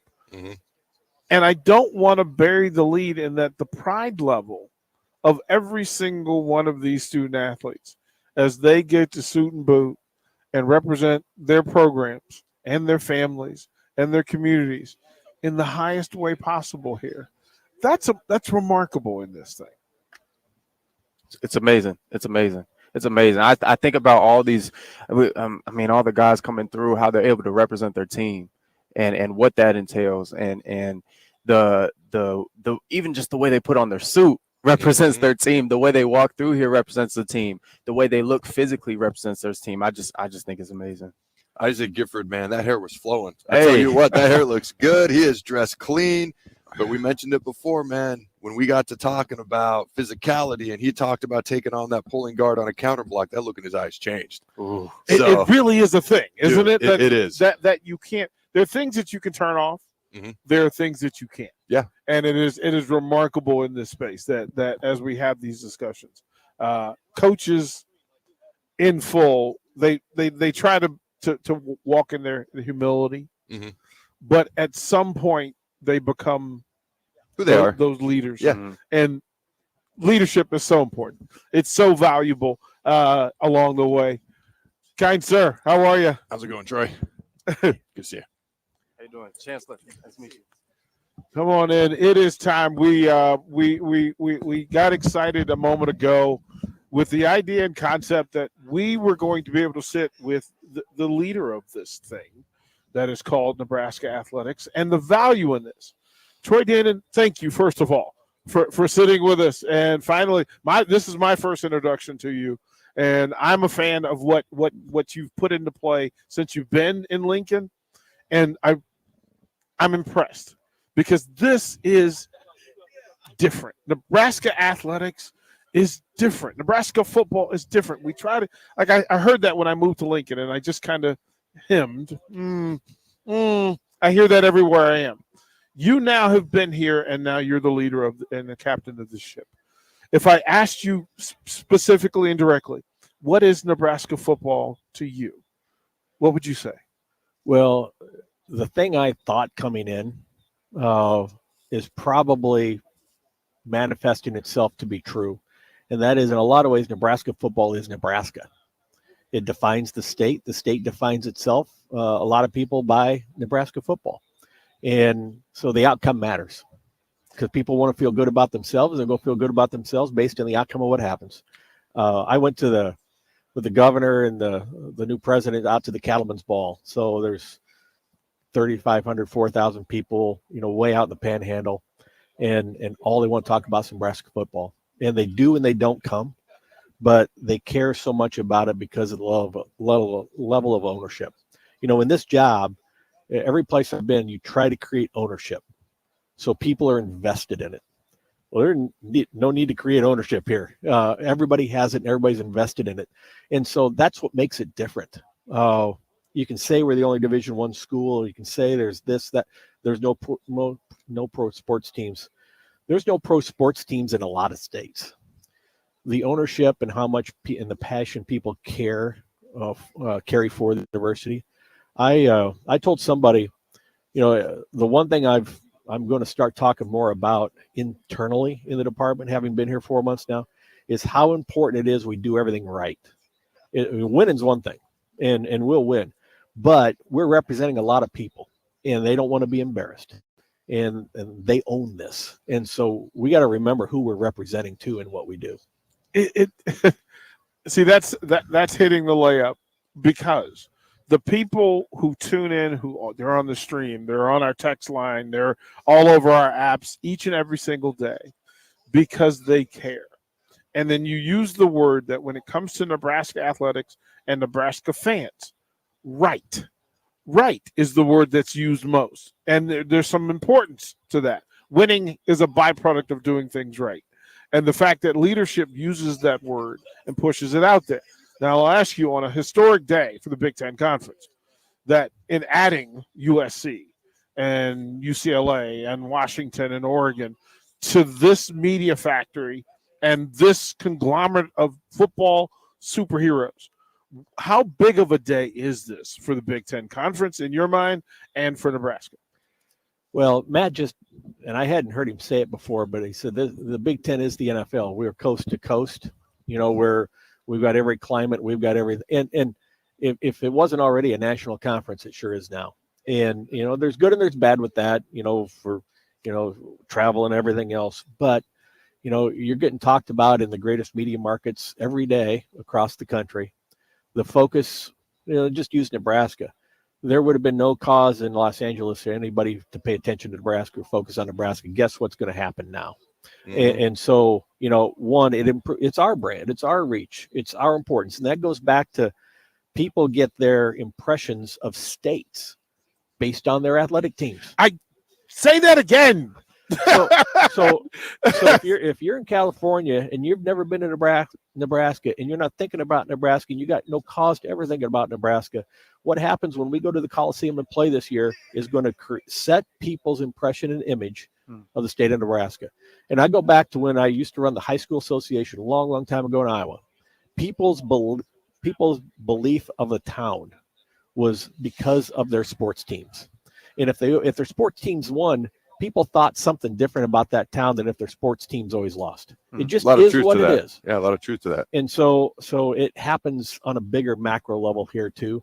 So the West Coast, the West Coast doesn't necessarily look at the Midwest with an eye of love necessarily, but we're going to give them a chance to look at us with the eye of love, and that's up to us to prove. They're going to love you because you do it right. I'm sure there's been an acclimation process as you're coming here from Washington and just getting adjusted to everything. How has that acclimation process been for you, and how do you feel the reception has been so far since you've joined us? The acclimation process, actually, growing up in Iowa and living in the Midwest my whole life, in some ways, it's adjusting back to what is normal and what we've always known. Mm-hmm. And I'd been away from my family for 9 months.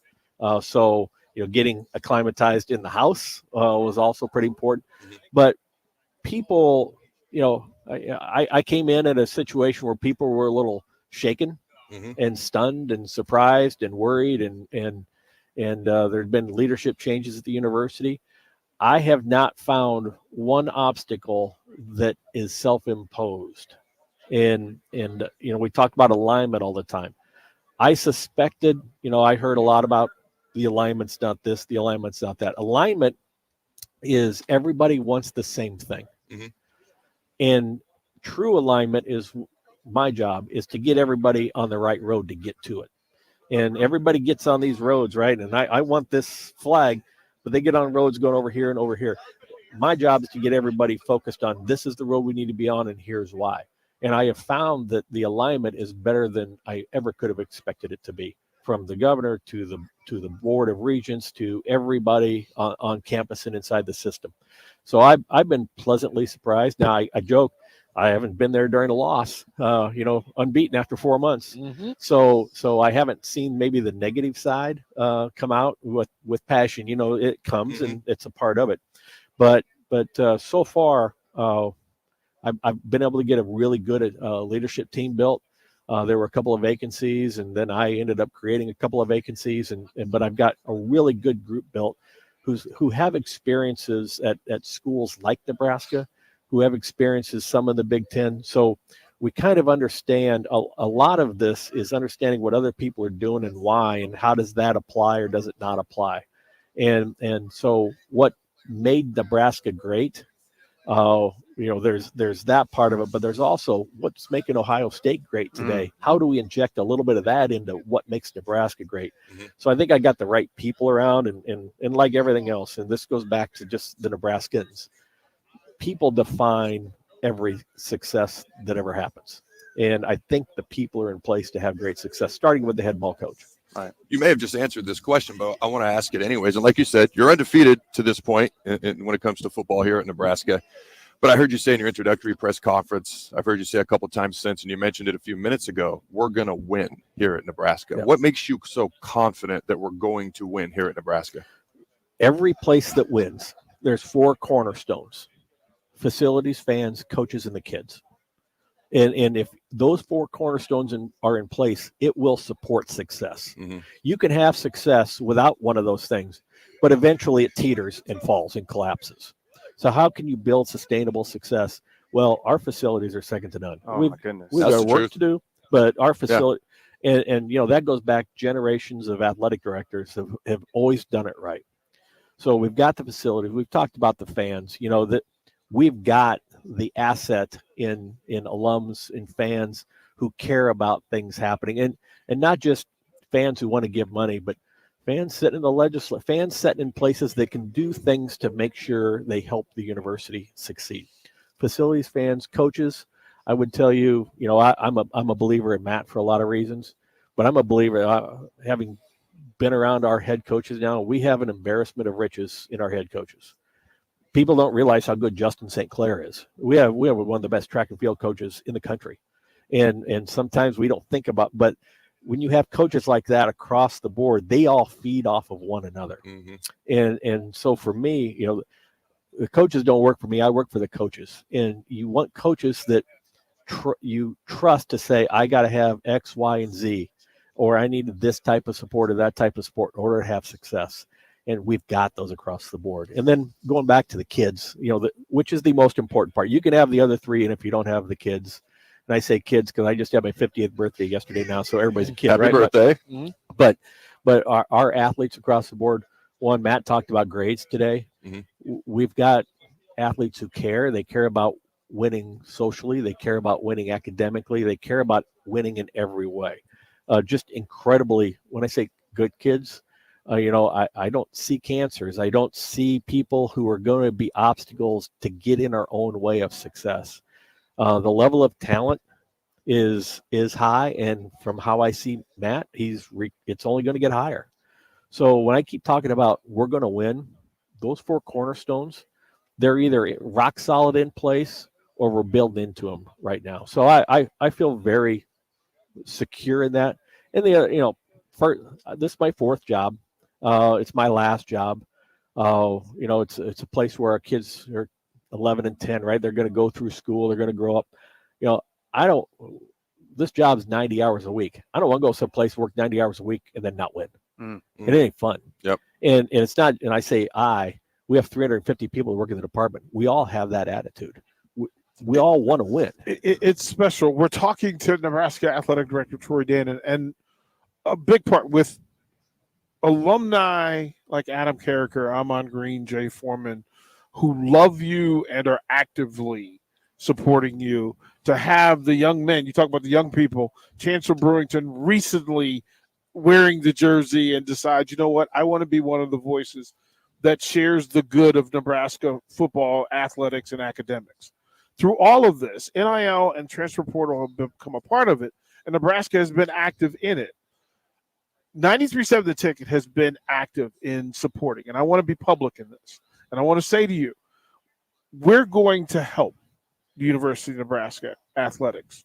We're going to provide opportunities for student athletes. We're going to provide opportunities for folks who support the program financially to reap some benefit from it from a media and advertising perspective. And I want to give that to you publicly. So for transparency's sake, everybody knows when I say I'm about it, I'm absolutely about it. And I appreciate that. And I will say, and I've said this a lot, when people ask me, hey, how was your interaction with X or Y, or what do you think of this or that? I look, are they helping us win? If they're helping us win, they're on my team. If they're not helping us win, they're not on my team. And it's as simple as that. And how it works, you know, and we'll use 93.7. You're there to help us win. Well, the next guy, you're going to help get somebody on board to also help us win. And then when we're all together, that synergy, that's when it's really going to happen.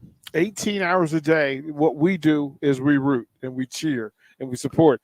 And then there are those times where there's that other thing other than winning that shows up and we have to report it. But we also say, listen, if I've got you down the street and you have the freedom to walk in and speak your absolute truth anytime you want, 18 hours a day, it's an open microphone for you to deliver a message, to deliver the narrative, change the conversation, and to support the young people and this coaching staff. Well, I just talked to some of the other media that were here, the writers, and I said something that I think is really important about what we need to do, and that is, it's a track analogy, but our job is to run really fast in lane 4 and do everything we can to prepare ourselves to be the best we can in lane 4. Sometimes lane 3 is going to beat us, and sometimes there's nothing we can do about it. Sometimes we just didn't run real well, but we can't control lane 3. We need to really focus on lane 4 and make sure that every time we get to the starting gate, we're ready to do and perform at our highest of levels. And ultimately, when you control the controllable, the outcome comes with it. There's beauty in that. We've been asking everybody who sat down today, what would define success to them this season? And it's about that. But you can speak on a broader term about the athletic department. What defines success? What is that to you? Well, you know, it depends on the person and how it's being measured. You know, I've got people on campus that are going to look at my books and tell you whether we had a successful year or not financially, right? I've got faculty who's going to look at the grades and say you did things right. It was a great year. That don't care if you win or lose. Most of the fans, success is defined by whatever the scoreboard says. So you got a lot of different constituents, a lot of people to please, right? And so there is no one thing. That's why I say I want to win at everything. And winning, if you don't have success, if you don't win, and I understand, I'll tell Matt, I want to go 12-0, right? And then see what happens. All right, then that'll be the quote. Then it's 11. Then it's 11-1. That's the only thing we're going to use for this. It's 100%. Hey, if there's anybody that doesn't want to go 12-0, show me. Yeah, but that's where I get in trouble because I say that's the ideal. Yeah, that's the ideal. And then 11-1, and then 10-2, and you know it is what it is. You know, I want to have as much. But when you ask me how will I define success, if we are 6-6 at the end of the year. But I have been around this long enough to know whether we're 6-6 and moving or we're 6-6 and falling. And you've been in the locker rooms, you know. At Tulane, in year 6 for the head football coach, we went 2-10. But then we were followed in year 7. Most places would have fired the coach, right? Year 7, we win the Cotton Bowl, beat USC in the Cotton Bowl. We stuck with it. Why? Because we're 2-10. The locker room's together and tight. Everybody's still working. There's no heads hanging. Everybody's, you know, you can call it snake bit. Things happen. And when you play the game and you're in the locker room, you understand that. But you also know when the locker room's still together, when they still support the coaches aren't turning on the kids. And so sometimes I'll get to see things to where I will think, if we're not having success, then let's talk about why, and can it get better tomorrow? And if it can't get better tomorrow, if we're not constantly trying to improve, right, that's the problem. But you'll know, because you know the locker room, you know the guys, you know the attitude, you know what's happening. And so however many games you win, I've been around places where you win 9 and it doesn't feel like it's a successful season. And there's more work to be done in the offseason after you won 9 than there was after you won 6 the year before. Chancellor, you had, the most recent Husker. Right. And a new athletic director. What, from a student athlete, from somebody who cares about Husker Nation and about all of this, Scarlet and Cream, what would you have to ask or say to the athletic director? I have one question. Obviously we got commissioners, coaches, players. They're all leaders, right? And we were talking previously about what leadership means. What does leadership mean to you? If putting others in a position to succeed. If you at the end of the day, will my tenure be defined as successful or not? It will depend on whether I have put others in a position to succeed. If you ever do something to put yourself in a position to succeed at the expense of others, you'll fail. So getting a really good team of people and then empowering them. And if there's 350 people in the department, every one of them knows their job better than I know their job. Right. And my job is really to get them on the road, right? And to get them singing out of the same hymnal, and to be critical and to ask questions, but empower them to do what their expertise in their job is. And that's leadership. And I think if you look at coaches, my job in some ways, I'm coaching 350 people that work in the department, right? But if you look at coaches, the coaches who are the best leaders, they adapt to the talents and skills of those around them. They don't come in and say, we do this and you shall fit into this hole, this peg into this hole. It's the opposite. They figure out what these pegs are and they shape the hole to depend on what the pegs are that they have around them. And everybody's a little bit different from year to year. That's what the greatest leaders do. And from being around a lot of great coaches, those are the leadership lessons I think I got. How do you get the most out of everybody? Sometimes you may need kicked in the butt and you may need kissed on the cheek, but you got to figure out the people that are around you, what you need, what they need to get the most out of them so you can put it all together. That's leadership. Awesome. We've talked about a lot of things, from leadership to definition of success to acclamation, things of that nature. I want to pop a question out there about expectations. For those, specifically when it comes to football, for those who define, which is a lot of people, like success and expectations by wins and losses. I feel like this is a team that hasn't been to a bowl game in 2016. I don't enjoy bringing that up. The fact is what it is. But my point is, there's like an expectation of 6-6 bowl game. That's like bottom of the barrel for this year. We should be 7-5, 8-4, possibly more, especially with not overly intense first 7 games to start the year. What are your thoughts? What's your reaction? What do you say to like those who are like, oh, we got to be 8-4 this year, or I don't feel good about it, or at least 7-5? Well, if for one, when I evaluate coaches, one of the things I tell them, I ask them at the beginning of the year and at the end of the year, put together, tell me what you should see, what I should see competitively. And if their expectations are lower than mine, then we have a problem. We both have a problem. So whatever anybody's expectations are, one, they got to understand every dude in that locker room and every coach on that staff has higher expectations than they do. Trust me. So what I tell everybody is, whatever you think and whatever you hope, trust me.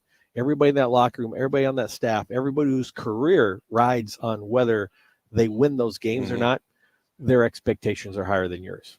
And if it gets to the point where they're not, then we're all in trouble. That's when you see changes happening, right? So my response to everybody is, I appreciate every expectation you have. Trust me, mine's higher. Would you Wow. please, and again, I'll thank you in advance for coming and sitting with us and sharing insight and energy because it's necessary and that's what good leadership does. But I'll ask you to leave Husker Nation with something from Big Ten Media Days from Troy Dannon to go forward until opening night. We had dinner last night with 3 guys, and I haven't had a chance to really be around the players much. I walked out of that meeting. I went back to my room, texted my wife, and I said, there was a lot of reasons why I thought we were going to win, but being around those guys last night, we got winners. And so rule number 1 to win, you got to have winners. And we have winners. Just great kids. And I go back to those 4 cornerstones. We can have all 3 of those other ones, but that 4th one, our athletes, they'll define everything. And those guys last night, the other people I've gotten to know a little bit in the locker room, getting to know the young quarterback coming in, we've got a room full of winners. And, one thing coach has done a really good job of is build that room full of winners. And when you have winners, you'll win. I think that is the move. I like it. Put it on a shirt. Put it on a shirt. Winners win. Winners win. No, serious deal. Congratulations. Good luck forward and up. I know that those are the 2 things tied to everything. No, and I really appreciate it. And we haven't had a chance to meet and talk, but I appreciate what 93.7's done, and I'm well aware of it, been made well aware of it, and so your support of the Huskers is not unnoticed. It's why we're here, and it's why we do what we do. It matters, it is important, and it's good. I appreciate and as you said, it's right. Yeah, I appreciate it, man. Troy Dannon. Thanks. Husker Athletic Director. We'll toward the break. We'll come back more from Lucas Oil Stadium, Big Ten Media Days. DP, Adam Carricker, Chancellor Brewington. I'm on Green. We'll be right back.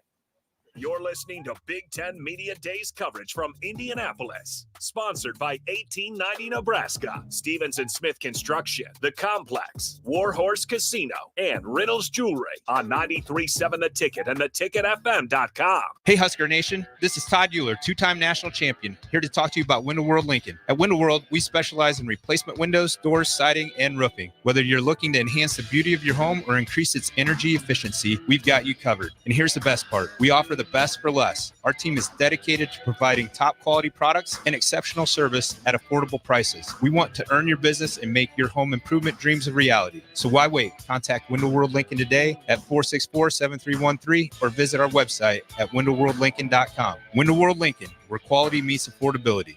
Vershawn Jackson, the captain here for The Body Shop. And man, did they hook me up with a great massage recently. The captain has a lot of stress in his life, as many people do. And for 1 hour, it was all relieved. The team at The Body Shop gave me a deep tissue massage that hit every area that I was in pain at. Whether you're looking for a Swedish massage, sports massage, deep tissue, hot stone, aroma, or more, there's only one place to go. The Body Shop at 48th NA. Book an appointment today at thebodyshoplincoln.com. Get ready, Husker fans. The Big Red Preview is coming soon. Join us Saturday night, August 3rd, for an exclusive look at your Nebraska football team in action. Experience the excitement, the energy, the sights and sounds of a game day as the 2024 football season kicks off. Visit Huskers.com/tickets and bring your family, friends, and all your Big Red pride to Memorial Stadium Saturday night, August 3rd. That's Huskers.com/tickets. Brought to you by Husker Athletics and 1890 Nebraska. Winning tradition, future success. Wall-to-Wall Wine and Spirits is your place in North Lincoln to go for all your needs in wine, spirits, and beer. They also have a large variety of cigars in their walk-in humidor, and they have a top-notch walk-in, temperature-controlled, high-end wine bar. Plus, you can enjoy free samples from their tasting book. There's only one place to go for all your needs for wine, beer, spirits, and cigars. Wall-to-Wall Wine and Spirits on North 27th Street in Lincoln.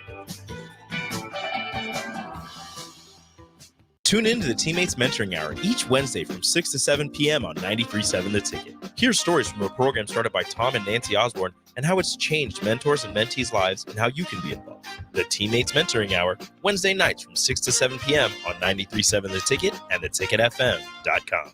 As a proud member of the Roofing and Solar Reform Alliance, Coalition Restoration stands out by providing thorough property assessments, personalized customer service, and top-notch craftsmanship. With years of experience in the industry, Coalition Restoration has built a notable reputation for having a team filled with skilled professionals and possessing the expertise to handle any roofing project, big or small. Visit their website today for a free roof assessment at www.coalitionrestoration.com or give them a call at 402-607-8186. Highball Bar in downtown Lincoln is open and located just north of 11th and O Street. Highball Bar offers a vibe and atmosphere like no other, making it the perfect place to grab a drink or beverage. Highball Bar features great events such as Karaoke Sunday, $4 Tito's on Mondays, Jack Daniel's specials on Wednesdays, and much more. Make Highball Bar your go-to spot after a hard day at work or on the weekend. Highball Bar, located at 122 North 11th Street in downtown Lincoln. The weather is hot, the kids are out of school, and you're on your way to the lake and summer road trips. Are you getting to your vacation spot comfortably, or is your car letting you down? Millen Motors Lot is full of great vehicles to take home, so you don't have to worry about your current car barely surviving another road trip. Come check out their lot just north of 48th and Layton and find your next ride for summer road trips and beyond. Millen Motors. No tag-ons, just quality vehicles. Millen Motors.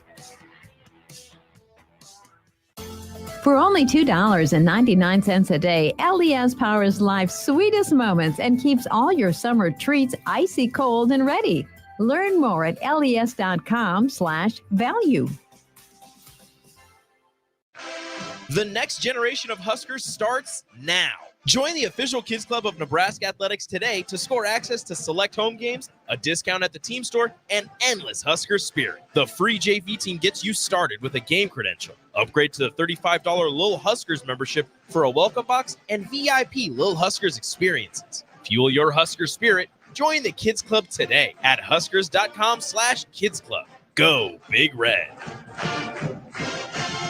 Join us each Saturday from 11 a.m. to noon for Youth Football 101 with Tank Perry of the Nebraska Red Wolves of 7-on-7 football. The future of the sport depends on the foundation set at a young age. Hear those stories and more each Saturday from 11 a.m. to noon here on 93.7 The Ticket. You're listening to Big Ten Media Days coverage from Indianapolis. Sponsored by 1890 Nebraska, Stevens & Smith Construction, The Complex, Warhorse Casino, and Riddle's Jewelry on 93.7 The Ticket and theticketfm.com. Welcome back to 93.7 The Ticket's coverage of Big Ten Media Days. Powered by 1890 Nebraska, Stevens & Smith Construction, Warhorse Casino, The Complex, and Riddle's Jewelry, the 93.7 The Ticket, and theticketfm.com. Welcome back to Lucas Oil Stadium, Big Ten Media Days. DP, we want to thank Husker Athletic Director Troy Dannon for sitting with us and kind of shedding some light on the mission and the leadership and the plan and the goal. And he's got a playbook, and it's good to hear.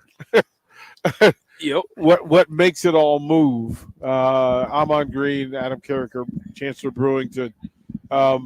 We'll start with you, Adam, because, again, leadership kind of shows itself. It can't help it.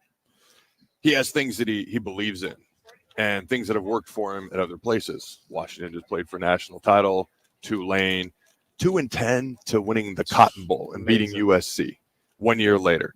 That shows he made a great point. That was year 6 of that head coach. In football, when they were 2-10, a lot of people would let him go. But he looked around and he looked at some of those other pillars that he talked about, whether it be leadership, whether it be the kids, whether it be these cornerstones. And to him, he's like, it's in place. The locker room is on the same page. It's going the right direction. We're going to show faith in this coach. Now, I don't know that he would have known that they're going to go to the Cotton Bowl, beat USC, and be the best G5 team in the country and one of the top 20 teams in the country. But that takes a foresight. That takes a belief. And it's, to me, true belief is doing what you think is best in the most difficult situations when it's easy to maybe do something else because you know you're going to get scrutinized. And when he pointed that out, that really clicked for me, and it made a lot of sense. And he comes to Nebraska, and he's like, we've got this and this and this and this, and it's that's what you need to be successful, and that's what you need to win. Because I've heard him 4 different times now since his introductory press conference, confidently, not hesitantly, doesn't come across like fluff, we're going to win here. Like, it's a statement of fact. Like, that sign is blue behind you, just like. And so I wanted to ask him about that. And he has things that he believes in, things that have worked for him. And it makes so much sense. It's hard not to get excited when you hear him say it. We've heard similar things in the past, didn't come to fruition, but it's kind of like organically I've gotten more and more excited about Nebraska this offseason because of what I see. It feels real, legitimate, authentic. I feel the same thing from Troy right now. Let's give it a number from 1 to 10, 10 being you're full on ready to buy a ticket in January. Where would you say your level of excitement for this football program stands? Well, that's a two-sided question because my level is always 10. That's a fair statement. That's a fair thing. I'll take that out of it. I'll try to take that out of it. I mean, it's legit like a 9. The only reason it's not a 10 is because I got to see the first few wins. I want to see it on the field, but I'm always a 10 out of 10. Taking that out of the equation, it's a solid 9 out of 10. And it's a few wins. It's not UTEP. Yes. It's Colorado matters. Rutgers is going to be tougher than people think. Right, like it matters. That is. Amon, where do you stand on this thing? Where is your level of excitement? I'll say I'll say a 8, between an 8 and a 9, because I know it's year 2, and you don't want to I'm always a person that's been kind of cool, calm, and collective, and where I don't want to overreact to how the season ended, because I was even though the season ended negatively, I'm super excited because I saw what I wanted to see for the last 3-4 games. There were some losses in there were some wins, but what I saw for 4 quarters as an athlete, as we want to see just play all 4 quarters, be competitive, don't just give up the game, and they didn't do that. So that's what I'm super excited. That's why I'm at 8, because I know it's a process. Every season is continue to build up to get to that next level, because all the players eventually got to catch up with each other, got to catch up with the coaches. And once we get on the same page that year, it might be year 3 or year 4, or halfway through year 4. Then boom, now everybody's like, oh crap, we go to Lincoln or they come to us, it's going to be a problem. So that time is in between year 3 to year 4 for me. Chance, where you at at, 8? But at 8. Yeah, I'd say a 9. I'd say a 9. I like Adam. I just got to see a couple wins. I got to see main question mark for me personally is just the quarterback play, of course. But when the director was sitting here, I thought it was awesome the way he said that people's expectations, mine are even higher. I like that. Mine are even higher. I look at these banners and I see the Ohio States, the Michigans going into these years. I guarantee their expectation was that. So to get there, we have to have that expectation as well. So I'm excited. I'm juiced up for it. I can't wait. And I was fired up sitting over there hearing them talk. I mean, think about this. So if you look at the banners, right, and it's Wisconsin, Michigan State, Ohio State, Michigan State, Penn State. Then there's the run, right? There's Ohio State and Michigan. There's a way. If Michigan can figure out a way and Wisconsin can figure out a way, right, it's not out of the realm for Nebraska to figure this out. Adam, how long does it take? What's reasonable to look up and go, okay, maybe not this flag, but 2 flags, 3 flags, 4 flags? How far down the road is reasonable? So I'm gonna answer your question, but I'm gonna say something first. It cracks me up when people say you can't win at Nebraska. I was like, were you dead for 40 years? Yeah, we did. You actually did. There's a way. For 40 plus years, we never won less than 9 games. There's a way. So don't tell me we can't. There was 5 national titles, and there are many more teams that were on the cusp of winning a national title. Just little things here and there. Bad call here or there. I digress. But don't tell me we can't do it. Now, to answer, to me, that's just asinine. I don't want to hear it. Now, we haven't done it in a while, and that's been frustrating. So that's a fair point to make. I look at year 2. And I asked him that question because I predicted back in March, and I need to update this at some point, Nebraska 8-4 this year. Okay. So that's one of the reasons I asked him that question, because I'm one of those guys. It's like 6-6, bottom of the barrel. Those first 7 games are very winnable. Colorado, Rutgers, those are the 2 toughest I see, and then just avoiding that pitfall that seems to come too often for Nebraska in a game we shouldn't lose, but we do. So for me, I think 6-6 is bottom of the barrel. I do think there's a potential of 9 or 10. I'm definitely not going to predict that or go there. But you look at Ohio State, man, that would be tough. You look at the rest of the schedule, though. Every game in that first 7 games is winnable. Then you look at UCLA, brand new head coach. He's trying to figure it out. You look at USC. Lincoln Riley sitting right over there has said we are starting over in a lot of things, specifically on defense, brand new quarterback. You look at Iowa, always a close game. Can we just get over the hump? You look at Wisconsin. They're trying to put in a spread offense. Yeah. Okay? They're still going to be Wisconsin. They still have a really good head coach going into his second year. But I see, and I'm not saying we can't beat Ohio State, but we're going to be a huge underdog. I see 11 games that are possibly winnable. I see a lot that we absolutely should win without reanalyzing the whole thing again, which I will do before the season starts. I still come back to like 8-4, somewhere in that range, and 6-6 being the absolute bottom of the barrel. Did that answer your question? It does. Okay. Because but that's why it stands out in front of me. Yes. That one, there aren't a lot of logos up there, first of all. Mm-hmm. Right? There's not a huge legacy, especially in recent history, of a bunch of programs getting it right. Mm-hmm. You added 4 programs to it. All of them seem to feel like they belong up in this next realm of 3 or 4 banners that goes up there. But we're not talking about the impossible. No. So from where they stand, even if you're going to measure from 4 or 5 wins to what's required to be up there, how long?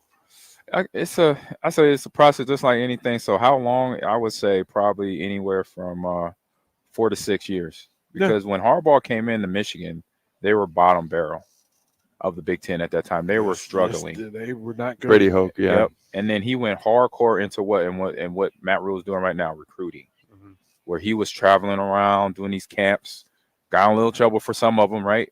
But still was getting the word out about Michigan and what they're going to do and what they're trying to do, what they're building there. And then eventually it got to a point that everybody was showing up at Michigan, players that he wanted on his roster in terms of being physical and hard-nosed offense, defensive players, tight ends, running backs, that he was a guy that when he played in the NFL, he played here, he played in Chicago, he had a run game, he had a pass game, he had a defense that could shut people down. So remembering that, he brought that to here. Or I say he brought that to Michigan. He brought that back to Ann Arbor. And so Matt is slowly it's a process. So it's taking his time doing the same thing. So it seems like, to me, to be honest, for me, I'm still be checking myself for real. I'm like, this is only year 2. Like I remember literally flying in here. I'm looking up research and I'm like, it feels like year 3 or 4 to me because we've been talking about it so much and seeing the good stuff that's going on from watching practices, watching the coaches coach during spring ball, the last 2 spring balls. So seeing that stuff all progressing into talking to Isaac today, talking to Ty, talking to Ben. See, again, we had a moment. Me and Adam had a moment where Isaac sitting where Chancellor's sitting when he talked about, when I asked him a question about, being physical or something like that, in his eyes, describing how he will come down to stop a counter play. That said it all to me. At least I know he's locked in right now. I know training camp start probably next week or the week after that. But I know one player for sure, Isaac Gifford, is locked in. So that means to me, that says to me, there's a few other players on the squad that's going to be locked in, knowing what this season means, looking at everybody on that schedule, taking one game at a time, and what they have to do. And so that time, like I said, that process of getting to then that banner up there, again, you're going to go through some bumps. It's going to take time. So like I say, 4 to 6 years would be that time where we could potentially have a banner up there, and that'll be awesome. Does NIL, the transfer portal, because these can speed all these things up. Yeah. Does that change your timeline at all, just with the way college football is now versus when Harbaugh first went to Michigan? That's true. Yeah, that's true. I say it could definitely accelerate it if somewhere between 1890 and other collectors come into play potentially, and if the athlete is out there. To have the money too, but you got to find the right. You got to find the right athlete. The right athlete, mentally and physically. You can't just go and say, I know you're a good player, because you look at their stats on paper and then here's your NIL money. You get them in that locker room and it doesn't work. Then you got a problem. Then you got to go in and, get that cancer out of there if it's a player like that. So you got to be strategic and detailed in recruiting your players, finding the players that have the mindset is, I want to come in, be a team player, be a family member on this squad, because I know what it's going to take to be a part of this. We'll go to break. When we come back, I want to load with this, and all 3 of you will have the chance to respond to it when we come back, but I'll set the table. you're all former Huskers, former players. Recruiting is everybody's job. I want to know what you tell people. Why should they play football at Nebraska? We'll get those answers when we come back to Lucas Oil Stadium. 2024 Big Ten Media Days. DP, AG, Adam Carricker, and Chancellor Brewington. We'll be right back. You're listening to Big Ten Media Days coverage from Indianapolis. Sponsored by 1890 Nebraska, Stevens & Smith Construction, The Complex, Warhorse Casino, and Riddles Jewelry on 93.7 The Ticket and theticketfm.com. The next generation of Huskers starts now. Join the official Kids Club of Nebraska Athletics today to score access to select home games, a discount at the team store, and endless Husker spirit. The free JV team gets you started with a game credential. Upgrade to the $35 Lil Huskers membership for a welcome box and VIP Lil Huskers experiences. Fuel your Husker spirit. Join the Kids Club today at huskers.com/Kids Club. Go Big Red. Hi, it's Sean Callahan here for Koppel Chevrolet GMC, and maybe the biggest savings in the Midwest are happening right now at Koppel. When you buy a new GMC or Chevrolet anywhere else, you might be paying too much. But right now, we're going to give you over $10,000 off list or 1.9% APR on select new Chevrolets or GMCs. So please give us a shot before you buy anywhere else. Please stop in the dealership or check us out online at koppelcars.com. You'll be glad you did. Must trade and finance with a roof credit. At Parkview Animal Hospital in Lincoln, it's not just the professional care that sets them apart, but their warm staff and state-of-the-art facilities. Whether it's for a routine checkup or a comprehensive medical procedure, at Parkview, your pet isn't just another number, but a valued member of their caring family. Visit them at pahlincoln.com today and in person just south of 14th and Pine Lake Road. Parkview Animal Hospital, your pet, our passion. For happier, healthier furry friends.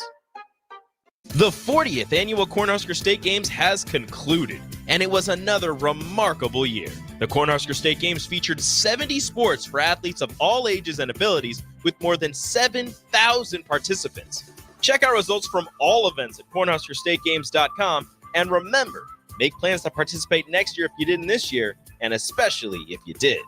Thanks again to our partners, Nebraska Orthopedic Center, Pepsi Cola, Nebraska Medical Association, and Farmers Mutual of Nebraska. 93.7 The Ticket, Fox, KFXL weather. Sponsored by John Henry's Plumbing, Heating, and Air Conditioning. Your Lincoln forecast for today, we'll see mainly sunny skies and light winds. It'll be hot with a high around 94. Tonight, mostly clear skies and calm winds with a low around 69. And tomorrow, mostly sunny and hot again. We'll see an action high around 95. I'm meteorologist Kyle Kleck for 93.7 The Ticket and theticketfm.com. For over 15 years, Integrated Life Choices has empowered individuals with disabilities in Lincoln and throughout Nebraska. They provide comprehensive services from group homes and independent living services to job training, ensuring fulfilling lives for those that they serve. Now, they're inviting you to join their mission. If you're passionate about making a difference in the lives of people with developmental disabilities, explore rewarding career opportunities with them. Learn more about their services and apply today at www.ilc.net. Be a part of Integrated Life Choices, where your work truly changes lives. Football season is nearly here, and your long wait for year 2 of Matt Rule is almost over. Gear up for the season with 93.7 The Ticket's coverage of Big Ten Media Days from July 23rd to the 25th, live from Lucas Oil Stadium in Indianapolis. Jay Foreman, Amon Green, Adam Carricker, Chancellor Brewington, Derek Pearson, Steve Sipple, Jake Sorensen, and Nick Sainer will be in Indy for our shows Tuesday through Thursday. Getting the latest news from Nebraska and everyone else around the conference. Coverage of Big Ten Media Days is brought to you by 1890 Nebraska, Stevens & Smith Construction, The Complex, Warhorse Casino, and Riddles Jewelry. Riddles Jewelry is excited to be celebrating 65 years. 65 years of so many incredible memories celebrating with each of your special moments. In celebration of the 65th Riddles Jewelry anniversary, we will be offering up to 40% off all engagement rings and all diamond fashion jewelry. The excitement doesn't stop there.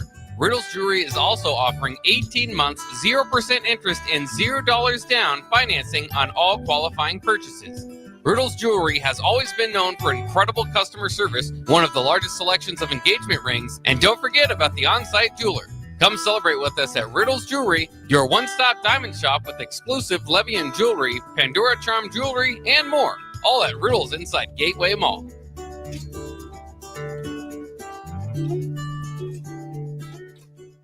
Start your Sundays off right with Jeff and Nicole Essink on Fitness Fanatics. Jeff and Nicole discuss health and wellness, how to achieve fitness goals, and more through the life of gym owners and gym goers. It's Fitness Fanatics from 9 to 11 a.m. on Sundays on 93.7 The Ticket and theticketfm.com. As a proud member of the Roofing and Solar Reform Alliance, Coalition Restoration stands out by providing thorough property assessments, personalized customer service, and top-notch craftsmanship. With years of experience in the industry, Coalition Restoration has built a notable reputation for having a team filled with skilled professionals and possessing the expertise to handle any roofing project, big or small. Visit their website today for a free roof assessment at www.coalitionrestoration.com or give them a call at 402-607-8186.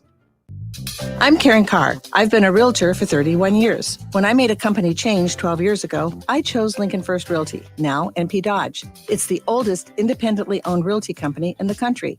Since becoming NP Dodge, we've continued our tradition of community involvement. Our management and staff are always available to offer support in marketing, technology, social media, and educational opportunities. Expand your career with NP Dodge. Call Eric at 402-434-2222.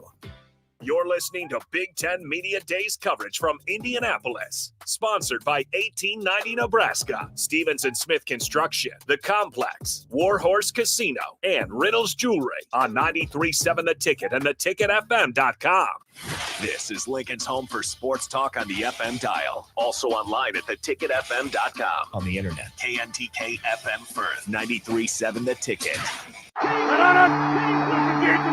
Live from Lucas Oil Stadium in Indianapolis. 93.7 The Ticket brings you Big Ten Media Days. Derek Pearson, Jay Foreman, Amon Green, Adam Carricker, Chancellor Brewington, Jake Sorensen, and Nick Sainert. Powered by 1890 Nebraska, Stevens & Smith Construction, Warhorse Casino, The Complex, and Riddle's Jewelry. This is Big Ten Media Days on 93.7 The Ticket. DP, Jay Foreman, Adam Carricker, Chancellor Brewington. Big Ten Media Days, in order to get us back on our official clock, this will be really quick, and I'll just set the table, and then we'll go get some more commercials in and get the station, the legal ID in, and come back and give you a full hour's worth. But to get things straight and to get things set, I just want to say thank you to the folks from 1890, Stevens & Smith Construction, The Complex, Lincoln, Warhorse Casino, Riddle's Jewelry, for making sure that we got here safely, and we're having a good time while we do it. It has been an exceptional morning and afternoon here at Lucas Oil Stadium, and I will reset the table for hour two. One, we'll have more for the next hour. We'll have more of the folks here. We'll have Nick is out gathering information because there's some one-off stations going on, and Nick has been bouncing around just listening to folks talk about what's going on in their season and et cetera. And then when we come back, top of the next hour, asking Chancellor, Adam Carricker, and Jay Foreman that as former Huskers of note, they are in the recruiting business. What do they say to people when it comes to recruiting, and whether the young people, the next group, recommending that they become a Husker? What do you say? Why is being a Husker important, and why should they want to be a Husker athlete? We'll get those answers when we come back to Big Ten Media Days, Indianapolis, Indiana, on 93.7 The Ticket.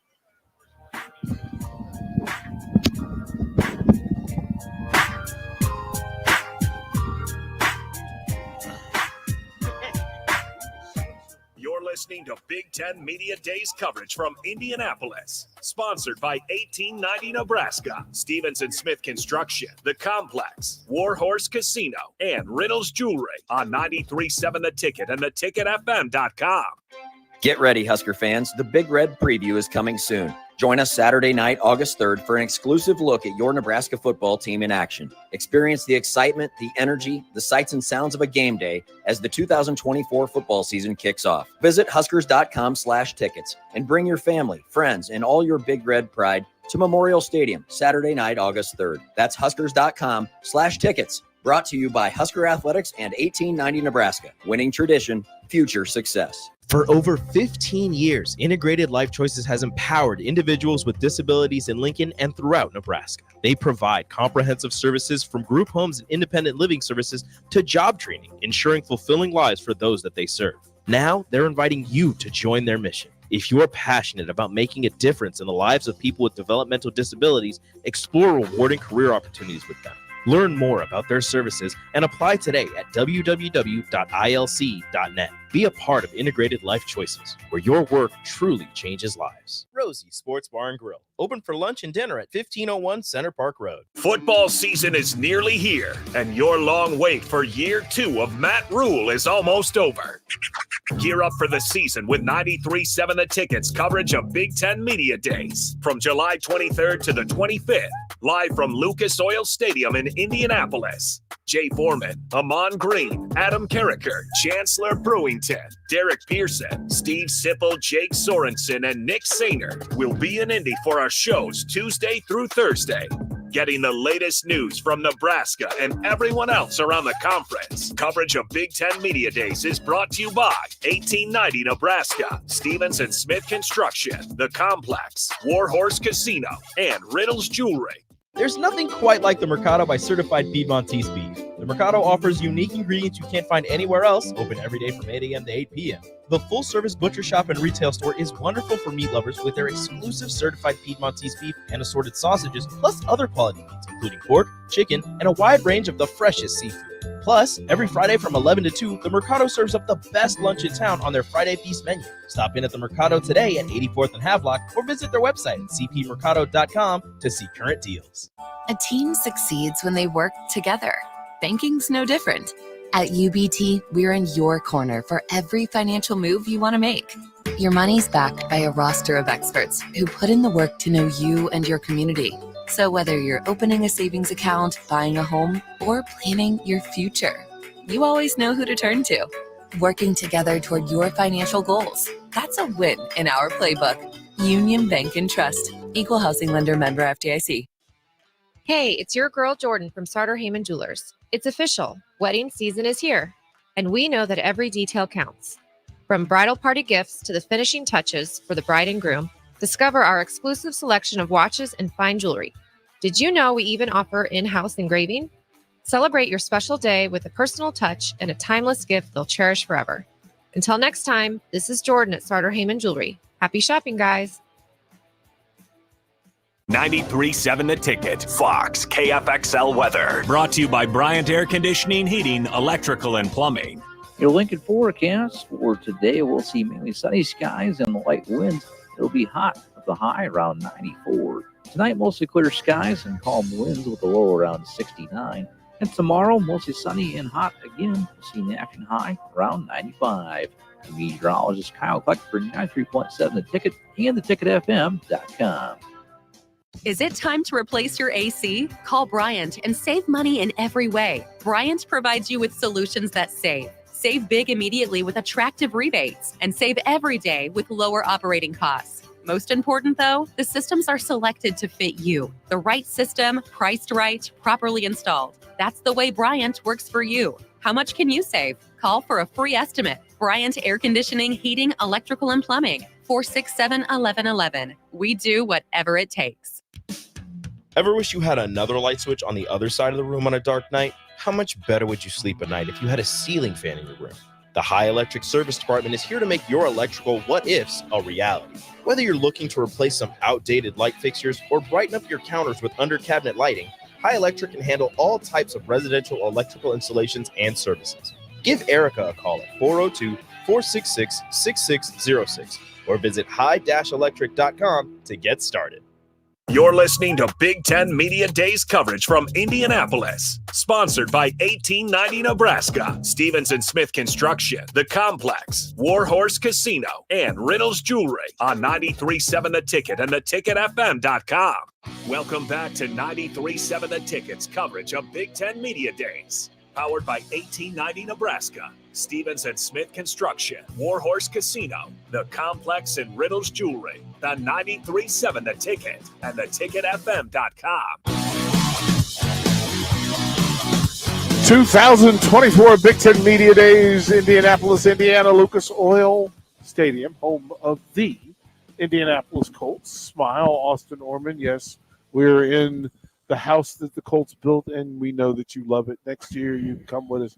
You deserve to walk around this building and get your Colts on. Jay, I think that's fair, right, to have Austin Orman be here next year. Oh, yeah, for sure. You got to have Austin in here. Right. I can just see a magic because when we walked in yesterday, they got the blue shirts up there. They don't really want you up there. Right. Austin's going to be up there. Oh, 100%. I see DeForest Buckner he's going to take a picture named Zaire Franklin. He's going to try to get all the way up there with all Tony the coaches, Dungy, Tony Dungy, and take a picture. Marvin Harrison, Edgerrin James, Eric Dickerson. I might even go up there with Eric Dickerson with him. And you know he's going to get something with Peyton. But Austin definitely deserves to come. He do great too, man. He fits right in. He is a Indiana Knight. Yeah, this is like in full disclosure. I was telling Chancellor. Actually, I told Nick and Jake this morning. So we got here at 6 o'clock, and there's nobody here other than security and people setting up to work the day, and it's so quiet. And so I pull out my camera and I'm just filming things and taking pictures. And I walk around the side. So the visitors' locker room sits cat corner for us. And Adam, Jay, I don't know if y'all get it, but I want to make the walk. Like, I want to know, as I'm watching Colts home games, what the visit, like, I want to know what that is. Look, we don't all get the opportunity to miss the Buffalo Bill. We don't get. Hey, man, when you walk out, well, first of all, we used to come out through there. Okay. But second of all, you know, you got the sheriff out there. You be looking like, hey, man, you got to make this sphincter muscle tight. I got to come with it. You know, I know Peyton, he won't say it. He still was salty. We tore his behind up in the Orange Bowl. Because that man threw to the tight end even when he was nowhere open. Dallas Clark. Yeah. And the Dallas Clark thing wasn't on me. It was on my boy that was a safety. But whether it was Marcus Pollard, Dilger, I mean, I was getting a whole bunch of pass breakups. Yeah. You know, and then he's still salty about that. I said, don't be mad at me. Jason and them did that to you. I need to see. This is the thing. You guys can tell. They got a nice visitor locker room, though. Yeah, like I want with it. So the security guy, there's a security guy, and then there's a maintenance guy. The guy, he's custodian, and I'm just standing there, just taking it all in. He gives me the nod, right, just a head nod, and I'm like, yeah, how you doing? How you doing? Good morning. And he's like, you trying to go in? Hell yeah. It's 6:30. Like, you know, gone in, look around, sit down, you know. In the visitor locker room? Right. Well, then I walk out, right? And he does the thing. He just nods me. I'm like, what's that? He, you know, head nod. And he goes, go that way. So he takes me around to the Colts locker room. Now I'm making some business decisions, right? Because in my head, I'm like, first of all, I'm not supposed to be in here. Yeah. But Ain't nothing in there right now. But second of all, I still need to be in here. Like, I still need, like, who gets the chance? Like, I need to go on in here. So I go in there, and there, off to the side, are Indianapolis Colts towels. Fully folded, nicely done. He walks over, he picks one up, and he just kind of tosses it in the air. And I am making, listen, Jay Foreman, I went through this in my head. I cannot have it get to the news media that I was arrested for accepting a towel that didn't belong to me. Because in my luck, I'd have took it, and said, "Hey, dude gave it to me." Dude, yeah, right? Like I went through, and he off work, he gone. right? Like I Can't don't help you Yeah, out. he can't help No you out. witnesses. Like, Yeah, I he ain't can't- vouching for you either. Yeah. I can't say James hooked me up, right? Yeah. Like I can't do that to him. I can't get him fired, right? And so I'm standing there with the towel in my hand, and gentlemen, it's that right thing, and I'm holding it. Dang, Austin, he let you down. I literally came out, Jay. I came out and I went to Jake Sorensen and I said, I just made a decision that I'm probably going to regret, because I knew the towel wasn't for me. It was for Austin Norman. Austin Norman was about to get this Colts towel straight from the Colts locker room. And I thought, I have to do this, but then I thought I could hear my grandmother, "Baby, that ain't yours." And I put the towel back. You a better man than me. If I had never been in the NFL locker room, I'm walking out, I might even try to give me some gloves. I'm getting me a little Gatorade cup, everything. I'm gonna have me a nice little. Jay's trying to break into the equipment locker room, trying to get everything up. Like Got Denzel, some helmet, walking out with a Colts helmet. Right? Yeah, when he was at the Oscars and didn't win it, he said, "Man, I was at that. I'm leaving here with something. I'm leaving here with Hey, DP. He said, "I'm on the way. I'm leaving with something." I just told Austin that you had the towel and you decided to put it back. And the look on his face was a look of betrayal. DP, I appreciate the effort. I think you made the right move, right? I'd rather have you not face any litigation. But come on, it's the Colts. It's the Midwest franchise. They're Midwest nice. They would let you come off with one little towel. Austin, I will tell you, man. If I get in there and there's a towel, as much as I hate the Colts, I don't even want to go in their locker room again. Well, I'm glad you didn't get your hands on it because you'd have wiped your butt with it. I would have got two of them. I would have wiped my butt with one, and I would have gave you one. And he would have kept the clean one, gave you the dirty one. Depending on the way how you answered a couple trivia questions, right? Whatever one you get. And you'd have gave him the tough trivia question. Yes. Like, you'd have gave I him would the have tough gave one, you. right? I would have gave you the 48th and O Street Jay Foreman trivia question. Oh no, not 48th and O Street Jay Foreman. Keep that guy over there. Yeah, gangster Jay Foreman. Like 2 weeks, people couldn't figure it out. But yeah. The ones you can't even Google the answers to. Like, it's there. So, Austin, I just want you to know, it is my promise and commitment. Next year, you will be here in this building. And then Austin, I'll take you in there, and we'll get more than just a towel, brother. Hey, I cannot wait. I appreciate you guys thinking of me back here, and I'm excited for that. Let's bring on 2025 already. But I was thinking, man, generally, like, I have a lot of friends and acquaintances, guys I went against that, Jay knows people. Played everywhere. Yeah. I can't think of nobody I even liked that played at the Colts, man. Not a one? Edgerrin. Edge, yeah. But I don't even know if I got an Edgerrin jersey if I give it, because I take that. Ooh. Because that stiff arm that he gave me that time. Oh, yeah, that was rude. That was uncalled for. Lee. I mean, I made the tackle. I was on Monday doing bench press. I said, what the hell going on with my chest? I went in the training room. I said, I got a bruised sternum. They said, did you take a helmet? And I was like, no, because I thought I had a good game. And then I went back and watched the tape, and he didn't stiff arm, because there's two ways that you go through a stiff arm, right? It's either you slap it down and you get him. But my dad was telling me, he's like, if you just keep running through it, generally most running backs don't have a really strong shot. Edgerrin punched me, man. I said, we played him a couple weeks. I said, bro, I said, listen, man, we always had our battles. We've been battling since you've been in the league. You gonna punch your boy like that? I said, I got something for you. Didn't have nothing for him, but you had to let him think you had something for him. Jay, did you ever play at Lucas Oil, or were you RCA Dome? I played at all of them. Do you remember which end zone Dallas Clark burned you in? Which There's no towel anymore. The towel's gone. That's the problem, Austin. You didn't listen to the story correctly. Oh. I was in cover 2 drop. Okay. I was stride for stride with Dallas Clark. And then you weren't, right? No. Wow. Then Gary Walker. Wow.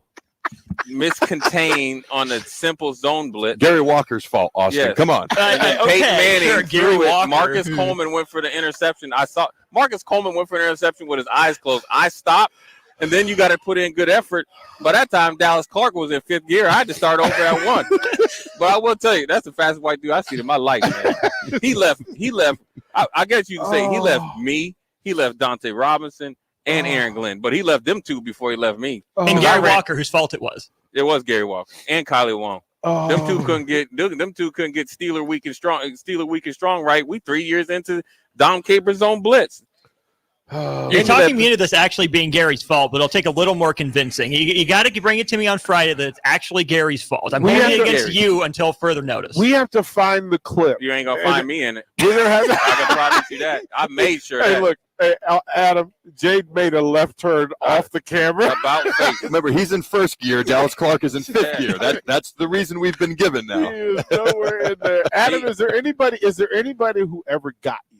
Oh, absolutely. If you play competitive football long enough, somebody's gonna get you. Who? Give us one of somebody that like got you, and you just you still carry it today. I don't still carry it because he's the greatest guard in the history of the NFL, but Larry Allen. My first game was against the Panthers. My second game in the NFL was against the Niners. And Larry was a little bit older, but I'll never forget. We had practice Wednesday, and Coach Haz, our D coordinator, is just laughing every time he walks by me. I don't know why.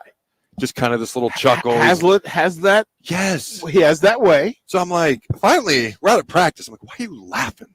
He goes, because you're going against Larry Allen this week, and you're going to find out what big boy football is. He walks away. I'm like, wait, aren't you supposed to help me get prepared for this?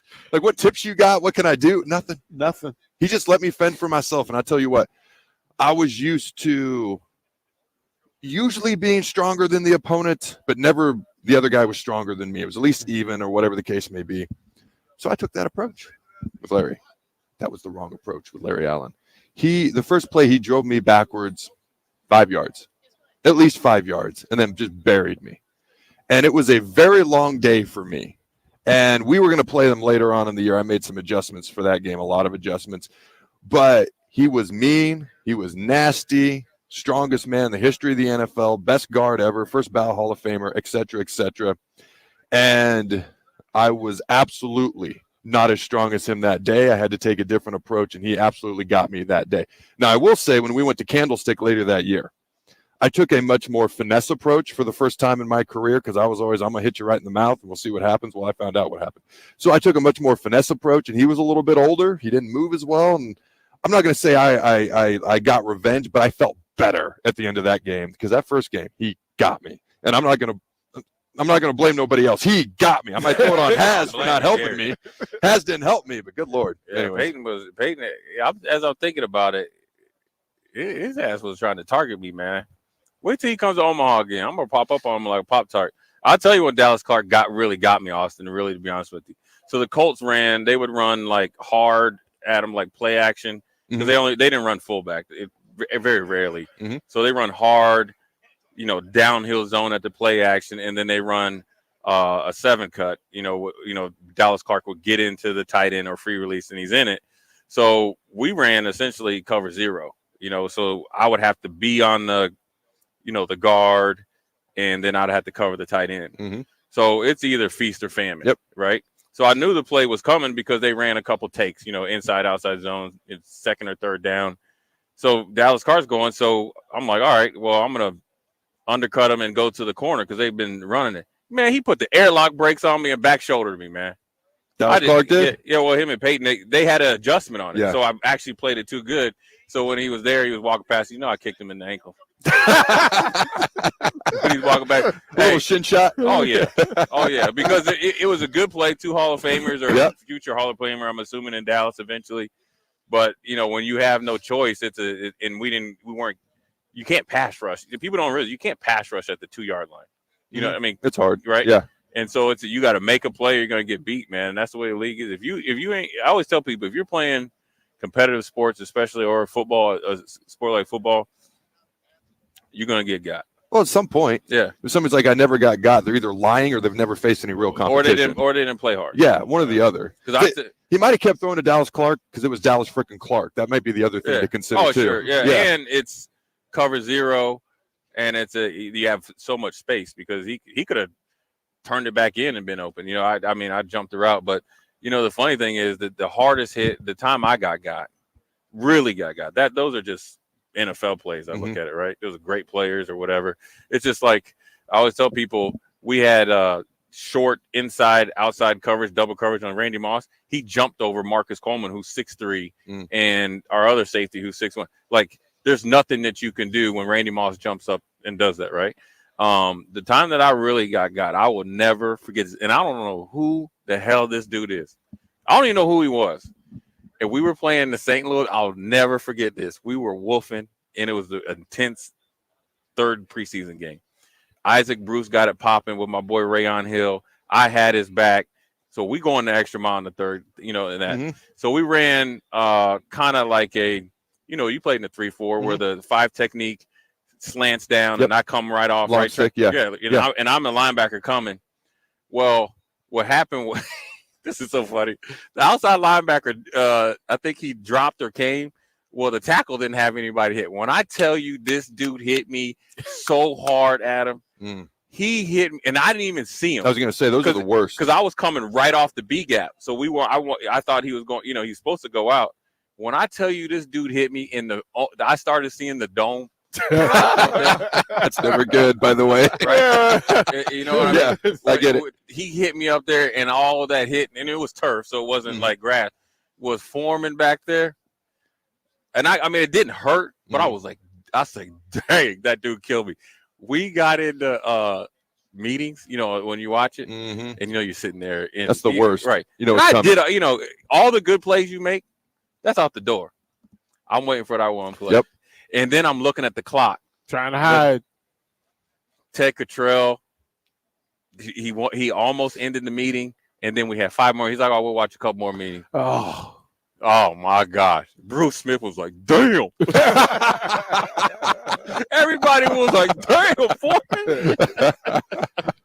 Oh my gosh. I mean, I had turf all over me. I was like, oh man, he got me. So he's like, I never knew there was never a light. seen nothing like that. I never knew the light was over there. Yeah, Jim Harbaugh's name is up there. Dude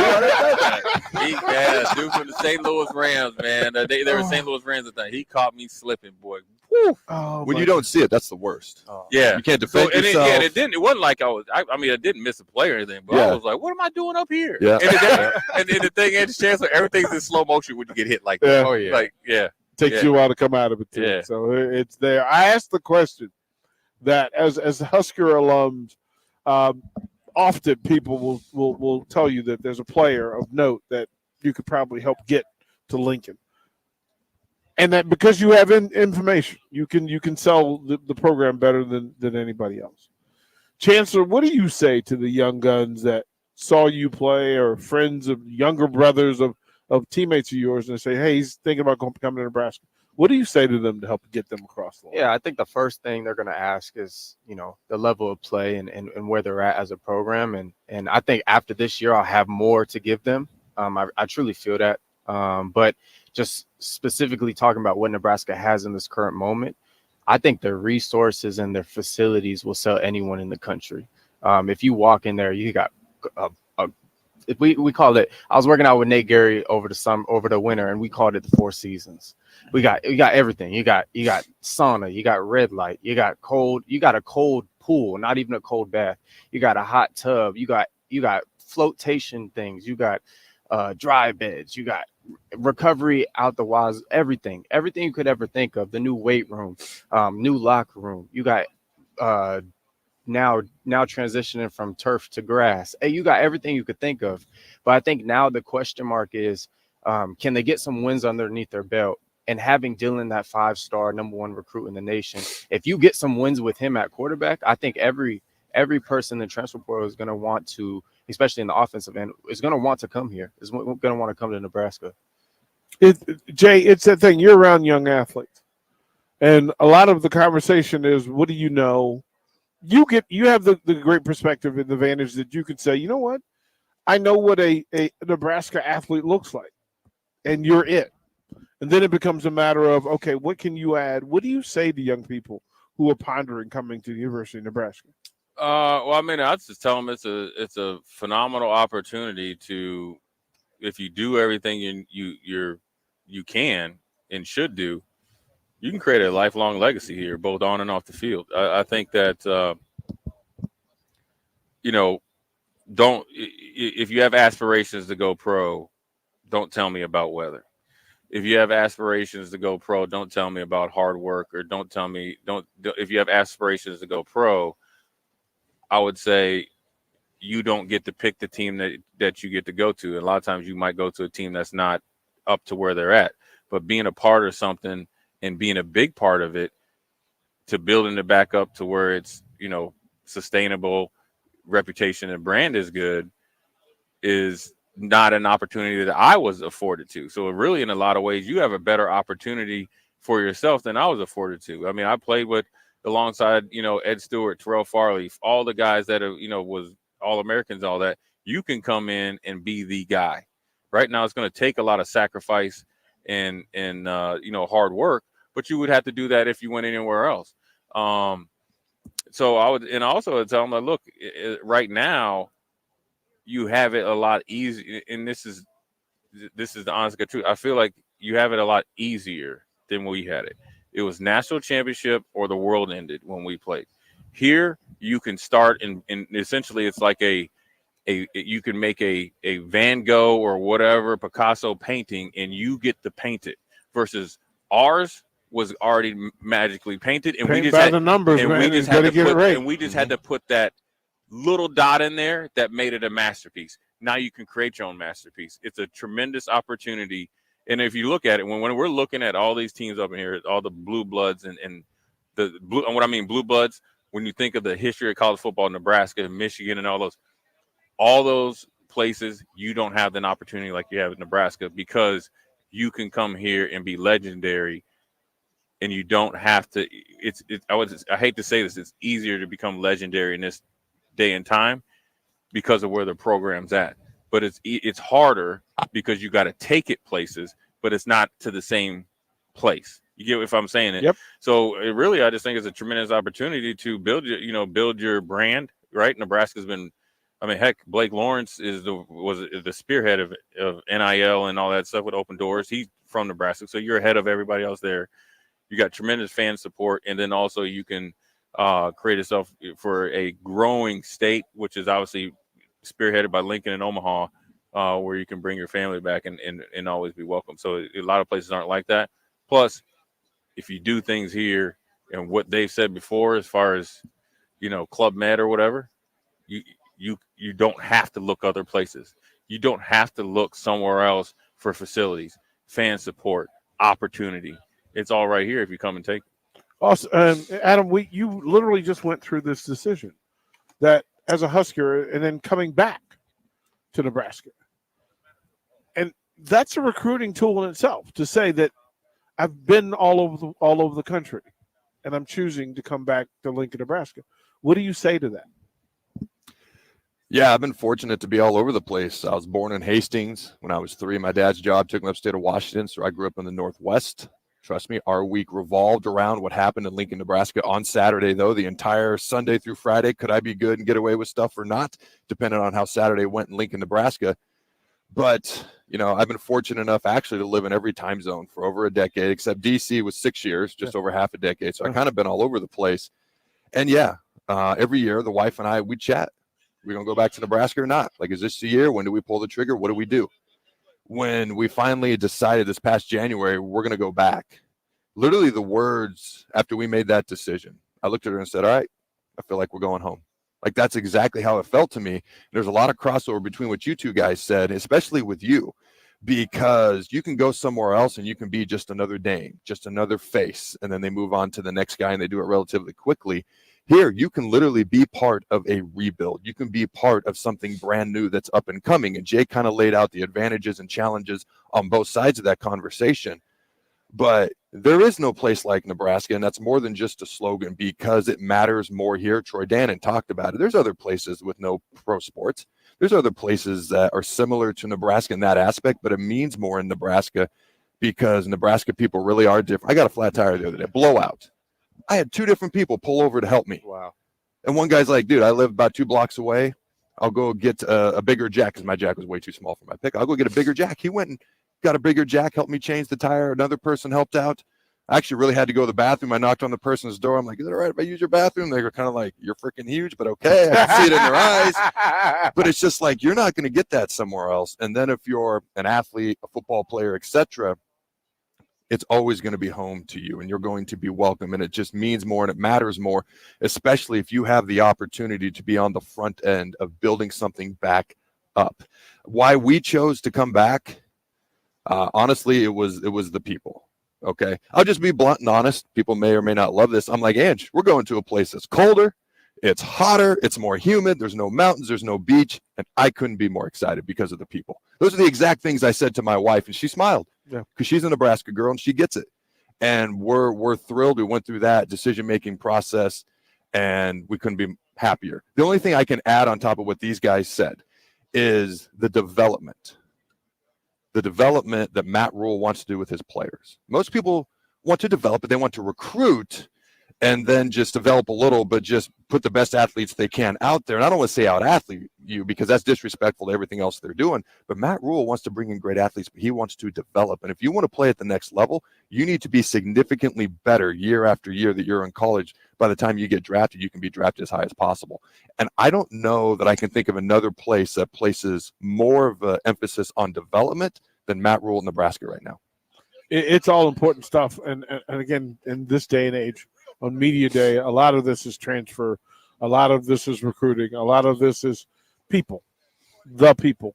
And what we found to be true is that all of the Nebraska conversation is about people. Mm-hmm. And that'll figure out the rest. We'll toward the break. We'll come back more. We'll switch up the lineups a little bit, bring some more talent. See Aaron Taylor in the building over here to our right. Of course, Deshaun Foster next to us with the folks from Sirius. We just saw James Franklin bounce through. I'm disappointed that Key and Peele didn't come with him, but hey, we'll deal with that when we come back. More from Big Ten Media Days, Lucas Oil Stadium on 93.7 The Ticket. You're listening to Big Ten Media Days coverage from Indianapolis. Sponsored by 1890 Nebraska, Stevens & Smith Construction, The Complex, Warhorse Casino, and Riddles Jewelry on 93.7 The Ticket and theticketfm.com. I'm Karen Carr. I've been a realtor for 31 years. When I made a company change 12 years ago, I chose Lincoln First Realty, now NP Dodge. It's the oldest independently owned realty company in the country. Since becoming NP Dodge, we've continued our tradition of community involvement. Our management and staff are always available to offer support in marketing, technology, social media, and educational opportunities. Expand your career with NP Dodge. Call Eric at 402-434-2222. As a proud member of the Roofing and Solar Reform Alliance, Coalition Restoration stands out by providing thorough property assessments, personalized customer service, and top-notch craftsmanship. With years of experience in the industry, Coalition Restoration has built a notable reputation for having a team filled with skilled professionals and possessing the expertise to handle any roofing project, big or small. Visit their website today for a free roof assessment at www.coalitionrestoration.com or give them a call at 402-607-8186. The weather is hot, the kids are out of school, and you're on your way to the lake and summer road trips. Are you getting to your vacation spot comfortably, or is your car letting you down? Mullen Motors Lot is full of great vehicles to take home, so you don't have to worry about your current car barely surviving another road trip. Come check out their lot just north of 48th and Layton and find your next ride for summer road trips and beyond. Mullen Motors. No tag-ons, just quality vehicles. Millen Motors. Are you looking to get into the electrical construction industry or wanting a new scene? The electrical workers of Local Union 265 are now hiring licensed journeymen and apprentices and are offering great pay and benefits. Call Mike at 402-875-1034 to apply. Start your electrical career today. Ever wish you had another light switch on the other side of the room on a dark night? How much better would you sleep at night if you had a ceiling fan in your room? The High Electric Service Department is here to make your electrical what-ifs a reality. Whether you're looking to replace some outdated light fixtures or brighten up your counters with under-cabinet lighting, High Electric can handle all types of residential electrical installations and services. Give Erica a call at 402-466-6606 or visit high-electric.com to get started. Stevens & Smith Construction is a full-service, employee-owned concrete company that specializes in residential and commercial foundations and flat work. They've been a leader in the concrete industry since 1971, with nearly 250 employees combining for more than 2,000 years of service. With locations in Lincoln, Omaha, and Kansas City, they're united in quality, integrity, and professionalism to create excellence in construction. Learn more today at stevensondsmith.com. There's nothing quite like the Mercado by Certified Piedmontese beef. The Mercado offers unique ingredients you can't find anywhere else, open every day from 8 a.m. to 8 p.m. The full-service butcher shop and retail store is wonderful for meat lovers with their exclusive Certified Piedmontese beef and assorted sausages, plus other quality meats, including pork, chicken, and a wide range of the freshest seafood.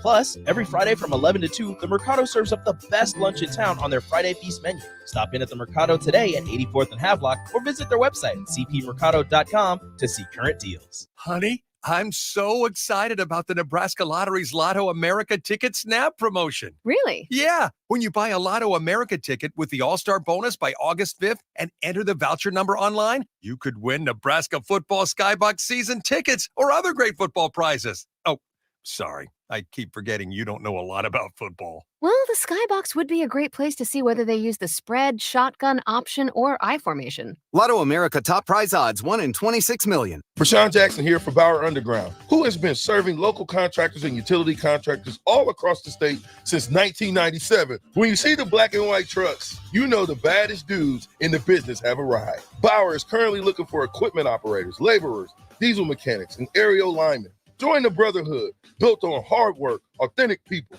and pedigree of success. Bauer, a family-friendly company who reminds you, go Big Red!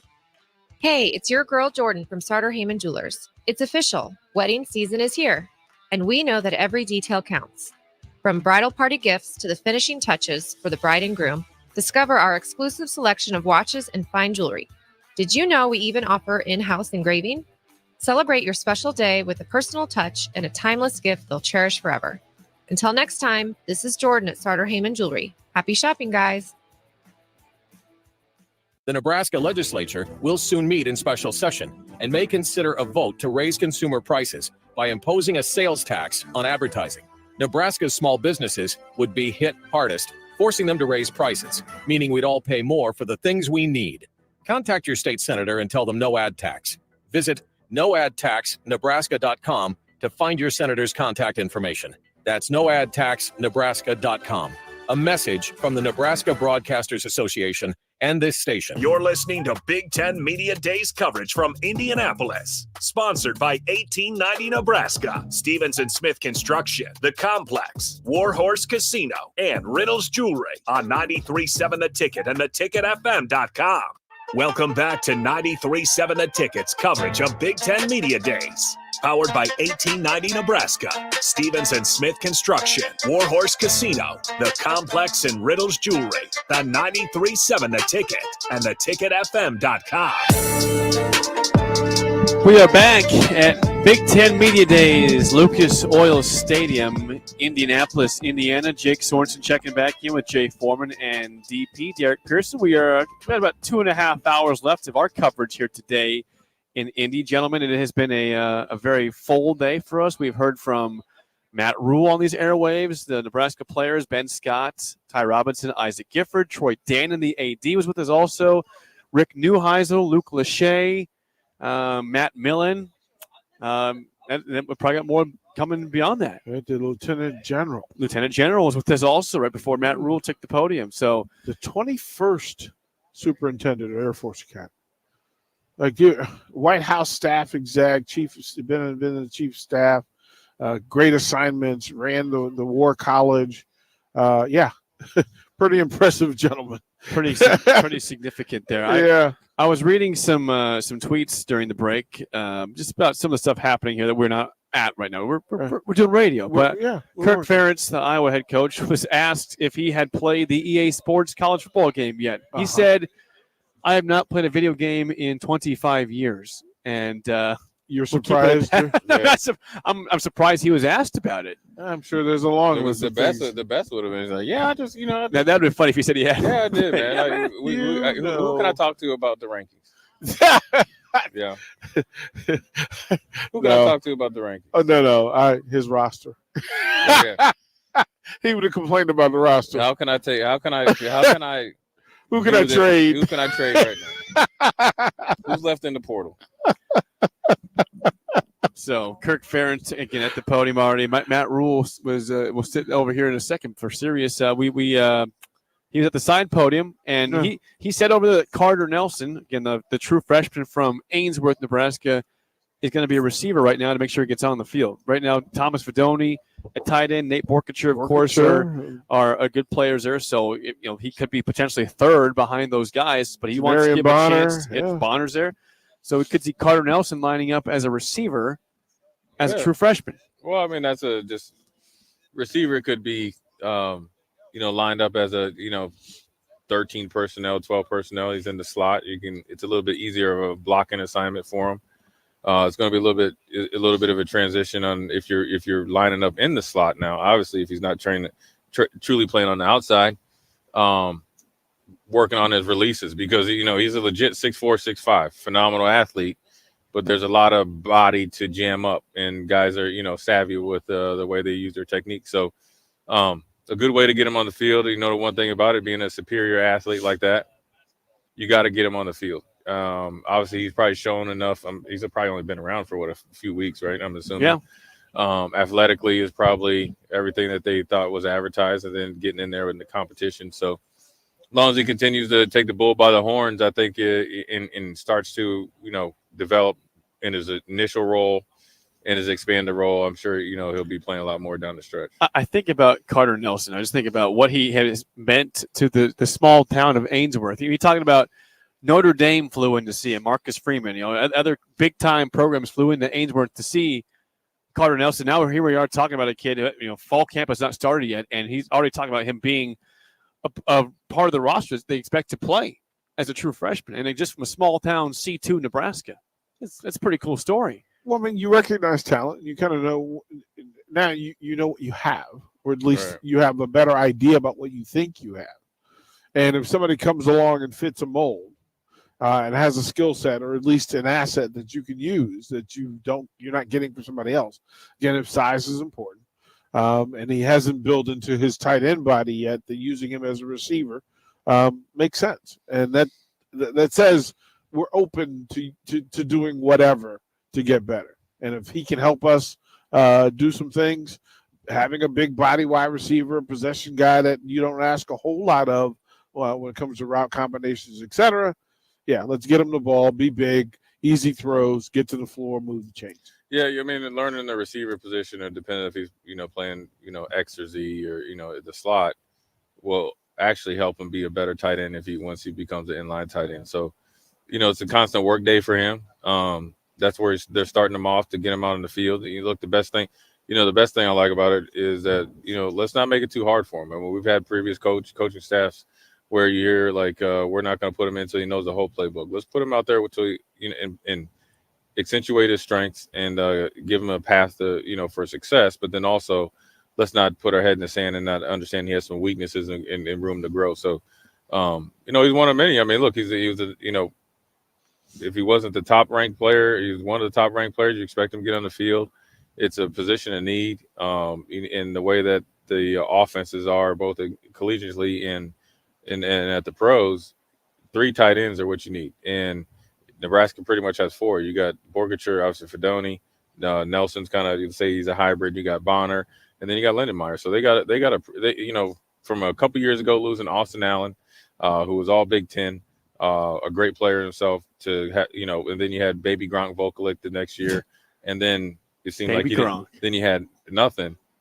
Just to see with the addition with Nelson, the development of Lindenmeyer, hopefully the full health of Fedoni, and the emergence of Borkature. Now you got a pretty good Big Ten tight end room. And so now they need him more than ever to go out there and help their young quarterback or quarterbacks. In terms of a couple of things, I know we had Matt Rule on these airwaves. He also had his main podium session. The side podium, ask you what's a successful season for Nebraska. He says, I quote, I expect us to be good. I want us to win. I expect us to be relevant in this conference. As soon as I tell you 10-2 is good or 8-4 is good, I'm telling you that I expect us to lose 4 games, 5-7 again. That's not a good year. So kind of a good job saying, not much there in terms of what is the actual win expectation is. But I like the fact of saying we should be a good team. Nebraska fans expect to be good this year. It's okay. Well, Troy Dannon said, listen, whatever the expectation of the fan base is, our expectation is greater. Like just whatever you want from it. Right. We're certainly not trying to lose anybody. He goes, in an ideal situation, we're undefeated. Because that's the way we're working. And winning requires an accumulation of a lot of things. And then things you don't control, you don't control. So control the controllables, win the next game. We don't worry about the rest of it. Dannon, I loved his quote that, listen, meeting those 3 young people that spoke today, he feels better about this team being able to win. That's a positive thing I can walk with. Right. Yeah. I mean, it's, nobody should have higher expectations than you have of your own. And, the fans have expectations. You got a lot of guys coming back. Like I always say, I don't really schedule pimp, and what I mean by that is I don't, view my success on how weak or how strong the schedule is. You got to take them as they come. You got to beat the teams you should, and then, beat a couple of teams that you maybe weren't supposed to, and then that's when you have success. But I always say you can have a 10. Look, I mean, TCU is a perfect example. They have a magical year, magical run. And granted, they lose some players, struggle the next year. But were they successful the first year versus second year? It's every single year you want to be successful, because you could go 10-2 one year, 8-4 the next, but you could have a better team based on your opponent, but then also how you played and the circumstances of 10-2 or circumstances around 10-2 and 8-4. And so you really got to look at it. You got to the most important thing is the win, right? By 1 point. At this point, we are not in a position to worry about style points, right? You want to win. And second of all, once we get past that, then let's see how it's all dressed up and see the eye test. Now the eye test can't be, flashy, right? Are we a little bit better on third down? Are we a little bit better on defensive third down, play recognition, and just getting off the field? Are we better at special teams? Maybe we're doing coffin kicks or sky kicks, situational football. That's continued growth, because those are the things that Matt Rule talked about that he wants to do from the beginning. Situational football that we didn't win at, we got to do it. And then once you execute it, that's when the look test is really good. We have a text I want to address right now on the text line. The Sartor Hamann Jewelers text line, 402-464-5685. Going back to Carter Nelson, from what Rule said in the side session, says, what's wrong with leaving Nelson at wide receiver? If you saw Megatron, Calvin Johnson, in person, would you think he was a wide receiver and not a tight end? I'm not putting Carter in that type of body frame in terms of Calvin Johnson, Megatron. But I get the point he's trying to make, but it's not the same. It's not the same. Carter ain't Megatron. No one's Megatron here. Megatron just is about to get a gold jacket, or got a gold jacket. Okay, let's just let the dude play one play first. Let's see you make a touchdown first. Make a catch. Get open. Playing receiver is a good process. Trust the coach. Starting him off at receiver, you need to get bigger, stronger to move in line. There's no point. Think about this. If he needs to get a little bit, he's strong right now, right? For just walking around. He's strong for high school. He's big enough for high school. You got to be big enough to play in the Big Ten. You saw Lachey sit over here. We did. Okay, 6'6", Lachey from 255 Iowa, pounds. yeah. You're working towards that. That's a benchmark, and keeping your speed and quickness. It takes time to do that. So the best way to do it, while using your strengths, which is the ability to jump, the ability to catch, the ability to run, this, is start them outside. That's and putting a inside. lot on yeah. But the text line is a text line. We appreciate that. Go ahead, bro. You know what I'm saying? It's go ahead. I think it's a lot to ask for Carter Nelson. I'm not saying that they're expecting that, but right now let's just compare these all incoming players, including the quarterback, to just good players that played at Nebraska. I don't think let's just do that. I don't think I'd ever think in my lifetime I would see Carter Nelson and Megatron in the same sentence, but we saw that today before he even played a game. Well, you put yourself in the same sentence with Jay Foreman and Amon Green. I did, and so you just told. Well, I said AG would blow me away in the 40-meter dash. Did you run your time 40 today, Jake Sorensen? I did not. Timed 40 during the break. I'm going to mow some people over on the sideline. That's okay. That's okay. We'll put you over there. We want you to run right down Media Row right there. Yeah, right in the middle. Right down there. Right in the middle. I'm going to get caught by a cord and dislocate something, tear something. It's going to be great there. Spectacular. From the text line, let's see. Anybody? Any thoughts? Did you guys listen to Deshaun Foster's opening segment at all? I did. Yes. And I don't know if that was an opening statement. It was just actually just some thoughts. My man was extremely nervous. It's okay to be nervous. He's never been a head coach before. He's fine. Yeah, but people First don't time in the setting. But that's him though. That's just Deshaun Foster. He was actually just being himself. But I think, but I don't blame Deshaun Foster for that. Whoever their sports information director is, you need to do a better job. Well, he was talkative down here. He had lots to say down here. Yeah, but when you're up there, you at least need to have some talking points. Yeah, you could have done 2 in 2.5 minutes. You just can't say we're in LA and so is USC just in case you ain't know. Yeah, right. Can you write the speech form or write an opening statement? Just have a couple bullet points. They have a really good media department. I have no idea. They have a really good communications department. I have no idea why they didn't work with Brad. Deshaun, well, I mean, a couple years ago, Scott Frost went up there and just said, "I'll take questions." There was no opening statement at all, and that was obviously a big topic at media days for Nebraska, and generally, Big Ten fans in general say, "What's going on?" You have this chance to make a bold statement. I mean, just be a positive, make a statement, say something that gives your fans optimism and hope. And he goes up and said, "I'll take your questions." Amen. And it doesn't mean there's going to be a bad year, but it was a bad year for Nebraska. Unfortunately, yeah. Unfortunately, that was the case. Yeah, that was the case there. I think it's a little bit different situation. The pressure on Scott Frost and that stuff was a little bit different than Deshaun Foster in his first year. Deshaun Foster can get next year. He can do better, right? Because he'll do better. Yeah, he'll do better. He'll do better. Scott Frost was not afforded that. And didn't have that. Unless you start winning, you didn't have the opportunity. Well, and we have no idea. What would you have said, Jake? If I was at the podium? Yeah, let me hear you. I'd try to give a nice speech from complimentary of our team. What would you say? I don't have my speech written. These guys have had weeks to get something ready. You know. But you got a lot to say. So and on Rule and on Scott Frost, he made that decision. Say, I'm not going to say anything. I'm just going to take questions. That was his MO, his decision. For Deshaun Foster, I mean, he's never been a head coach before. You played college football 25 last night. You just failed your introduction. Here's what I would say. I already beat Nick. That's all that matters. I'm 1-0. I am 1-0. Listen, I'm excited to be here. I'm excited to be head coach at UCLA. It's my alma mater. I can't believe I'm here. The players that I've brung here are A, B, C, and D. They represent the program. This is why. This is Amon Green, Derek Pearson, and Jake Sorensen. And then just went into what they do. And this is what I expect. This is what we've done. Now, do you got any questions? Right there. Boom. Now, that would have been 3 or 4 minutes. Yeah. See there, Jake? See there? I was just testing you. You're professionally trained, Jay. But if you could be the head coach of my team on college football 25, negative. You're fired. Well, let's just know that I'm 1-0. Only way that you're going to become only way that you're going to become the head coach is if you're vegan for 2 weeks. Was AG was AG aware I beat Nick last night in college football? I tell you that. Yeah, Nick told me 49 to 21. He didn't tell me the score, but he told me Jake ran one play on offense. That's what he said. Yeah, I ran a 4-4, engaged 8 the entire game defensively. But do you know? But Jake, do you know what an engaged 8 is? Everybody's blitzing basically. Yeah, everyone's he went house blitz cover. I got 6 interceptions. I had like 10 sacks. Now the screenplay worked well against me. You should have ran screen every time, but Nick's not very smart. Yeah, because it's a man blitz and nobody. He says, it's because I had Navy. Well, a screen. Well, Nick could complete a screen pass, my friend, and you could have beat me all game long. But obviously, picking engage 8 against Navy is a good thing. Yeah, I all guess he do so. is run the ball. Take notes. Not play action pass. Engage 8. Can't throw it. DP's is shaking his head.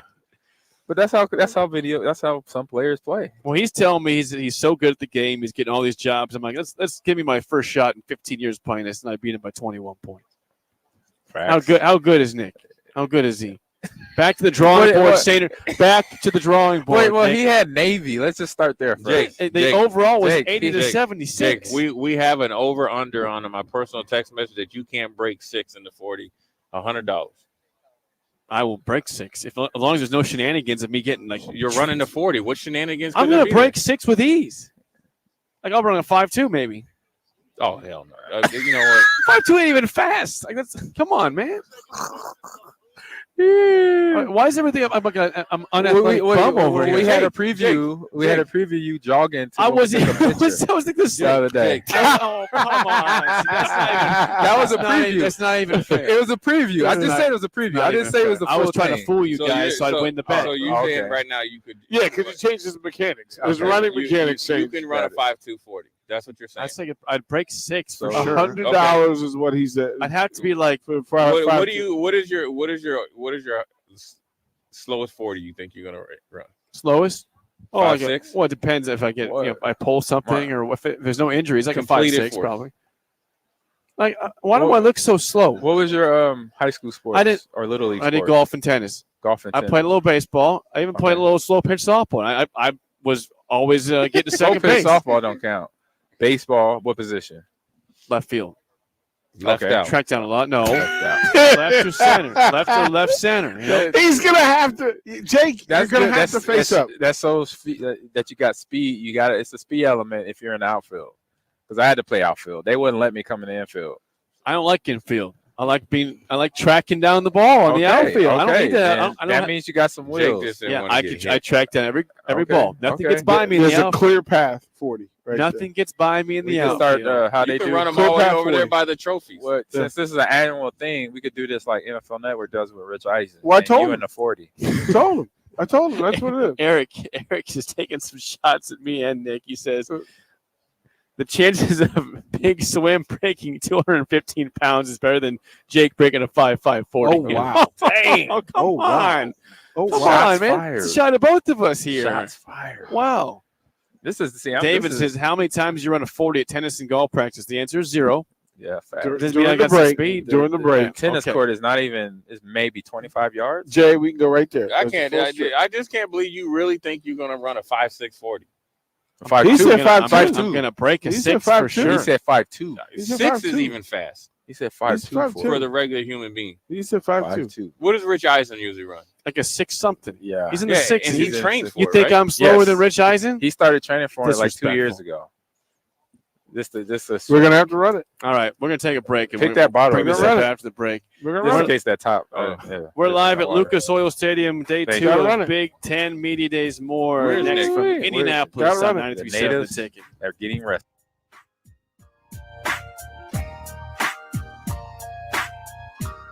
You're listening to Big Ten Media Days coverage from Indianapolis. Sponsored by 1890 Nebraska, Stevenson Smith Construction, The Complex, Warhorse Casino, and Riddles Jewelry on 93.7 The Ticket and theticketfm.com. Honey, I'm so excited about the Nebraska Lottery's Lotto America Ticket Snap promotion. Really? Yeah, when you buy a Lotto America ticket with the All-Star bonus by August 5th and enter the voucher number online, you could win Nebraska football Skybox season tickets or other great football prizes. Oh, sorry. I keep forgetting you don't know a lot about football. Well, the skybox would be a great place to see whether they use the spread, shotgun, option, or I formation. Lotto America top prize odds 1 in 26 million. Hi, it's Sean Callahan here for Koppel Chevrolet GMC, and maybe the biggest savings in the Midwest are happening right now at Koppel. When you buy a new GMC or Chevrolet anywhere else, you might be paying too much. But right now, we're going to give you over $10,000 off list or 1.9% APR on select new Chevrolets or GMCs. So please give us a shot before you buy anywhere else. Please stop in the dealership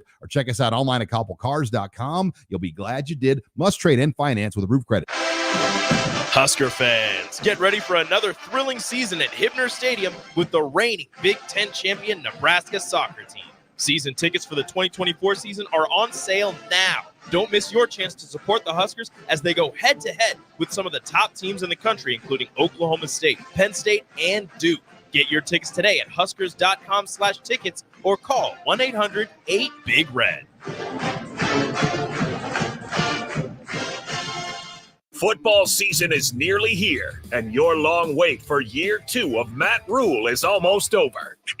Gear up for the season with 93.7 The Ticket's coverage of Big Ten Media Days from July 23rd to the 25th, live from Lucas Oil Stadium in Indianapolis. Jay Foreman, Amon Green, Adam Carricker, Chancellor Brewington, Derek Pearson, Steve Sipple, Jake Sorensen, and Nick Sainer will be in Indy for our shows Tuesday through Thursday. getting the latest news from Nebraska and everyone else around the conference. Coverage of Big Ten Media Days is brought to you by 1890 Nebraska, Stevens and Smith Construction, The Complex, Warhorse Casino, and Riddle's Jewelry. Riddle's Jewelry is excited to be celebrating 65 years. 65 years of so many incredible memories celebrating with each of your special moments. In celebration of the 65th Riddle's Jewelry anniversary, we will be offering up to 40% off all engagement rings and all diamond fashion jewelry. The excitement doesn't stop there.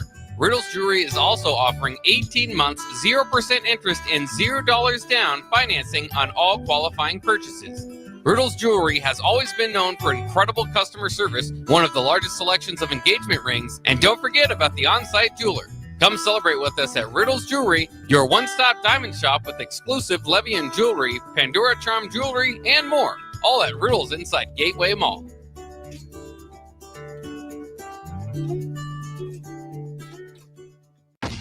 Ready to add a dash of Southern flavor to your week? At Wings and Rings, their brand new Southern fried wings have arrived for a limited time.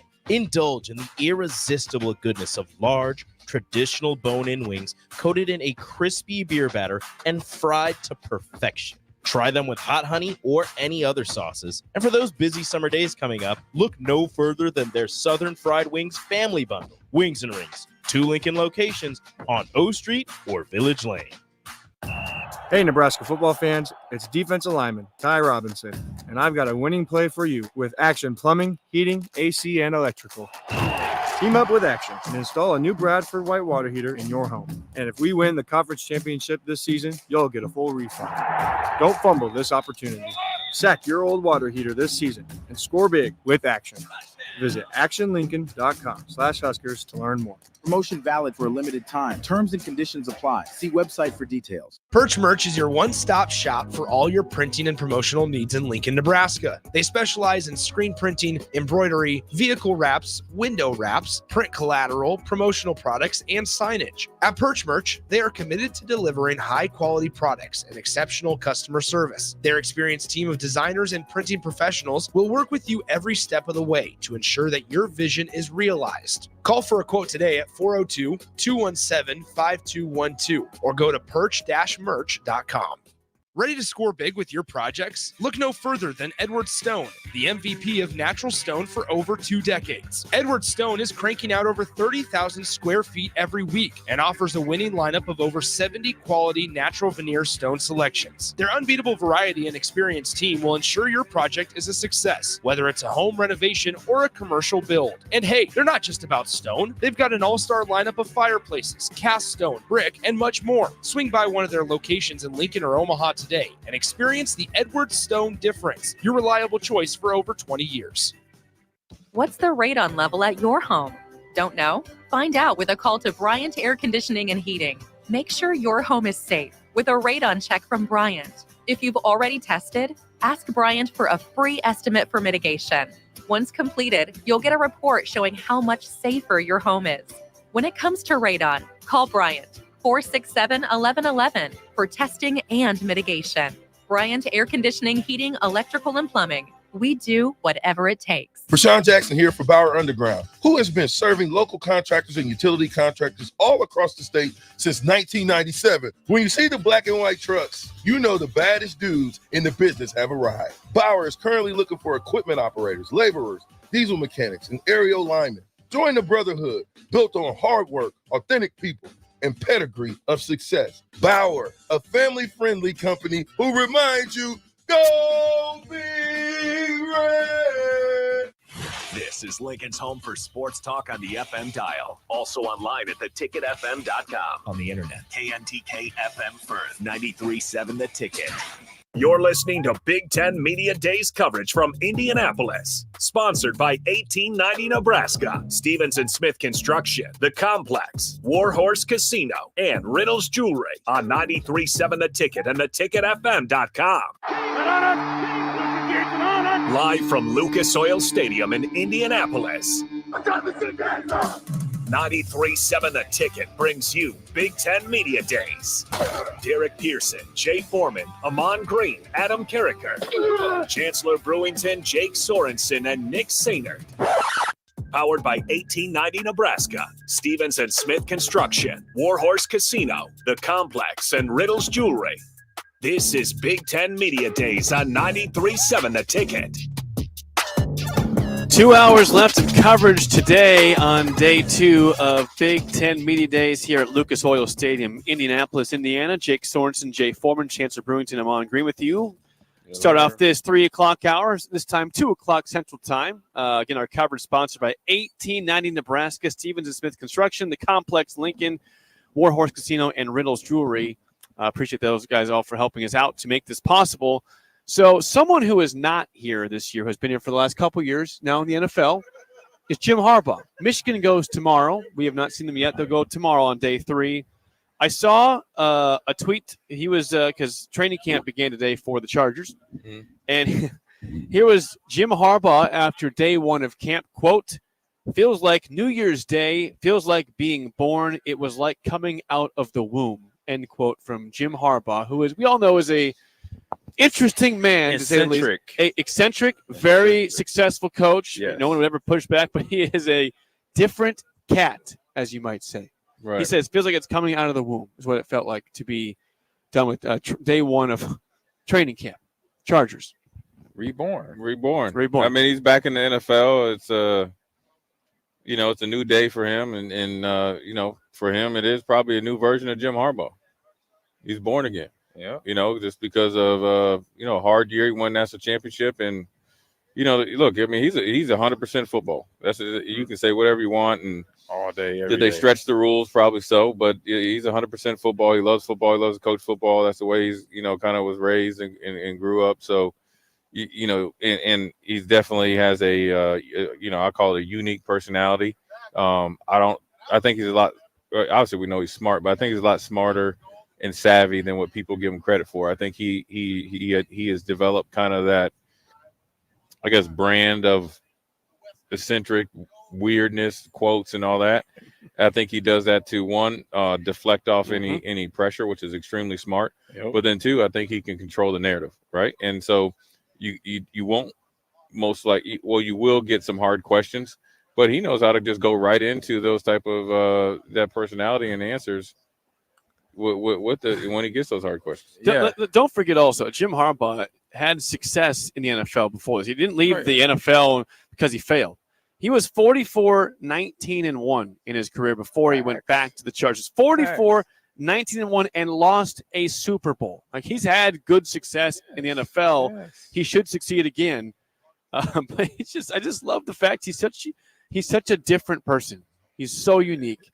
Like you said, deflecting off kind of some things there. I mean, being that he's such a different person, he's the smartest person right there. He's smart. For one, being himself. I didn't get a chance to play with him. I watched him a lot as a college player. Playing, he was a tough quarterback, rough and tumble. He was physical for what a quarterback could do at that time. He wasn't the fastest, but he was going to pick up yardage, use his body, whatever way he needed to for his team. Watch him at the Bears. I watched him at the Colts. He was going to play to the end. And he played at a time where it was more of a balance between run and pass. So you see that with his teams, right? And then all his teams that he coaches are physical. If one thing they don't do, they're not going to let up on somebody. Right. For 4 quarters, they're going to be physical with you. And so him and his brother, you look at their teams, their makeups, obviously with the lineage of his dad coaching as well. I'm not sure if he had uncles in the mix that also were coaches, but you see that makeup about all their teams. They're physical teams. They have defense and they have a run game, no matter which way they cut it. And in the pass game, it just depends on what type of receivers they have. Now, his brother in Baltimore didn't have a ton of speed. Well, they did have speed, but they traded out. But mostly big guys in 49ers. And now in San Diego, he has something to work with there. Defensively, offensively, I think he let Williams go, right? I believe. Free agent. He was a free agent. So he let him go. He kind of let the incoming garbage go. And it wasn't garbage. I'm just saying let that go because that was stuff that he didn't manage. He didn't select. He didn't scout. Some of that kind of go to the foresight, which is no problem. And now this draft, he already kind of got starting the early foundation of what he's done in Michigan, what he did at San Francisco, what he did at Stanford. He already has that going on at San Diego now. If he could get it to where he could get it fast enough to where Justin Herbert can also be the beneficiary of that, because we already know he's a baller. Right. Yeah. He got thrown in the Briars patch, right? Rookie year, starting quarterbacks, gets a punch of lung. Oh, kid, you got to go start right now. Yeah. Oh, by the way, this is the NFL week 1. Yeah, I mean, and he swam. Basically. Yeah, Jim Harbaugh knows what he's doing. Look, they drafted Alt, from Notre Dame, the big left tackle, number Physical. 7, and so he's building on the defensive line. I think when him coming to the LA Rams, like, is kind of like just like he came to San Francisco. When he came from Stanford, had some tools, had some talent. They just need to be refined. Probably had to up the discipline and expectations, and that's the same thing with the Chargers.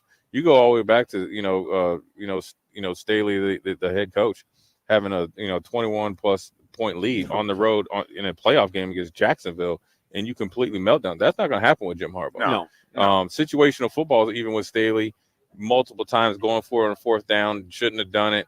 Whether it's analytics or realistic, coaching practices didn't match up to what he was doing. That's not going to happen with Jim Harbaugh. So the talent there is already there. And plus also, I think his time in college in recruiting, I think he has a better grasp on the players coming in, especially in the next 2 or 3 years.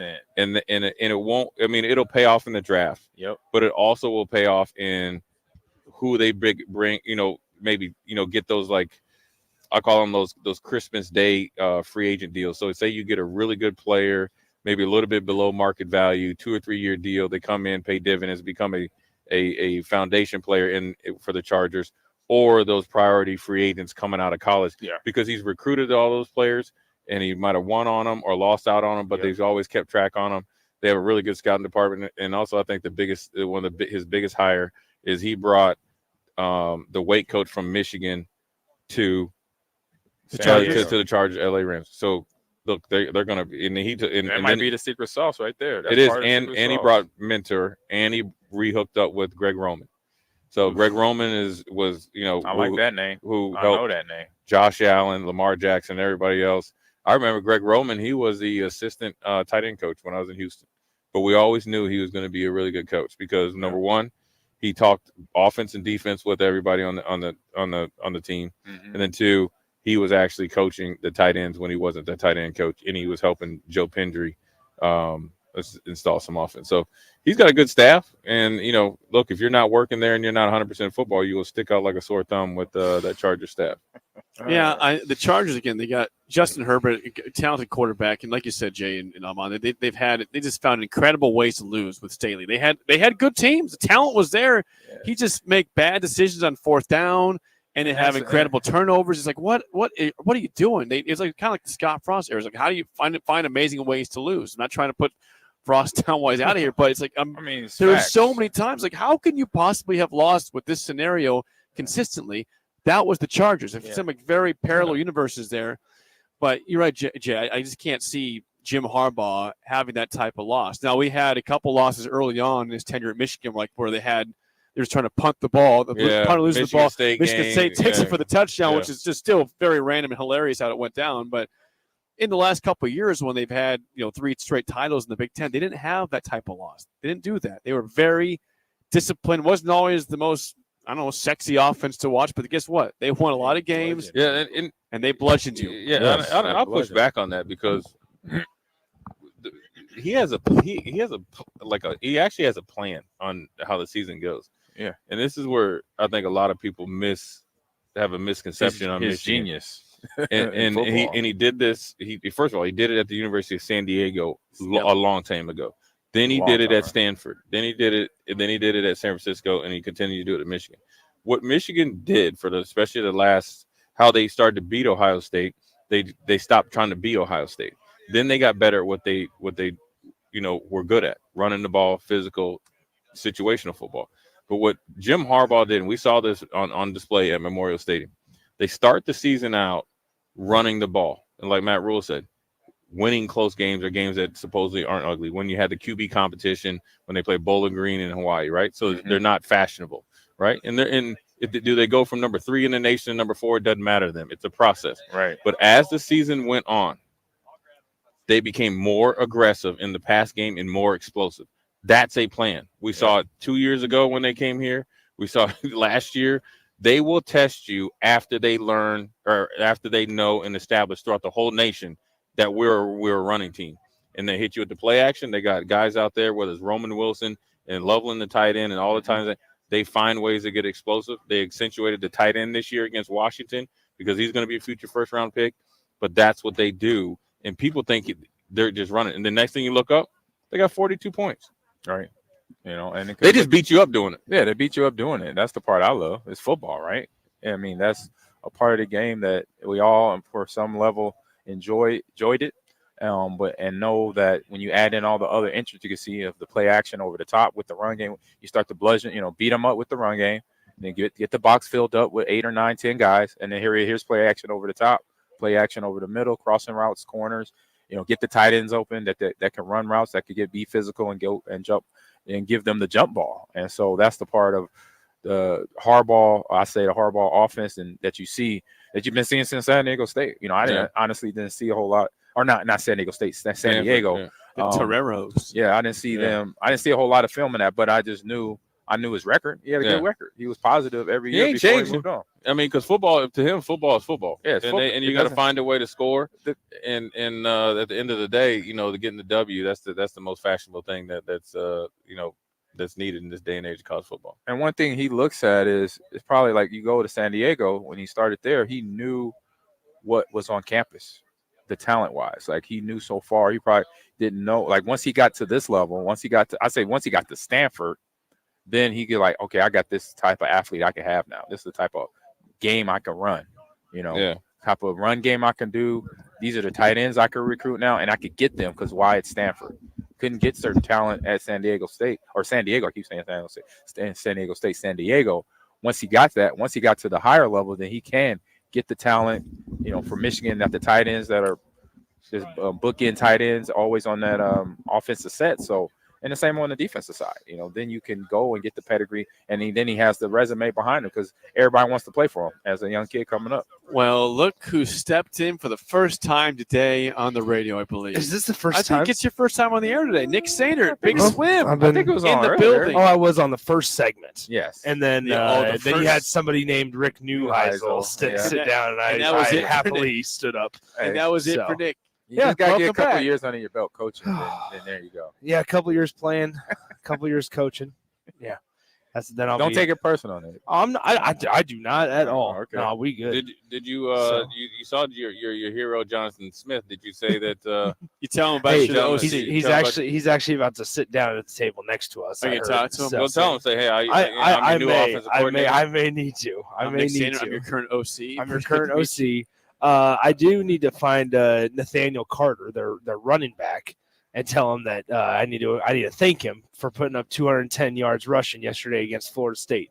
So and then you lost to Texas. Yeah. So Tech is this? I figured this would come up at some point. Yeah. So I lost to Jake. Yeah, it's been known. The whole listenership knows at this point. Oh, that's fine. I figured you did. I lost to Jake. Oh yeah, y'all game. I lost to Jake. But I'm with you.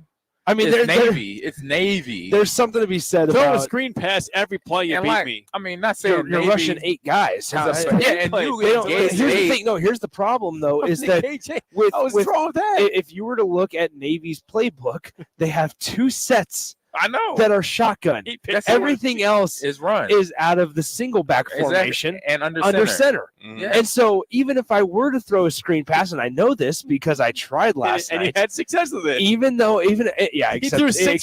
Except here's the deal. Here's the deal: is guess who's the guy, the receiving back on the screen for Navy?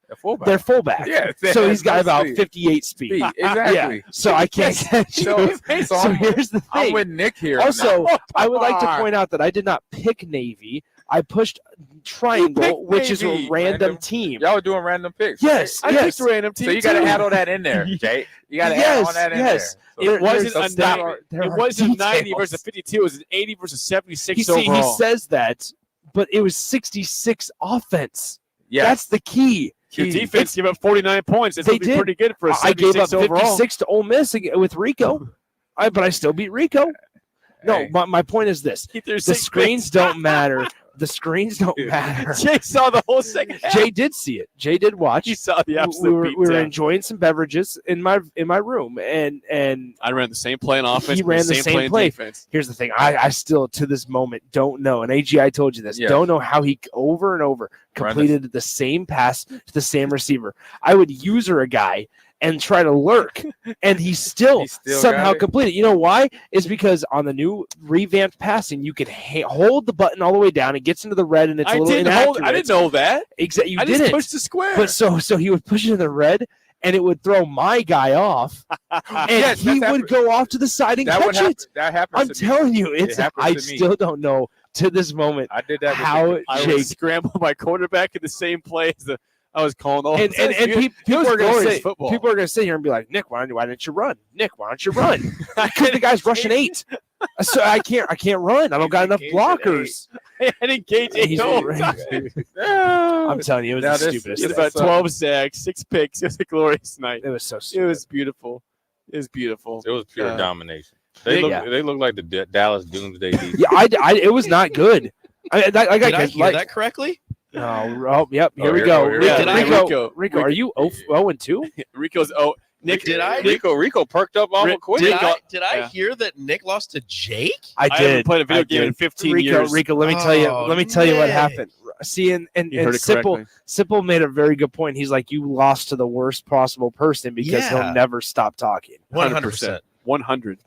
I just should I bring my PlayStation in on Friday when you guys get back and Rico, I'll beat you too. Let's see if Jake can double up. 2 plays to beat you. That's all I need is 2 plays. It's not gonna happen twice. You just can't play as a triple option team with a 66 offense. That's just the truth. No, you can't. That's just the truth. You take Bam, I'll beat you with somebody with my 2 plays.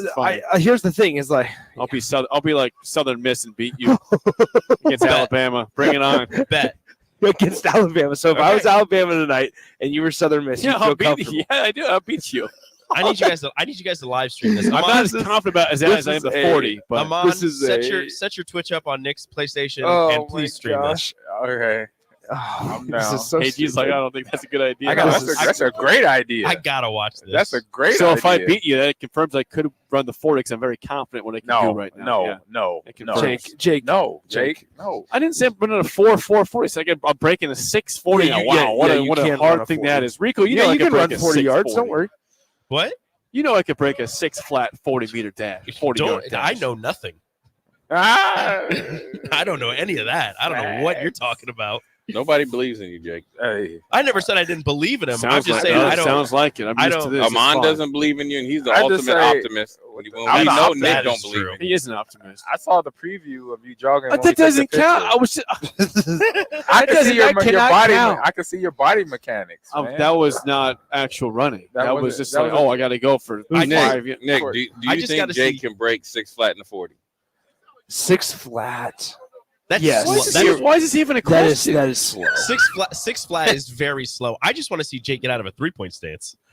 I just want to see Jake run. I could put Jake in a 40 start. You got to go from a 40 start. I might struggle getting out of the stance, but if I can just go straight up like this, then I have to do not a good idea. Amon, teach him how to get in the stance. No, teach him. Let him to be natural. And Jay, I want you to record. He wants to be. I want to be comfortable and run my 6 flat. He wants to be comfortable. If you stand from a standing start, I'll jog a 6 flat 40. If you stand in a standing start for your 40 start, there's no way you go under 6. Okay, bring it on. I'm going to do that, though. I was trying to help you. I don't need that. I'll fall down. I'll fall over if I do that thing. Come on. He just says he's not as fat. He doesn't need your help. Okay. This is ridiculous. 4.17. I'm not AG fast. I'm not even in AG's ballpark, but I know how to run my own race. You're not a vegetarian. No, I'm not. On the weekdays? I ate a brat today for lunch. I had no bun, by the way. There's no buns over there. It's just bratwurst. You silly Nick. I'm out. The best part of every meal since we talked about AG's diet is I'll just be like, I bet you would like to enjoy this right now, wouldn't you? We were eating chicken strips. I said, dang, AG, these chicken strips are real good right now. And he said, well, I'm happy for you. I love Nick. He's so polite too. Right. Oh, Nick. Let's regroup. AG had guacamole for dinner last night. No, I that was like my pregame. Yeah, chips and guac.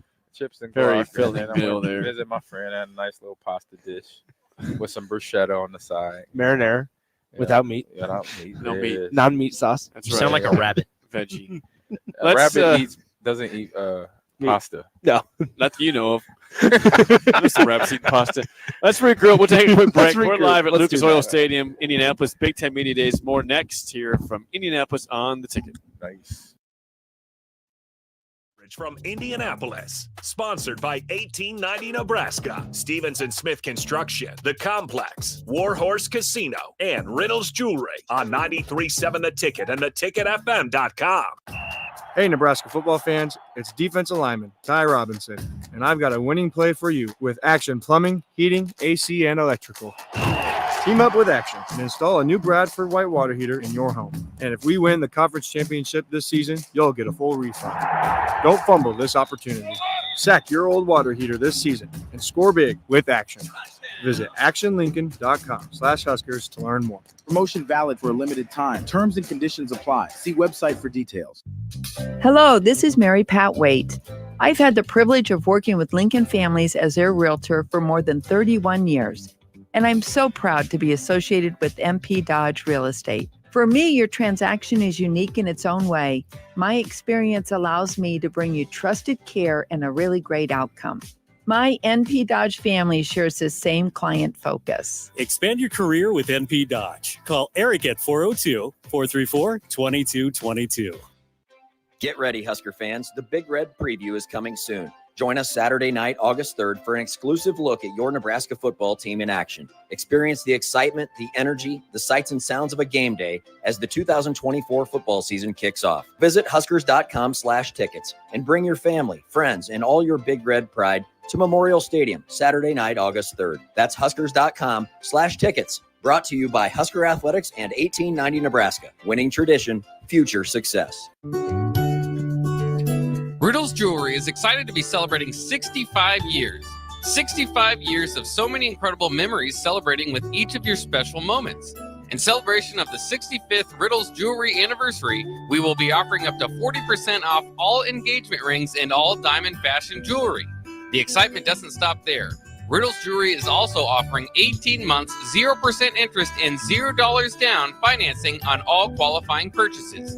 Riddles Jewelry has always been known for incredible customer service, one of the largest selections of engagement rings, and don't forget about the on-site jeweler. Come celebrate with us at Riddles Jewelry, your one-stop diamond shop with exclusive Levian jewelry, Pandora Charm jewelry, and more. All at Riddles inside Gateway Mall.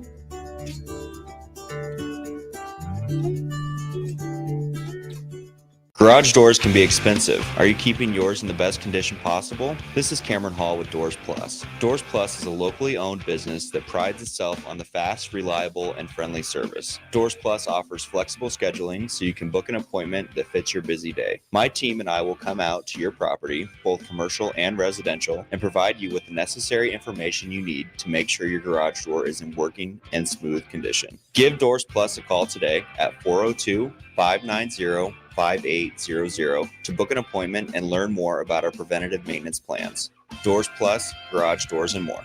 Looking for a place to relax and unwind after a busy day? Cigars Lounge at 8th and Q in the Haymarket is the perfect place to enjoy good company, a cocktail, and of course a cigar. Visit Cigars Lounge on Tuesdays for Top Shelf Tuesday and enjoy 50% off select spirits. Cigars Lounge offers Perdomo, San Cristobal, Rock Patel, and more of the top stogie brands that you know and love. But that's not all. If you mention this ad between noon and 5 p.m., you'll receive 15% off your entire tab just by mentioning the ticket. Check out Cigars Lounge today at 8th and Q in the Haymarket. This is Bree Fansteel, local race car driver. Join me and James Rowland every Sunday at 7 p.m. for The Finish Line, where we discuss off-road, on-road, and sometimes next-to-the-road racing on 93.7 The Ticket and theticketfm.com. 93.7 The Ticket, Fox, KFXL weather. Sponsored by John Henry's Plumbing, Heating, and Air Conditioning. Your Lincoln forecast for today, we'll see mainly sunny skies and light winds. It'll be hot with a high around 94. Tonight, mostly clear skies and calm winds with a low around 69. And tomorrow, mostly sunny and hot again. We'll see an action high around 95.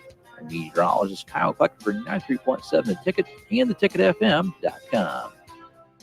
Drinking and driving causes serious harm to friends, family members, and loved ones. In 2021, 65 people were killed in Nebraska by a car crash involving a drunk driver. Do not drink and drive. By drinking less, you can still be here for your loved ones. If you or a loved one is looking for help, find a treatment facility near you at findtreatment.gov. For immediate support, call, text, or chat 988. Brought to you by Nebraska DHHS in partnership with SAMHSA. Old School with DP&J.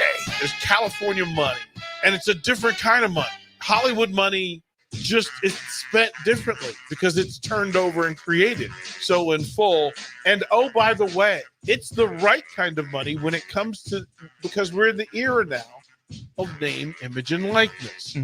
And the California schools have that better than everybody else. On 93.7 The Ticket and theticketfm.com.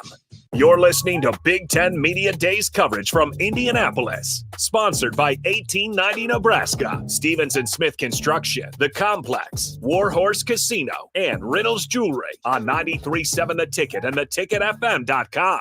Welcome back to 93.7 The Ticket's coverage of Big Ten Media Days. Powered by 1890 Nebraska, Stevens & Smith Construction, Warhorse Casino, The Complex, and Riddle's Jewelry. The 93.7 The Ticket and theticketfm.com. About an hour and a half left of coverage for us here in day 2. Lucas Oil Stadium, Big Ten Media Days. We've had, if you've missed out on anything so far, here's what you've missed in terms of our interviews. You can find them also on anywhere. You can find us on YouTube, Facebook, Twitch, or just go back to our podcast. We had all Nebraska representation of Isaac Gifford, Ty Robinson, Ben Scott. Also had Matt Rule, Troy Dannon, the AD was on today, Luke Lachey of Iowa, Rick Neuheisel, Matt Millen, and the Lieutenant Governor was with us also today on the station. Rich Clark, yep. Yeah, Lieutenant Governor. I like that. DP executive director of the college football playoff. Oh, that was description. That too. Thank you. I like that. That's his job title. Hey, listen, it's been a long day. All right, Lieutenant Governor. I've been here since 5 a.m. I'm pretty sure it feels like you still that. rolling through. Jake, say that again. Trust me, yeah, Jake will tell you. Jake will let you know. I've been here for a long time today. It's the first person on the field. It was good. It's been a good day though. It's been a great day. And we thank everybody for listening, and all the way our sponsors too: 1890 Nebraska, Stevens & Smith Construction, The Complex, Lincoln, Warhorse Casino, Nick's favorite spot in the country, and Riddle's Jewelry. Yeah. There it was, Jake. Nick likes Warhorse Casino. Hey, I tried to teach Nick the Steve Stevens game plan of money management and betting, and every time he did Napoleon Dynamite. No, but every time I tried to give him a little what I call ism, which is knowledge about what to do, he didn't listen, and he's like, I should have listened to you. And then the one time, I will say this: I thought we were in partnership on a wager, on an agreement. Oh, he wins. Not so fast, huh? Asked for my percentage. Guess what he said? I didn't think you were serious. Okay, that's all I need to know. How'd that go down after that? I just took mental notes. But he's like, you know what? He's like, I sent him to say Steve Stevens. We could create a partnership. Anyway, guys. Hey, I was gonna say you were at the side podium session for Matt Rule today. I told about the Carter Nelson news. He's going to be a receiver right now to get on the field. But what else did we learn, Nick, from the side sessions of Matt Rule at his podium? Well, a lot of it. I mean, a piece of that Carter Nelson is going to start in the slot just so he can kind of shift in if needed in the pass blocking scenario to be at that tight end spot if needed in certain sets, which I thought was interesting just because. I mean, Nebraska's in a decent spot if everybody can stay healthy at tight end, obviously with Thomas Fedoni and I really like Luke Lindenmeyer as a blocker, especially. I think Borkature is really, really good too. Another thing that kind of stuck out as I'm trying to go through a couple of other things. He talked about NIL, talked about the relationship with 1890 Nebraska, feels good about where Nebraska's at in that regard. He kept making a comment, and without reading too much into it, he kept making a comment. Something along the lines of, we have money, we need to spend it. And he's like, Matt Rule said it. And he said some comment along the lines of just, it's not just balancing the checkbook at the end of the year, right? Like if you need to spend money in order to win at a high level. And I think this is really the first couple of days where it's truly set in potentially that, okay, yeah, you know what? It's an 18-team Big Ten conference now.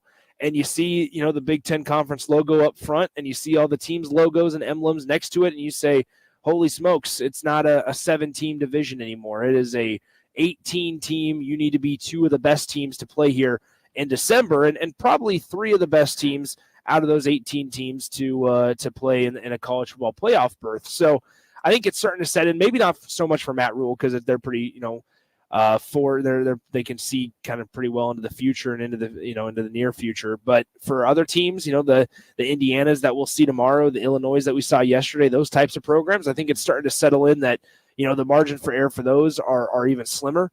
Purdue as well. Like, you got to take advantage of every single opportunity that you have. I got a question for you, Nick. You mentioned a coach there. Have you Googled Cignetti yet or not? Have you Googled? The man told you and the entire nation to Google him. He did. Have you Googled Kurt Cignetti yet? I have not. I didn't need to Google Kurt Cignetti after he went onto Assembly Hall's floor and yelled into the microphone, "Ohio State sucks, Purdue sucks."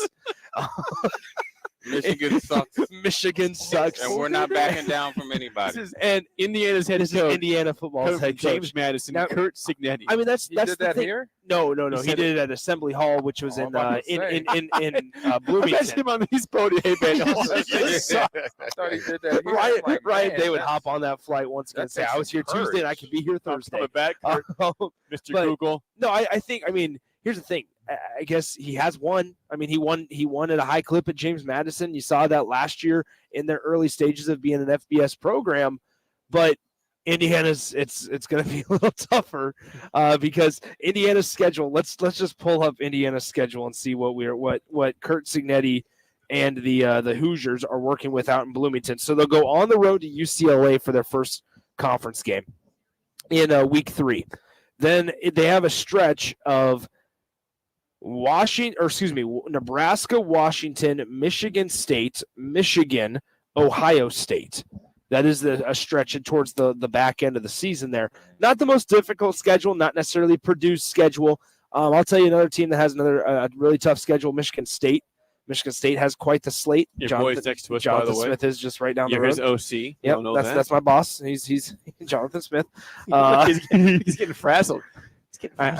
I'm exceeding expectations though, but no. So I mean, I don't know. Kurt Cignetti, we'll see him tomorrow. I'm pretty excited to see Kurt Cignetti up close and on the podium tomorrow. It sounds like he got all the enthusiasm, right? He does. He said Ohio State sucks at their pep rally when they hired him, basically. But you got to understand, he's 62 years old, game. and it's probably his biggest job. It is. And he always say with that hot wing challenge, and he's probably looking at the assistant coach that look at us. Who would ever thought? and sometimes you get in. I mean, that's the biggest stage he's been on, and obviously the biggest school, right? And also, I will tell you, Indiana's probably went from about 250,000 in NIL support to 5 million. Yeah, and so that's a big jump for them. And a lot of people are getting some stuff that they maybe hadn't been privy to before, including him with a big paycheck.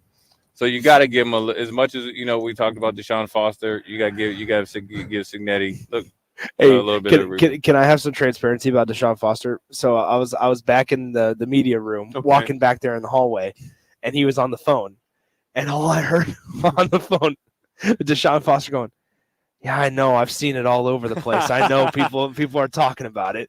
He was talking about his opening statement or lack thereof. There's a lack thereof. Lack thereof opening statement. But I just heard him on the phone as I'm walking by. I didn't stop. I didn't slow down. I just walked by and I heard, "Yeah, I know. Everybody's talking about it. I know. People are seeing it and talking about it all over social media. I know." And he was talking on the phone about it. I mean, his final 10 seconds were awkward laughter before he said, "I'll take some questions now." He's just sitting there, anxiety kicked in, which he's got to kick off day 2. I mean, first of all, we had to follow Rich Clark, who was incredible at the podium, or not even at the podium, just on the stage, and so he had to kick things off. He's year 1 of being head coach, and this, I mean, obviously, this has nothing to do with him being able to lead UCLA as a football program, but it was just funny. It's you might not know much about our program. We're in LA. It's us and USC, and I'm excited. There you go. That's all you needed. Well, Nick, we're gonna do this before we go to break.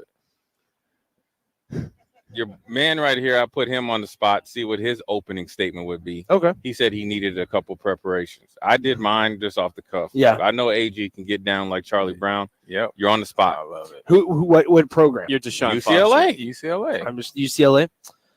Super pumped to be here. Super excited to honored to be coaching UCLA. Excited to be a part of such a prestigious conference that is the Big Ten.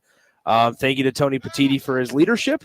We got a couple of exciting pieces. We have a new defensive coordinator as well in town. And with that being said, I'll take your questions. Boom. Speaking of Petitti, where's he at? I thought he was going to come on the airwaves with us. He's been walking around. Have you seen him today? I have. Why didn't you pull him in yet? Because he's the commissioner of the Big Ten Conference. You shook his hand. You gave him the bro hug, man. I did not. He came this morning. You did. We had somebody. I think he came here. No, Tony was not. He was not on the airwaves. You had Troy Dannon, the Nebraska AD. No. Or who do we had some guy that was on the stage. Rich Clark. That was the lieutenant governor. Oh, that was lieutenant governor or whatever. Or jokes. Lieutenant governor. Lieutenant I governor. can't take y'all. I don't know We did what's not have serious or Tony not right now. Petitti though. No. I mean, he's a busy guy. He's the commissioner of. Jake, there's three guys that would have a better opening press conference than yourself. So for all your college football playoff 25 prowess, I'm 1-0. You're horrible on the press conference. I'm 1-0. Yeah, but you're 0-1 in your press conference. I didn't understand the assignment. I could redo it and do better this There's time. three people that understood the assignment, and you didn't. Would you like to go again? No, I already failed.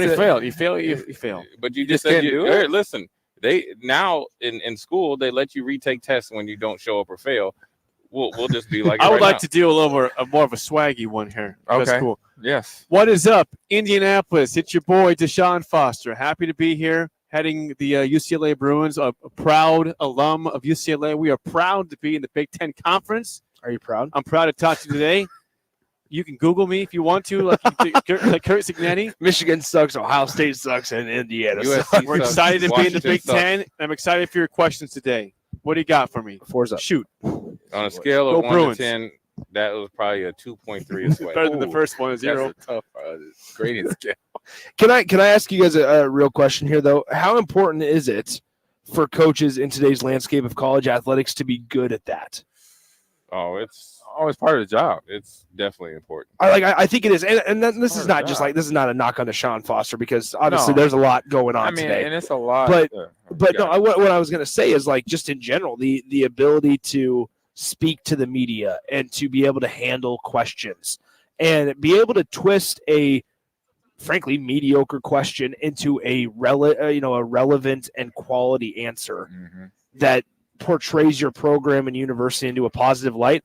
It's incredibly important nowadays. Yeah, it's basically like a good quarterback throwing his wide receiver open. Yeah.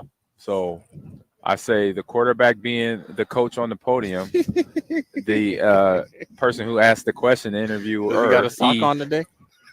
Anyway, go ahead. The interviewee throwing the question from the bullpit, right? Yeah, the pulpit, and you throw your receiver open, and then you, like you said, simple question, you just turn it into this great answer. So I say as a head coach, you gotta have it because you're the one. You have all the experience and post-game interviews after every game from the 12-game season you had or 13-game season with a bowl. That's your readiness to get here. And if you've been here, I'll say to his doubt, this is his first time. And SID, maybe just super excited about him being here too. Didn't really say, hey, this is how presentations are first year, second year, third year. Doesn't matter. This is how they present. I mean, that would have been something that I know Chris Anderson and Keith Mann was back during our time, Jay, in terms of preparing us for interviews. They would give us a heads up. All right, this is how we answer questions. Don't, if it's a loaded question, don't fall for it. Just keep it basic, in terms of our answers. But then also, this is how you want to go into, because I remember going down to the college football awards ceremony, me, JP, and Aaron Taylor, and getting ready, just a little prep of questioning that we might get from the ESPN people that put that production on, saying, I was a Doak Walker finalist. they're going to come up with you with the camera and they're going to say this, and this to you. And so give them a little bit from, description of your favorite player in the season. So I got prepped a little bit. So they hit me with the mic and the camera. And now this mic is camera. It's not just local Lincoln. This is ESPN. Yeah. And so so Keith Mann was there and with us on the trip, and they got us all ready for the questioning, and we looked like we were ready. So that's probably where just a little, as we would say, play on words, fumble on the play for the SID for Deshaun, because this is his first time. The people around him got to get him ready. So there it is. There it is. All right, let's go ahead and step aside. We'll come back, round out the 3 o'clock hour on the East Coast, 2 o'clock hour back home in good old Lincoln, Nebraska. We're live from Lucas Oil Stadium, the home of the Indianapolis Colts. Big Ten Media Days, Day 2, just about ready to conclude here on a Wednesday. All teams have, frankly, concluded their side podiums, their responsibilities here at Lucas Oil Stadium. Let's step aside. I want to thank our sponsors once again: 1890 Nebraska, Stevens and Smith Construction, Warhorse Casino, The Complex in Lincoln, and Riddle's Jewelry. Nick Sainer, Jay Foreman, Jake Sorensen, Amon Green with you. We'll come back in just a few short minutes on 93.7 The Ticket. You're listening to Big Ten Media Days coverage from Indianapolis. Sponsored by 1890 Nebraska, Stevens and Smith Construction, The Complex, Warhorse Casino, and Riddle's Jewelry on 93.7 The Ticket and theticketfm.com. Perch Merch is your one-stop shop for all your printing and promotional needs in Lincoln, Nebraska. They specialize in screen printing, embroidery, vehicle wraps, window wraps, print collateral, promotional products, and signage. At Perch Merch, they are committed to delivering high-quality products and exceptional customer service. Their experienced team of designers and printing professionals will work with you every step of the way to ensure that your vision is realized. Call for a quote today at 402-217-5212 or go to perch-merch.com. The next generation of Huskers starts now. Join the official Kids Club of Nebraska Athletics today to score access to select home games, a discount at the team store, and endless Husker spirit. The free JV team gets you started with a game credential. Upgrade to the $35 Lil Huskers membership for a welcome box and VIP Lil Huskers experiences. Fuel your Husker spirit. Join the Kids Club today at huskers.com/Kids Club. Go Big Red. Ready to score big with your projects? Look no further than Edward Stone, the MVP of natural stone for over 2 decades. Edward Stone is cranking out over 30,000 square feet every week and offers a winning lineup of over 70 quality natural veneer stone selections. Their unbeatable variety and experienced team will ensure your project is a success, whether it's a home renovation or a commercial build. And hey, they're not just about stone. They've got an all-star lineup of fireplaces, cast stone, brick, and much more. Swing by one of their locations in Lincoln or Omaha today and experience the Edward Stone difference, your reliable choice for over 20 years. Get ready, Husker fans. The Big Red Preview is coming soon. Join us Saturday night, August 3rd, for an exclusive look at your Nebraska football team in action. Experience the excitement, the energy, the sights and sounds of a game day as the 2024 football season kicks off. Visit huskers.com/tickets and bring your family, friends, and all your Big Red pride to Memorial Stadium, Saturday night, August 3rd. That's huskers.com/tickets. Brought to you by Husker Athletics and 1890 Nebraska. Winning tradition, future success. Drinking and driving causes serious harm to friends, family members, and loved ones. In 2021, 65 people were killed in Nebraska by a car crash involving a drunk driver. Do not drink and drive. By drinking less, you can still be here for your loved ones. If you or loved one is looking for help, find a treatment facility near you at findtreatment.gov. For immediate support, call, text, or chat 988. Brought to you by Nebraska DHHS in partnership with SAMHSA. Hey, neighbor. Nate, there's a fully inflated hot air balloon in your backyard. I know. Isn't it great? But why? You can't keep it there. The homeowners association will go crazy. Oh, I'm not going to keep it up there. I'm going to fly it over the Nebraska football game on Saturday to get the best seat in the house. Nate, you don't have to do that. Just enter the Nebraska Lottery's Lotto America Ticket Snap promotion. Until August 5th, buy a Lotto America ticket with the All-Star bonus and enter the voucher number online for a chance to win Nebraska football Skybox season tickets, an incredible football and volleyball weekend experience, or regular football season tickets. Well, that is a better way to get a great view. Yeah, one other question. Why is the balloon in the shape of a giant volleyball? You were going to fly over a football game. it's the only decent thing the rental place had left. It was either this, a hockey puck, a banana, or a giant poodle. Even I have my standards. Lotto America top prize odds, 1 in 26 million. Tune in to the Teammates Mentoring Hour each Wednesday from 6 to 7 p.m. on 93.7 The Ticket. Hear stories from a program started by Tom and Nancy Osborne and how it's changed mentors and mentees' lives and how you can be involved. The Teammates Mentoring Hour, Wednesday nights from 6 to 7 p.m. on 93.7 The Ticket and theticketfm.com. Hi, Sean Callahan here of HuskerOnline.com, inviting you to join us here on 93.7 The Ticket every Saturday morning. Now in our new time, we're on from 8 to 9 with the weekly Husker Online radio show. We'll give you the latest in recruiting. We'll talk about what's going on with both football, basketball, and we'll probably share a few stories from the inside. It's every Saturday morning right here on 93.7 The Ticket. It's the Husker Online radio show from 8 to 9 a.m. Riddle's Jewelry is excited to be celebrating 65 years. 65 years of so many incredible memories celebrating with each of your special moments.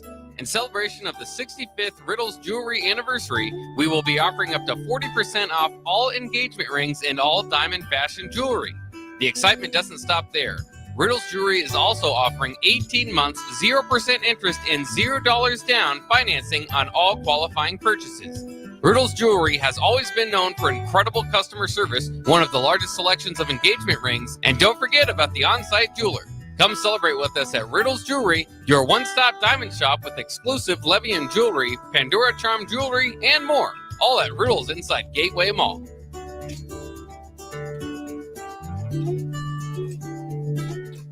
You're listening to Big Ten Media Days coverage from Indianapolis. Sponsored by 1890 Nebraska, Stevens & Smith Construction, The Complex, Warhorse Casino, and Riddle's Jewelry on 93.7 The Ticket and theticketfm.com. Welcome back to 93.7 The Ticket's coverage of Big Ten Media Days. Powered by 1890 Nebraska, Stevens & Smith Construction, Warhorse Casino, The Complex, and Riddle's Jewelry. The 93.7 The Ticket and theticketfm.com. We're back. 93.7 The Ticket's crew is out here at Big Ten Media Days. Again, we want to thank our sponsors, 1890, Stevens & Smith Construction, The Complex, Lincoln, Warhorse Casino, a.k.a. the house that Nick Sainer built. Can we stop this?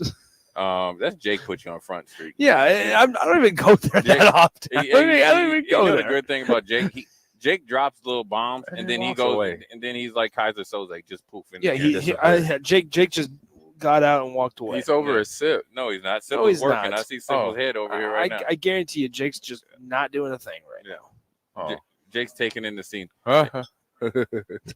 Anyways, I want to ask you, Nick. What's up? In AG, we got a couple minutes here. Thoughts on Iowa? We see Kurt Ferentz over here, and he was really good on the radio last year selling this program. But this seems like an Iowa type of year, under the radar. Obviously, when you bring in four teams from the Pac-12, and then you have Ohio State, Penn State, Michigan, and all that. Iowa seems like they've just been operating under the radar on the dangerous meter. How dangerous do you think they are? They're dangerous to a point because they have a defense. Right. They have a defense where they slow some people down. They didn't stop everybody, but sometimes, depending on the team, they completely shut them down defensively.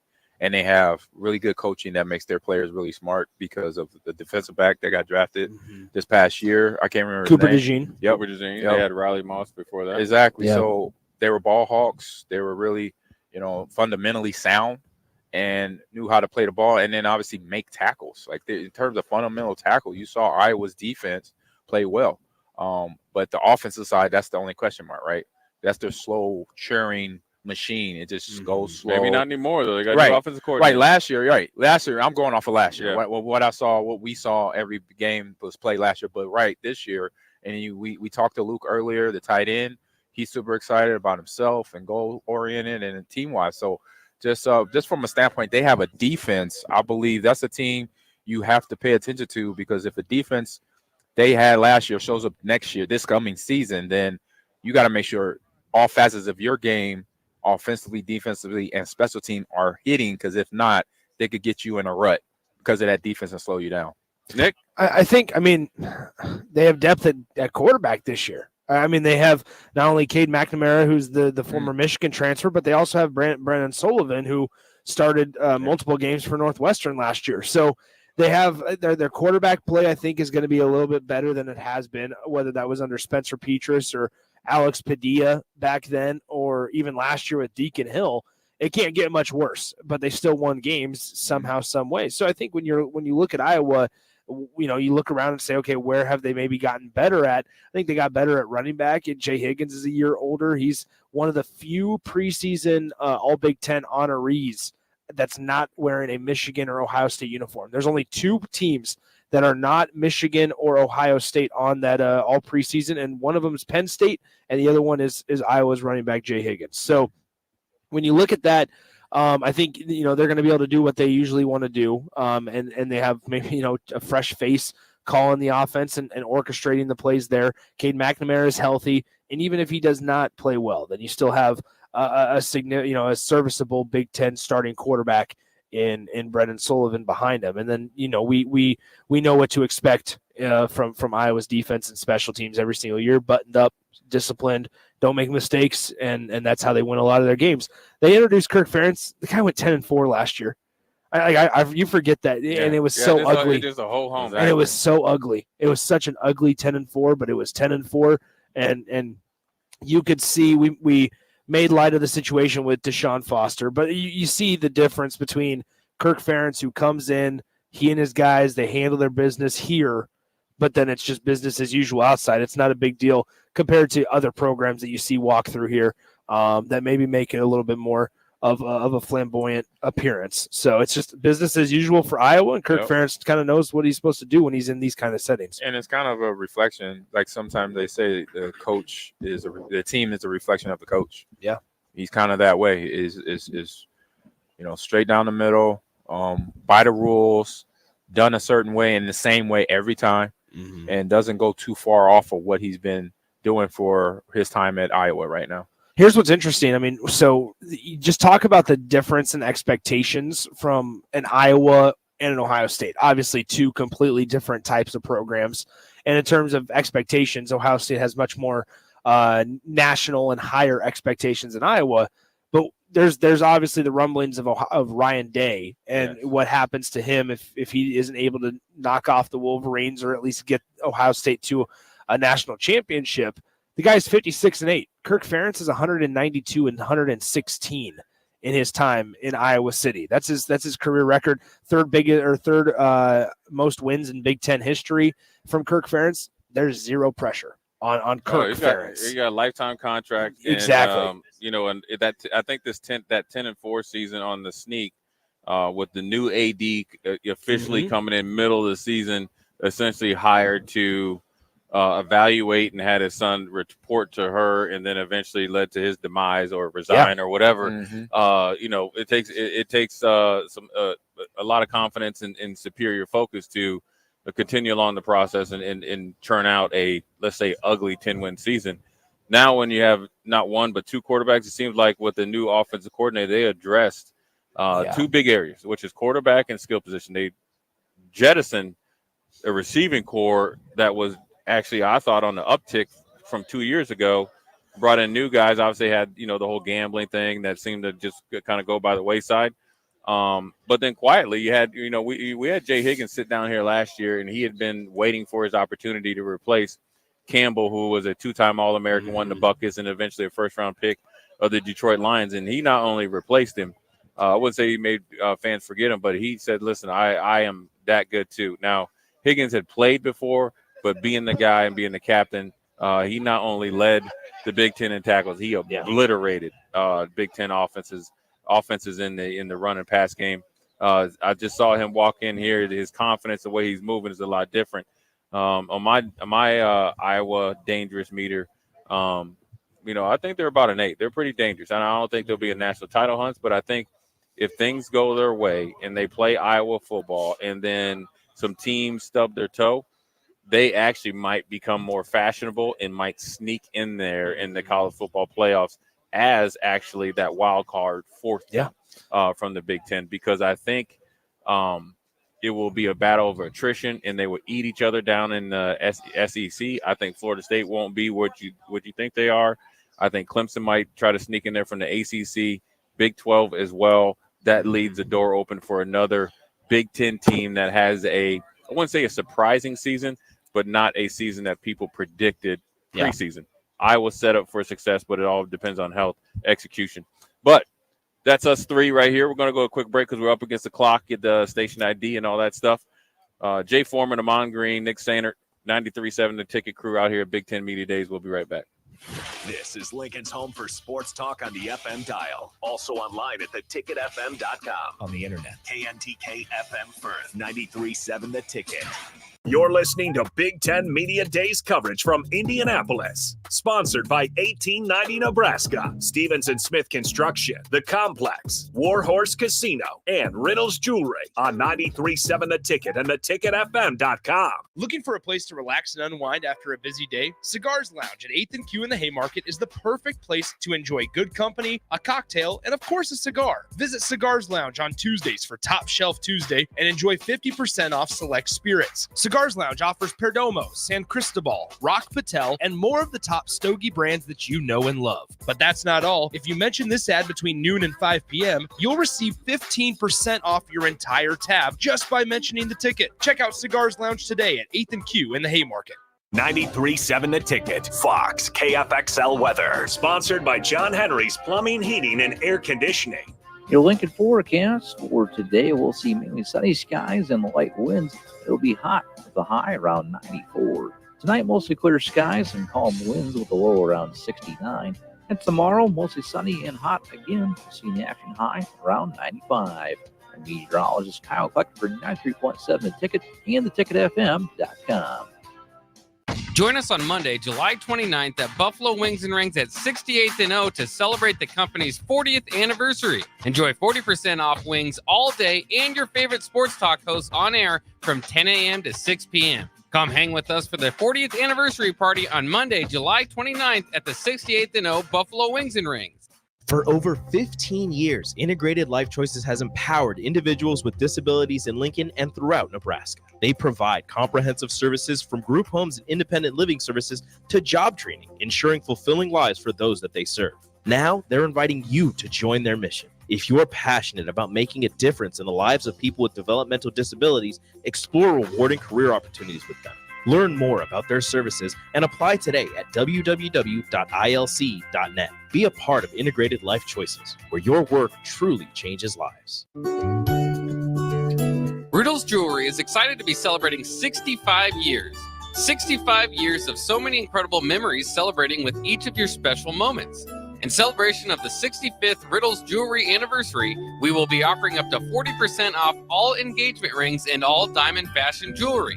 The excitement doesn't stop there. Riddles Jewelry is also offering 18 months, 0% interest and $0 down financing on all qualifying purchases. Riddles Jewelry has always been known for incredible customer service, one of the largest selections of engagement rings, and don't forget about the on-site jeweler. Come celebrate with us at Riddles Jewelry, your one-stop diamond shop with exclusive Levian jewelry, Pandora Charm jewelry, and more. All at Riddles inside Gateway Mall.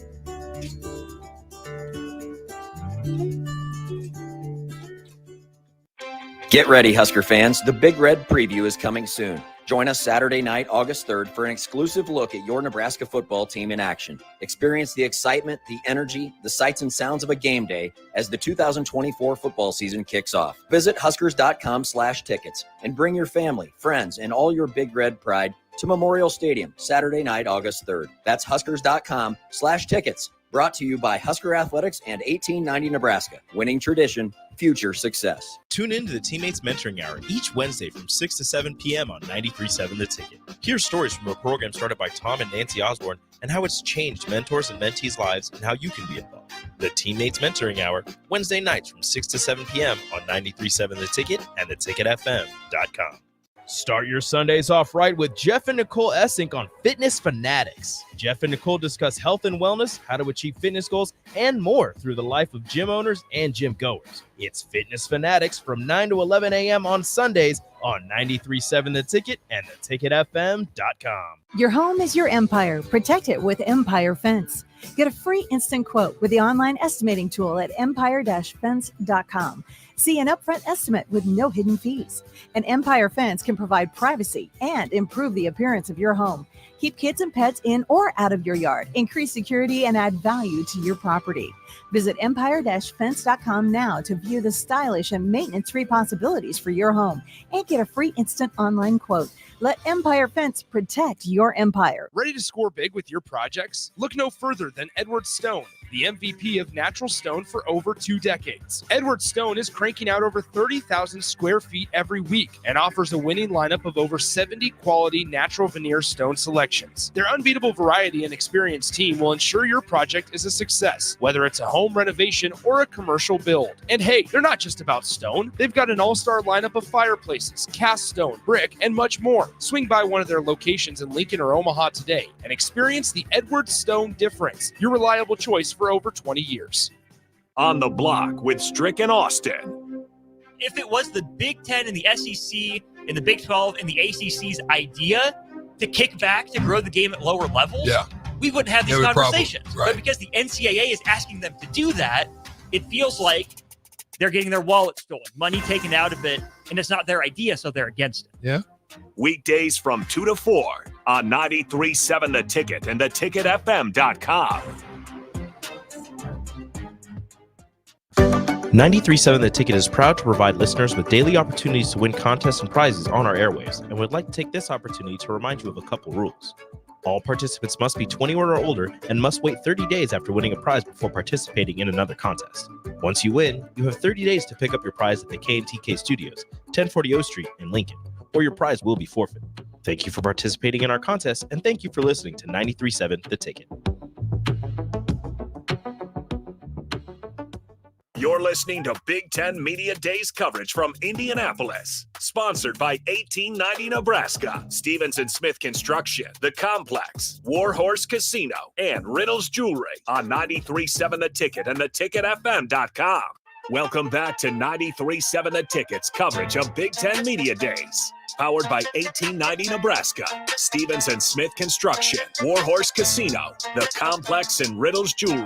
The 93.7 The Ticket and theticketfm.com. Welcome back. Final hour of day 2 for us here at Big Ten Media Days, Lucas Oil Stadium. Jake Sorensen, Nick Sainert, I'm on green with you as we wrap up the final hour here. And I went and take a little trip to the side podiums. I can't hear this. That's mine. I know Turn it is. It was on red. Jake. I can't. You were talking. Well, I can't hear you. Turn down my headphones. I'm deaf. There you go. Thank you. I can hear now. I'm a deaf man over here that's doing radio. Oh, good. Now I can hear. Deaf man doing radio. I took a little walk down side podium row. That's what took you so long. James Franklin, Lincoln Riley talking, and there's something that I'm not trying to bring Scott Frost back in this place. I've brought up now twice in the last hour, but something that Lincoln Riley said, I just kind of I had Scott Frost vibes to it. Okay. I'm gonna read the quote. I didn't do a video of it. I just took a he says this program is playing catch up, and when it does catch up, we will do the things we're supposed to do at USC. I didn't know they were playing catch up at USC. I know the defense struggled last year. They just had the number 1 quarterback, number 1 overall pick in the draft at USC, Caleb Williams. Yep. He just came, USC had talent last year, right? They were a talented team besides Caleb Williams. So for him to say they're playing catch up, I was like, okay, it's interesting. Alex Grinch did not work out there as their defensive coordinator. We all know that. Yeah. Which that was such a puzzling move from the get-go because it wasn't like it was working in the Big 12 either when they were at Oklahoma, but that was one of the coaches that he brought with him from Norman to Southern California. So it was not surprising, I think, for a lot of people that did not work out. What would you say that USC is catching up, or they're playing catch up? No, I just think I know it's a new conference. I just don't think they've been very good. They haven't been very disciplined.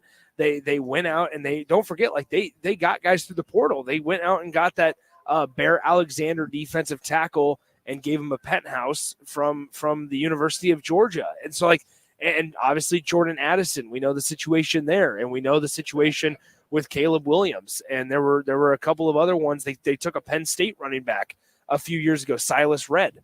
Nice name drop there. I mean, it has not been USC not getting talent. It's been them that even in a mediocre conference that is the Pac-12, they weren't able to stay on top of it. They weren't. Oregon State and Jonathan Smith surpassed them. Oregon surpassed them in a heartbeat. They were not very good. Utah was obviously as well past them. Washington as well. So, I mean, through it all, I just think they haven't been playing very good football. Maybe it's been the coaching staff, and they went out and got I'm blanking on the name from UCLA, their defensive coordinator. They moved him from UCLA to USC to replace Alex Grinch, and maybe that works. But they have a big season coming up in ushering in a new quarterback. Miller Moss, we saw him walking around. Here. He's in the building. We saw him walking around. He's got a big shoes to fill because not only are you filling the shoes of a number 1 overall pick, but USC, we know the expectations there. We know the money there. And Lincoln Riley, if he keeps going below expectations, he might not be there for much longer. I mean, you kind of said it, Nick. Really, in my opinion, it was the non-development of the players, because you got talent there and you can't bring talent together. Then that means you go to the coaching. Yeah. If you got, because I watched their games and we watched all their games, right? You got the Heisman Trophy quarterback. Before that, Maxwell Award winner. That's so right. You got a guy back-to-back years. He's getting awarded for his on-the-field prowess, but then he has wide receivers that get drafted that are over-the-top bangers, big receivers. Jerry Rice's son. You got other guys too on that roster. Defensively, I saw defensive ends that were like 6'6" or taller, and I'm like, how you're not winning with this team? So to me, as a player and what I know, I go to the coaching. They're not getting these guys down. They're just saying, you know what, go. Y'all players, we're not going to slow you down. But when you have that talent, you don't develop them to say, hey, okay, now we got to do this. We got to turn that talent into certain players are going to be role players. Yeah. We need you to just do this one thing very good, because it is a help out everybody else over here. If it's a D tackle that has got to hold gaps, or if it's a tight end that say, you know what, I know you a pass catching tight end, but we're going to need you to block a little bit in the run game. Like saying that to players. And if that's not being said, then the players and the teams and the games, the outcomes is going to be looking like what things look like. Because I remember watching their start of the season. I believe at one point they were 5-0 at one point. Then they finished their season, or they start to finish up their season. I see 7-5. Yeah, they slid back. I'm like, what? I said, oh, that's coaching. I said, from the talent I see on that field, that's coaching. And another piece of that, like Caleb Williams was really, really good at Oklahoma. Like, don't forget what he did in that bowl game when Bob Stoops was the interim. And that was obviously the year while Lincoln Riley left and abruptly departed for USC. But so, I mean, there's that piece. And then they also lost their backup quarterback, Malachi Nelson, who was the 5-star coming out of high school. He leaves USC this offseason, transfers out to Boise State. So the depth behind Miller Moss. Now, granted, had a really nice bowl game last year against Arizona or Utah. I can't remember who they played. Forget who they played. Who they played in the bowl game. Maybe I'm completely off on that one also, because that would be a conference game anyway. So I doubt that it's one of those teams. But had, I believe, 6 touchdowns in their bowl game for the USC Trojans. And in that, I mean, he showed flashes, sure, but is he going to be able to compete at this high level of conference in the Big Ten? They beat Louisville. Louisville, that's right, Jeff Braun. 42-28 in the Holiday Bowl. Thank you, that's right. You got something? Yeah, and that's probably why he's saying we're behind the 8 ball. I mean, he knows what is going on internally, stuff that we can't see because we're, obviously where we're at. So that's probably why the press conference goes the way it goes, because when on the inside, like, man, we not quite right. And now I got to go on the podium and like pose like we doing something, are we? Because I'm like, they in the last up and before Caleb came and went, they had a team. They have the athletes. It just got to, as we know, if you don't have the coaching behind the athletes, or at least getting the players amongst each other to say, hey, we got to hold each other accountable, man. We got the talent to do this, this, and this. Then what's going on? And so if they didn't figure that out, that's what you got. I go back to Alex Grinch. That was a hire on paper that seemed like a slam dunk. He was so good from Mike Leach at Washington State. Okay. Like when they had that 10-win season, the defense offense was great. The defense was pretty good. Goes to Ohio State as the co-DC there, successful. Goes to USC. It's a great hire, and it just it just fell apart completely. It's just like the message was not being heard. I don't know what happened because Grinch had been successful in his previous years, his previous stops, including in the Pac-12 conference at Washington State, a tougher place to win than USC. Yeah, what I've experienced being a coach, even though I'm in esports, but still coaching at the collegiate level, you don't know what the case is once you get there.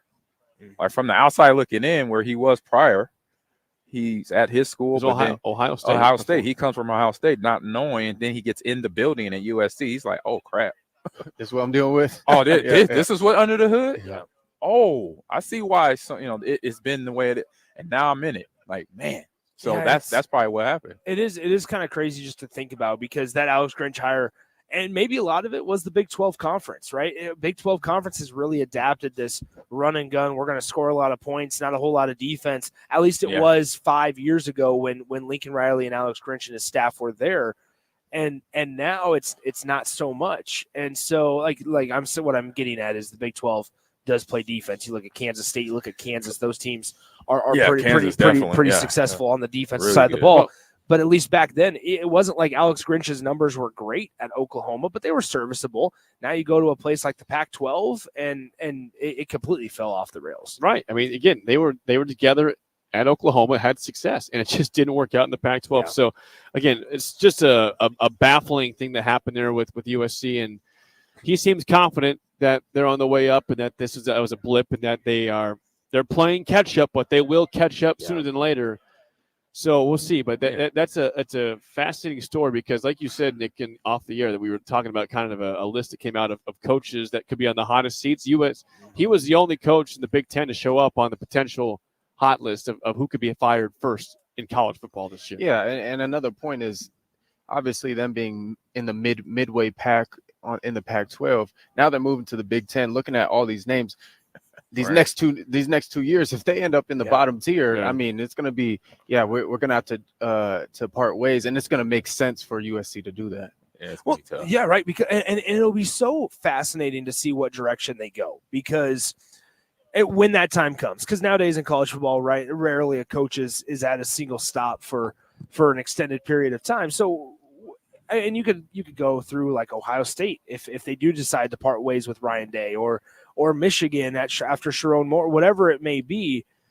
Speaking USC specifically, they spent the money. They went out and poached a guy from Oklahoma in the middle of a season right after the game against Oklahoma State, their biggest rival. Now everybody and kept it quiet enough to where everybody thought LSU was the main target for Lincoln Riley, but ultimately he said, we're not going to LSU. And then the very next day it was announced that he was going to be the next coach of USC. And so it's just kind of crazy how all these things work because USC, they went out, they spent the big bucks. They're paying this guy double-digit $1 million a year type of salary money. And for what, right? To be that middle-of-the-road Big Ten team? Probably not, because as Lincoln Riley just said, he just told you what his boss is telling him the expectations are, is that it's not to play catch-up. It's to be doing what USC is supposed to do. He just told you without directly saying, my boss is telling me this. Because and everybody knows it, right? Everybody knows it. Everybody believes that that's the standard at Nebraska. Everybody believes that that's the standard at places like Ohio State, Penn State, and Oregon as well. But now Lincoln Riley may be feeling the heat a little bit. USC's schedule lined up looks like this. Oh, yeah. Don't forget, they kick things off in Vegas against LSU. In Vegas. Then they have Utah State, and then it's Utah. At Michigan. I was going to say, then it's the conference slate. At Michigan, Wisconsin, at Minnesota, Penn State.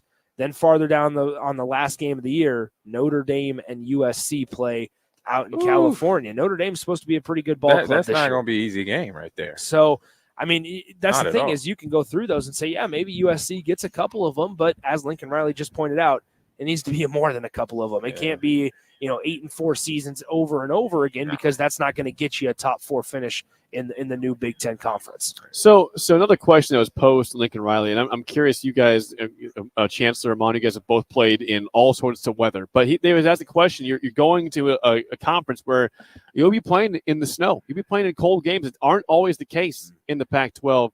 He says, not worried about it. Do you buy that for these teams coming in? that the weather won't be a factor when it comes to November? It depends. It depends. But you have to think. You're coming from Cali. You know how Cali boys think. Yes. You know how Cali boys Cali, think. Florida. Yeah. Warm weather. We got warm weather, and then you get into these November games. It's gritty football. It's gritty football. The hits in the cold are just completely different. When it's raining, AG's laughing over having to adjust to the rain, having to adjust to the cold. Yeah, go ahead, AG. I know you have something to say. No, you can finish. Where you? No, finish? yeah, I'm good. No, I'm laughing because I'm thinking back, flashing back to teammates at Nebraska that were from Texas, Cali, and Florida and Georgia. Same, and then once I got to the league, same thing. You know, even Green Bay when we drafted, I remember drafting Bubba Franks from the U, from Miami, and he's asking me, AG, like, I've been hearing that I got to go to the store and get this, and this. And he's talking about jackets, hoodies, and gloves. You know, so the mental mindset it gets rattled a little bit, and then you mentioned, Chancellor, once you get in that cold weather and get hit, if you hit that helmet the wrong way with your hand, it feels like every bone is broken. You know, so it's that mentality that you got to understand. Okay, we're going. It's a little bit chilly, but then my gameplay can't change. But but if you're not locked in, it will change, right? Because you're gonna be succumbing to this. You know, seeing the guys bowled up in the coats, the equipment man bringing the extra boxes for the sideline jackets, the heater. So you'll succumb to it if you're not locked in. Be like, all right. I say this to the starters, they'll be okay. For the starters for UCLA, USC, when they play in a cold weather game, when they go to Wisconsin, when they go back east, the starters will be fine. It's the backups that's coming off the bench because they're not playing a whole lot. They coming off the bench, basically ice cold. Well, they know, let me sit on the jet for a little bit. Let me ride the bike too to get blood flow going. So now when I get back on the field, I gotta, they gotta develop basically a sideline routine. And I had that in Green Bay, but I also was accustomed to the weather, so I didn't let the weather bother me. And I was starting too. So when you're a starter, it's a different world. But those backups, those rotation guys that do play, they play 50-60% of the time. They going to the ones that have to be ready for the cold weather changes, especially come from Cali. Woo. Yeah.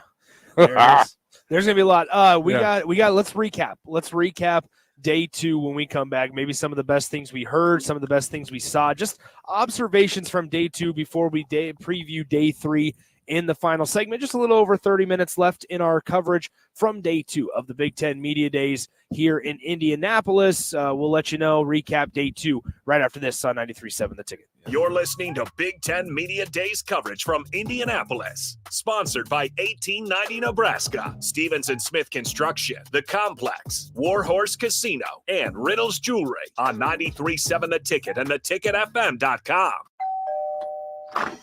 Hey, neighbor. Nate, there's a fully inflated hot air balloon in your backyard. I know. Isn't it great? But why? You can't keep it there. The homeowners association will go crazy. Oh, I'm not going to keep it up there. I'm going to fly it over the Nebraska football game on Saturday to get the best seat in the house. Nate, you don't have to do that. Just enter the Nebraska Lottery's Lotto America Ticket Snap promotion. Until August 5th, buy a Lotto America ticket with the All-Star bonus and enter the voucher number online for a chance to win Nebraska football Skybox season tickets, an incredible football and volleyball weekend experience, or regular football season tickets. Well, that is a better way to get a great view. Yeah, one other question. Why is the balloon in the shape of a giant volleyball? You were going to fly over a football game. It's the only decent thing the rental place had left. It was either this, a hockey puck, a banana, or a giant poodle. Even I have my standards. Lotto America top prize odds, 1 in 26 million.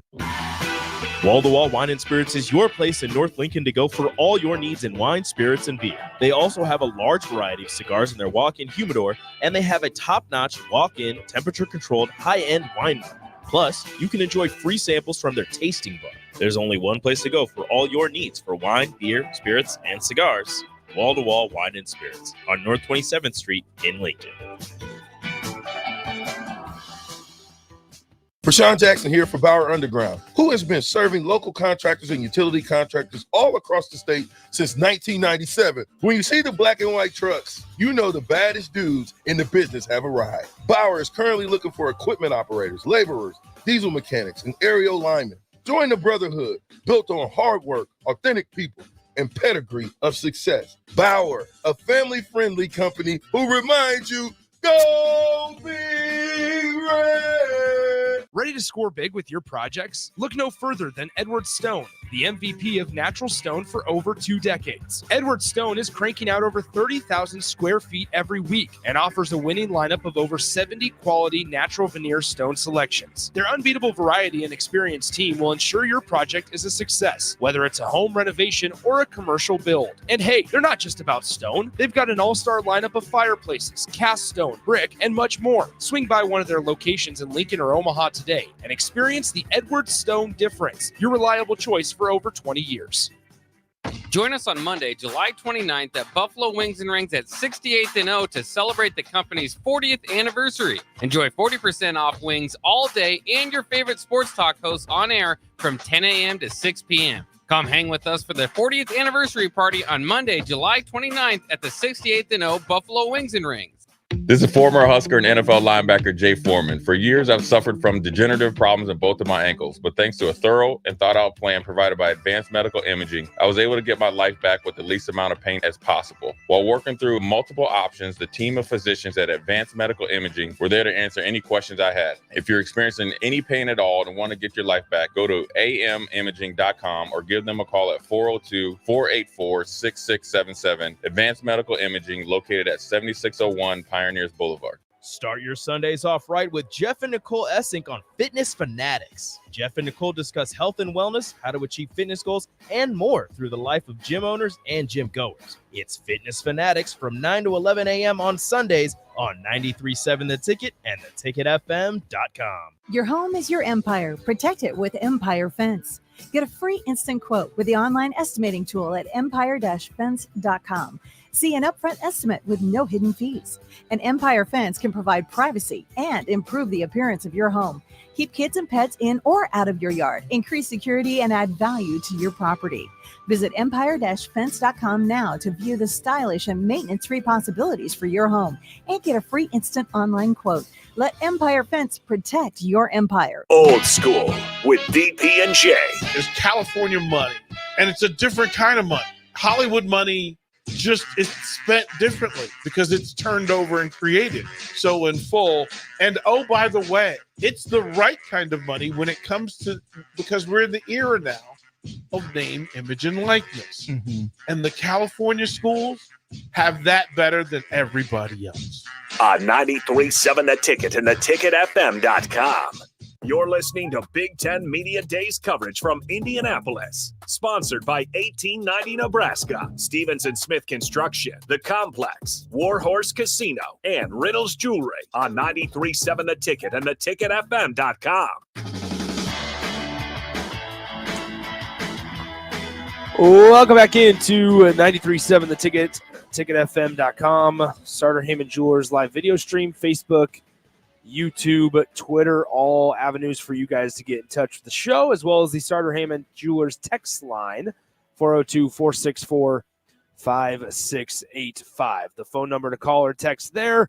Nick Sainert, Amon Green, Jake Sorensen with you. Want to thank all of our advertiser sponsors for making the trip to Media Days possible. 1890 Nebraska, Stevens & Smith Construction, The Complex in Lincoln, Warhorse Casino, and Riddle's Jewelry. Appreciate them for their support of the coverage. We're not done yet. Let's go ahead and but go ahead. Real quick, before we get to our recap of today, speaking of Lincoln Riley at USC, I just saw that apparently that Paul Feinbaum, who covers, of course, SEC, has a take on it at USC. He says it ain't going to work for Lincoln Riley. They should go after Deion Sanders. He said it. Wow, he said that? Paul Feinbaum says USC should pursue Deion Sanders when this all fails for Lincoln Riley at USC. So presumably they're saying that SC, giving 2 LA college teams with two running backs. So from the area. so they're saying presumably that it's going to work in Colorado with Deion.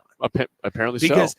Or if it doesn't, that it would work for him in California possibly. Wow. I think it would. Knowing the town, I grew up there in Los Angeles, and for his personality, the city will fit it.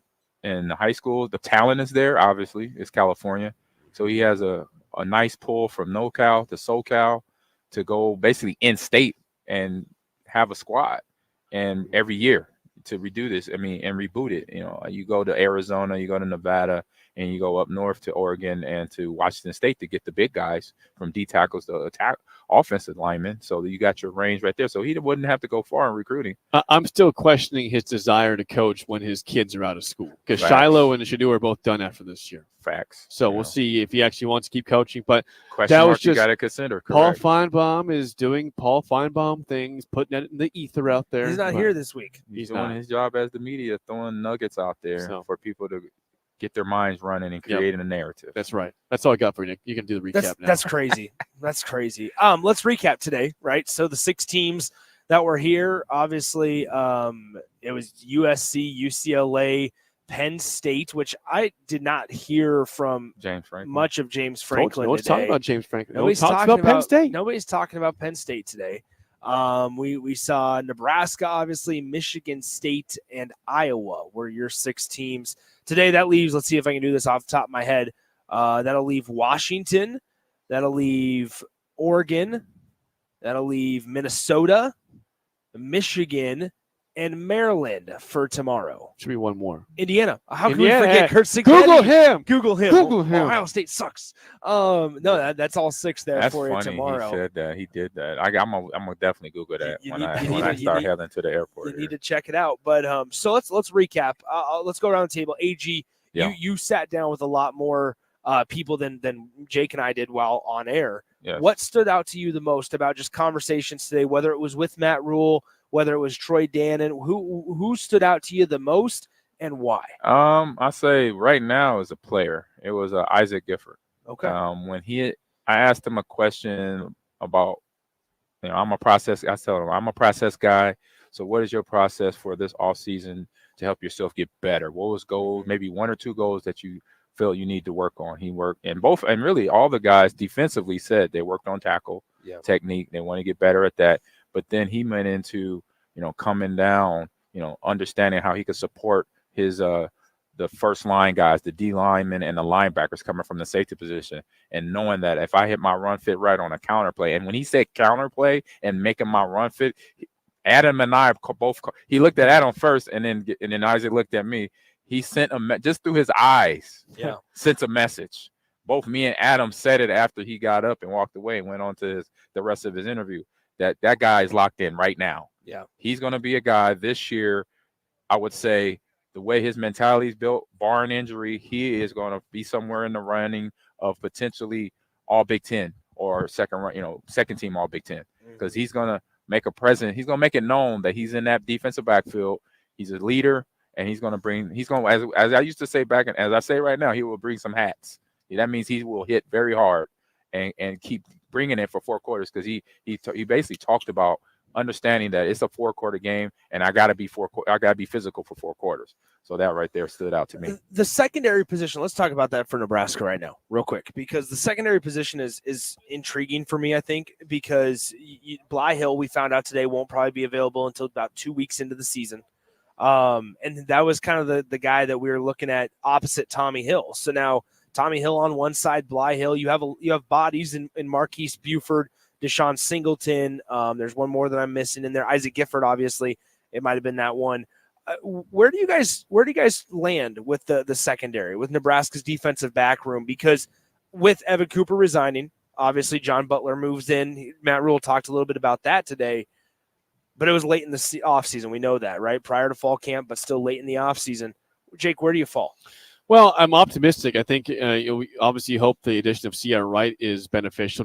There's no guarantee he starts. At this point, it doesn't sound like he's a guaranteed starter for that defense as a cornerback opposite of Tommy Hill. But I like Gifford in the secondary. I like Singleton when he's back healthy. Buford, obviously, I like Hartzog. Those guys. I mean, I like the pieces back there, and I'm hopeful that Bly Hill gets back somewhat soon in September at some point, if not early October. But I think you have to be optimistic. I know that John Butler comes in first time.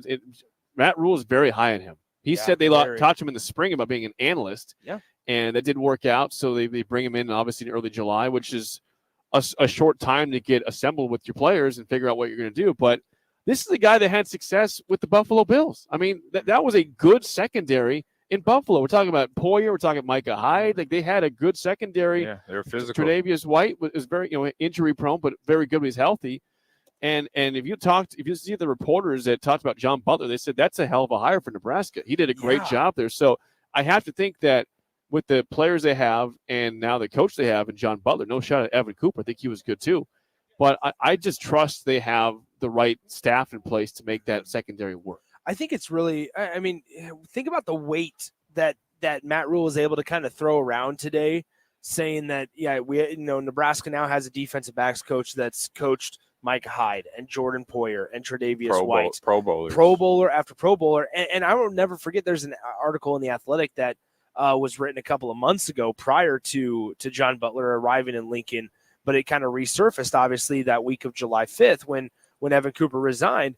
It talked about how Buffalo's secondary specifically was top 5 in the NFL each of the years that John Butler was there.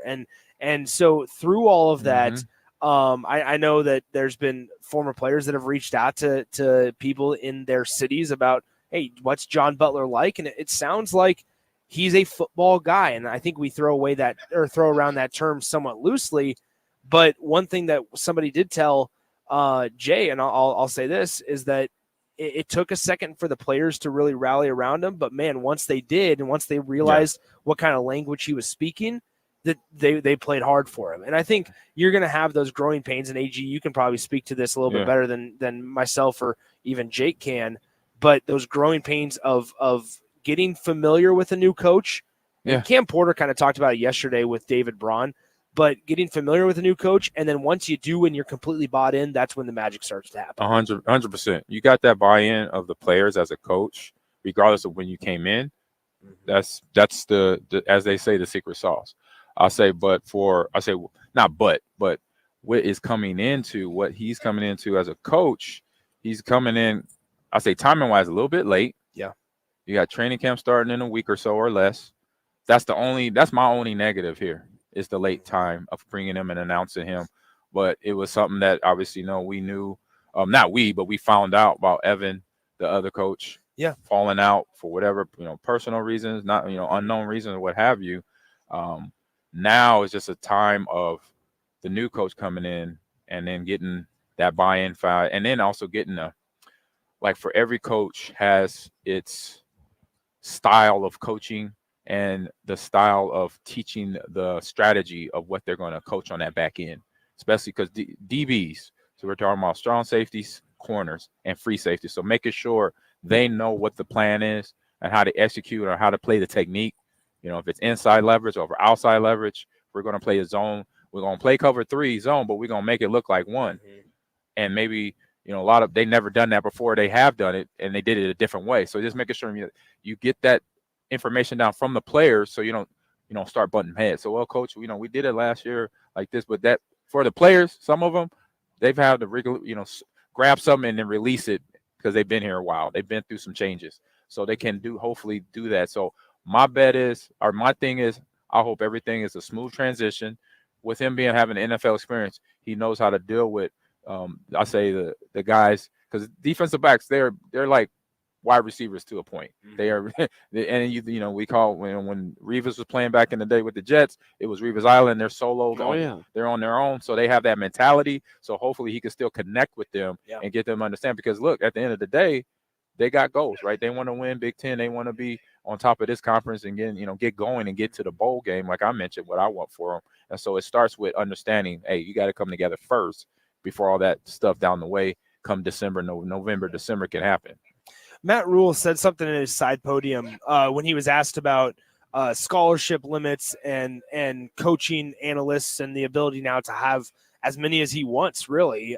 Nebraska has a relatively large staff, and he kind of joked around. He goes, our goal is to have 2 coaches per room. And he said, so at least 2 coaches, whether that's the position coach and analyst or whatever it may be, per room, helping with guys, because there's the coach. He said, let's say, for example, Terrence Knighton can work with the guys that are more experienced, right, on the little minor details. Then there's another coach that can work with some of the younger guys in that room on some just developmental pieces of it. Yes. And so I thought that was a really interesting That's it. comment that I had not thought about, where I knew the analyst was going to be beneficial for a lot of programs, and Nebraska's one of them. But the true, like, we want, if you're Nebraska, they want 2 coaches per position group at least to work with their guys. And that's beneficial for the players and probably for the coaches, because then they can have a better grasp on who their guys in their room truly are as people. And what they know. Yeah.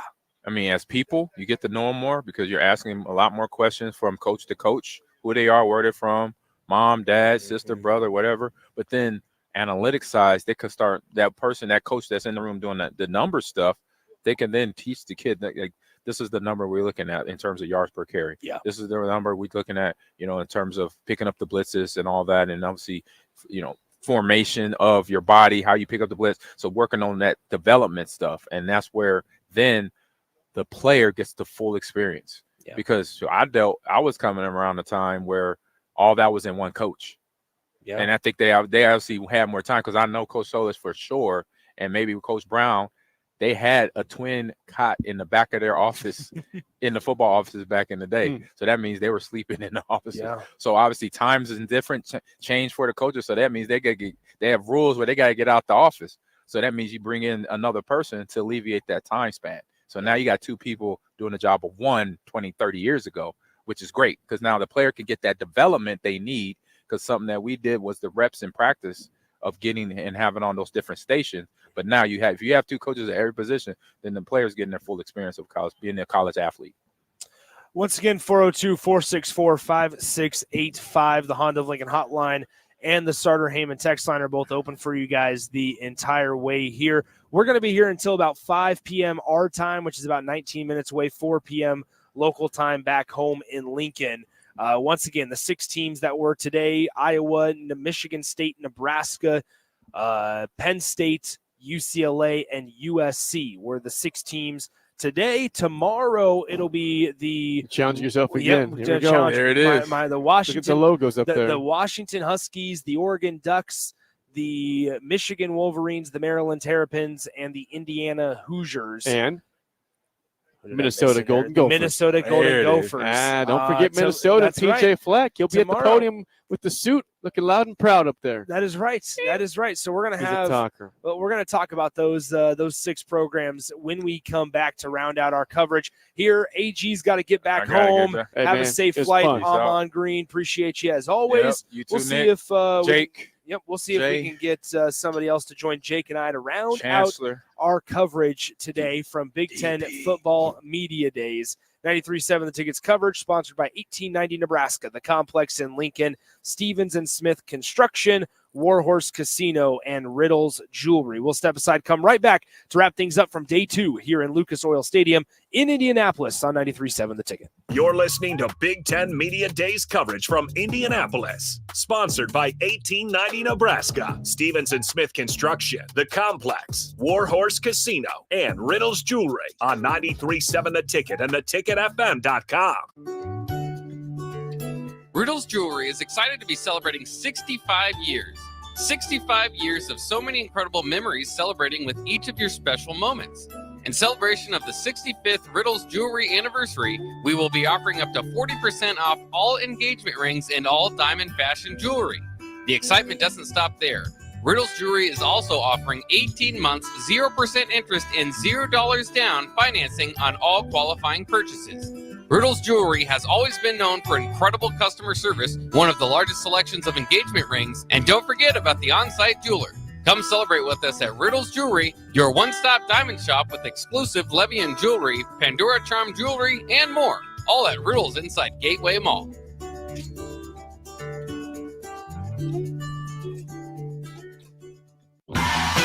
Wall-to-Wall Wine & Spirits is your place in North Lincoln to go for all your needs in wine, spirits, and beer. They also have a large variety of cigars in their walk-in humidor, and they have a top-notch walk-in, temperature-controlled, high-end wine bar. Plus, you can enjoy free samples from their tasting bar. There's only one place to go for all your needs for wine, beer, spirits, and cigars. Wall-to-Wall Wine & Spirits on North 27th Street in Lincoln.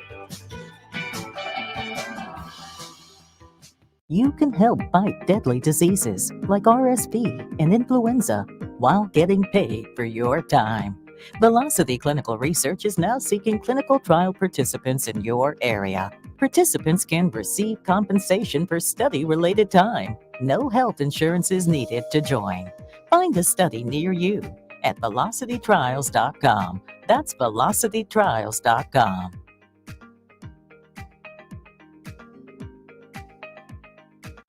Get ready, Husker fans. The Big Red Preview is coming soon. Join us Saturday night, August 3rd, for an exclusive look at your Nebraska football team in action. Experience the excitement, the energy, the sights and sounds of a game day as the 2024 football season kicks off. Visit Huskers.com/tickets and bring your family, friends, and all your Big Red pride to Memorial Stadium Saturday night, August 3rd. That's Huskers.com/tickets. Brought to you by Husker Athletics and 1890 Nebraska. Winning tradition, future success. Community means something different to everyone. But for me, it means cheering on those around you during the good times and helping them out during the tough times. I'm softball player Jordy Ball, and I've been blessed with the support of my friends, family, coaches, and community throughout my life. When looking for a bank to call home, it was easy to choose Midwest Bank. I never feel like just another customer, and they're proud to support their communities. They love what they do, and it shows. Your community, your bank, Midwest Bank. Ever wish you had another light switch on the other side of the room on a dark night? How much better would you sleep at night if you had a ceiling fan in your room? The High Electric Service Department is here to make your electrical what-ifs a reality. Whether you're looking to replace some outdated light fixtures or brighten up your counters with under-cabinet lighting, High Electric can handle all types of residential electrical installations and services. Give Erica a call at 402-466-6606 or visit high-electric.com to get started.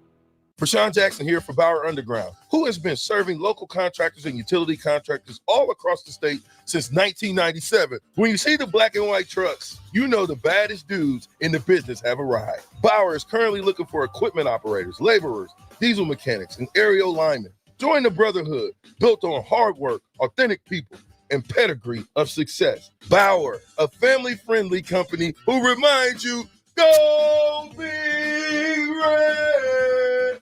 Join us on Monday, July 29th at Buffalo Wings and Rings at 68th and O to celebrate the company's 40th anniversary. Enjoy 40% off wings all day and your favorite sports talk hosts on air from 10 a.m. to 6 p.m. Come hang with us for the 40th anniversary party on Monday, July 29th at the 68th and O Buffalo Wings and Rings.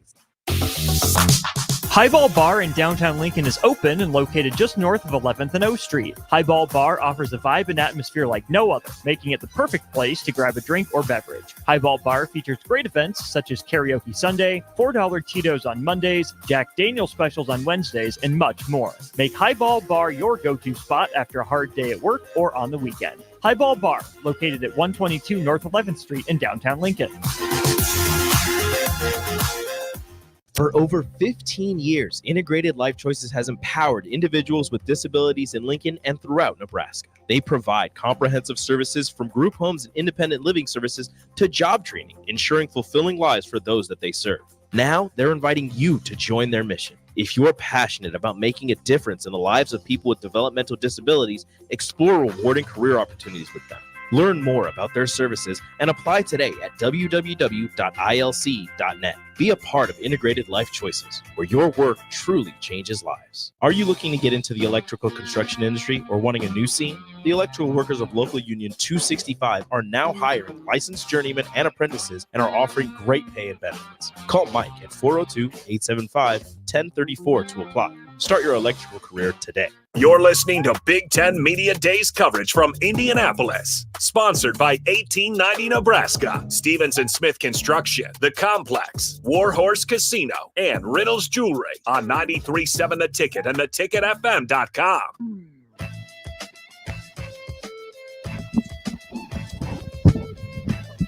Welcome back into Lucas Oil Stadium here in Indianapolis as we wrap up day 2 coverage from Big Ten Media Days. 93.7 The Ticket's coverage, sponsored by Riddles Jewelry, Warhorse Casino, The Complex in Lincoln, Stevenson Smith Construction, and 1890 Nebraska. Nick Sainer, DP, Adam Carricker, Jake Sorensen with you as we round out day number 2. DP and Adam, I'll ask you guys the same question I asked AG before he left. DP, what stood out to you most from day 2 through your conversations, whether it was Matt Rule, Troy Dan, and some of the players? What stood out to you in day 2 of media days? I was telling Adam and Chancellor, running into Lieutenant General Clark, hearing him speak on the big stage about leadership and preparation and service and mission, and then to have him take the time to come over and sit and share love. For me, as an Arlington, Virginia kid and been around military families, he's when you say that there's been 21 superintendents of the Air Force Academy, and he's one of them. Wow. Yeah, he's a special human being, a guy that's so into leadership that he, through all of his assignments, also decided he was going to be he would accept the assignment as the JV football coach for Air Force Academy, just so that he would have a better understanding of the process and the men. Yeah. Like, that's just a special dude. I obviously didn't know all of that about him up until you and I had that conversation, but captivating on the stage. Just even talking about not even what he had done, but what he wants to do and where he wants to take the college football playoff, because he is the executive director of the CFP this year. And he talked about, what we want to do and what they want to value most for the college football playoff going forward. And that was really, really captivating, I think is a good word to describe that. Adam, go ahead. What caught your attention the most from day 2? That definitely caught my attention as well. Mine actually comes back to Nebraska football, comes back to Troy Dannon sitting right there, Matt Rule right here. I asked Troy about expectations. I said, people last year would have been thrilled with the bowl game. And didn't quite happen. This year, people are like, that's bottom of the barrel. If we ain't 6-6 going to a bowl, that's like bottom of the barrel. I'm like, what about these expectations? Like myself, someone who's predicted 8-4, like 7-5, 8-4, 9-3, potentially. Again, myself 8-4. And this is a team that hasn't been to a bowl game 2016. Okay. And he sat right there and he said, our expectations are higher. That was his response to me. Like, he didn't address wins and losses. Okay. But he said, our expectations within the football building are higher than those around. Again, without addressing wins and losses, but they have a standard and they have things that they expect and that he wants to see. And when I was I was listening to Matt Rule, he has, like last year, it's kind of like, I want everyone to kind of figure this out. I want to figure out Nebraska. I kind of want to blend all of this assimilation, so to speak. He's kind of got this confidence this year, and you sense it in some of the players as well. Like, he expects to do really, really well. And it kind of seeps through his pores and some of his, not necessarily his words, but the way he says things, his demeanor, his mannerisms, the way he looks at you with his eyes. So to me, those are my 2 big takeaways. Like, I don't think they're going to come out here and make big, bold, brash statements. Yep. But I think they're excited for year 2, even more so than they even want to let on. One thing Matt Rule did say on the side podium over there was, and this is where he did put a number to it, because somebody asked him, what do you view as a successful season? And that expectation question, came up in the side podium, and he said, I don't want to sit here and tell you 10-2 or 8-4, because that tells you that I expect to lose 2 or 4 games. And so while that kind of where I kind of got that, I was reminded of that when you said Troy Dannon sat here, obviously didn't put a number on it. And maybe that can kind of pigeonhole you or back you into a corner if you do. But he said our expectations are higher in the football department. So I thought that was something that where maybe they can be on the same page there, which we know is important, obviously, to have leadership on the same page and all going in the same direction. Okay, so let's preview. We got about less than 5 minutes left in the segment before we wrap it up.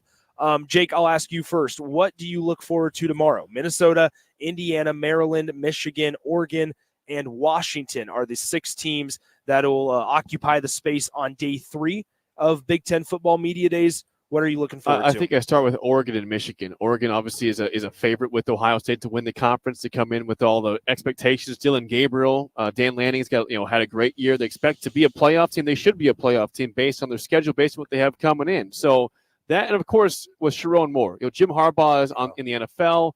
he had a press conference today after his opening day of training camp. Says he feels like he's been reborn again as the NFL coach, which he had been before. So I want to know what Sharon Moore is compared to Jim Harbaugh. It's going to be very, very difficult to follow him. He just won a national championship last season for the first time ever in Michigan. But Sharon Moore, number one, him, and then obviously Oregon's my two. DP, I want to get your thoughts on this, because are we forgetting that Michigan is the defending national champion? It's still the mystery of all of this. And most folks know I'm not a huge Michigan fan when it comes to behavioral and operations and those sort of things. I'm just not a fan. But I don't know of a conference who has the reigning, and Carricker gets it when I say the reigning, defending national champions, 3-time Big Ten champions in Michigan, and you're not on the marquee, and you're not the lead story. And it's almost purposeful in burying Michigan so that you don't have to go back and revisit all of the hypocrisy and the conspiracy and all those things, right? Because you don't want to talk about it. No. You want to talk about it. You don't want to talk about it. And the best thing for the Big Ten Conference and Michigan is for them to walk in here. Oh, we're brand new. We're still the champs, but we're brand new. Yeah. We're not what we used to be, but we're brand new. No, you're Michigan. And you did what you did. And you did it the way you did it, you won. And ride with all of that. Be all of that. And Big Ten Conference, you'll be measured by them. You cannot tell the story of this coming football season in the Big Ten Conference or the nation without talking about the defending champion Michigan Wolverines. We'll find out more about that tomorrow. One of the storylines, obviously, or a couple of the storylines, in addition to the new head coach, no Blake Corum, but Donovan Edwards is a pretty good football player, and he's going to be here tomorrow in the trio of He's Wolverines. the biggest star that's going to walk in this building over the course of these 3 days. Absolutely. Adam, question for you. What are you most looking forward to in day 3 as we wrap up Big Ten Media Days? I'm going to shock you with this. Okay. Michigan, Washington, Oregon. You didn't see that coming, I did not. I had no clue. Michigan, defending champs. They are like the Cleveland.com put out their 1 through 18 rankings for the 18 teams in the Big Ten this year. And Michigan's 4th. Penn State, Oregon, Ohio State, or 1, 2, 3, Ohio State, Oregon, Penn State, then Michigan's 4th. You got Iowa, USC, Wisconsin, Rutgers. I don't know that I would change that order a lot. There's so many question marks about Michigan. I'm curious, Alex Orji, is he the starting quarterback? You're going to go with the more experienced guy. Is he going to have, if he's not the starter, do you have a package for him? What happens there? You've got Donovan Edwards, who Blake Corum was phenomenal. Edwards may even be better. Okay, his top-end speed's a little bit better. You lost all 6, your top offensive linemen, so 5 starters plus 1 to the NFL. How do you replace them? I don't think their approach is going to change a ton. Blue collar, in your face, smash mouth, physical, run the ball, football, play defense, not beat ourselves. Just they've had the talent in the past to beat elite teams. How do they handle that this year? When you look at Washington, no Power 5 team lost as many starters as them. 20 of 22 starters are gone on a team that played for the national championship. That's still stunning, by the way. Like, how do you approach that? Plus, they obviously, thank you for your AD. And they lost a few other things as well. The head coach. Yeah, the head coach. Right. Like, what is their approach going into this year? And then Oregon. Like, you're walking in the door, and 9 times out of 10 people are predicting you to be in your new conference championship game versus Ohio State. So I'm kind of curious, how their approach to the Big Ten. You got Dylan Gabriel. You got the most talented roster you've maybe ever had, the highest ranked recruiting class you've ever had under Dan Lanning. And so I'm kind of curious to see how, Washington, what's your plan after losing all these people? Michigan, you're kind of in flux. How's that going to work? There probably won't be a whole lot of accountability questions, DP. And then Oregon, expectations are high. How are you approaching that? So I'm sure I flabbergasted you with all 3 of those teams. Adam, Yep. stunned, but I'm the same. couple notable names just that are going to be here in attendance. As in addition to Donovan Edwards for Michigan, it's going to be the running back Jonah Coleman from the Washington Huskies. Mike Loxley is bringing wide receiver Ty Felton there. Maryland speaks at noon Eastern time. PJ Fleck bringing the new quarterback from the transfer portal, Max Brosmer, because you might remember Ethan Kaliak-Manis transferred in the conference to the Rutgers Scarlet Knights. Rutgers earlier this week on Tuesday. By the way, that quarterback from New Hampshire Yes, New Max Hampshire, Brosmer. FCS, New Hampshire. That He is- set some records up he there. did. Oh, he's a good He player. did. I want to see what he did. can do. Yeah, so we'll hear from PJ Fleck tomorrow as well. In addition, Row to the the other- boat! in addition to the other. Yeah. I almost made a boat. No. Rowing the boat on out of Minnesota. Dylan Gabriel, also the Oklahoma transfer, is going to be in attendance for the Oregon Ducks. He likes the Husker fans. Yeah, or he does. He likes Husker fans. Oregon has those two quarterbacks. Dante Moore also transferred from UCLA, who we saw today, to kind of what we expect to sit behind, learn from Dylan Gabriel and Dan Lanning in that process. All right, that'll do it from us here in Lucas Oil Stadium. Appreciate you guys tuning in. Thanks to all the folks that sat down with us, Matt Rule, Troy Dannon specifically, in addition to a couple of the players, student athletes. If you missed any of the interviews, make sure you stay tuned, or you can go on to theticketfm.com and check those interviews out. We're going to get out of here. Thanks to 1890 Nebraska, Stevens and Smith Construction, The Complex in Lincoln, Warhorse Casino, and Riddles Jewelry. Thanks for listening. We'll talk to you tomorrow morning from Lucas Oil Stadium. We'll send it back to Lincoln, Nebraska, and check out some of those interviews and conversations throughout the course of the last 2 days here from Indianapolis. Coming up next on 93.7 The Ticket and theticketfm.com.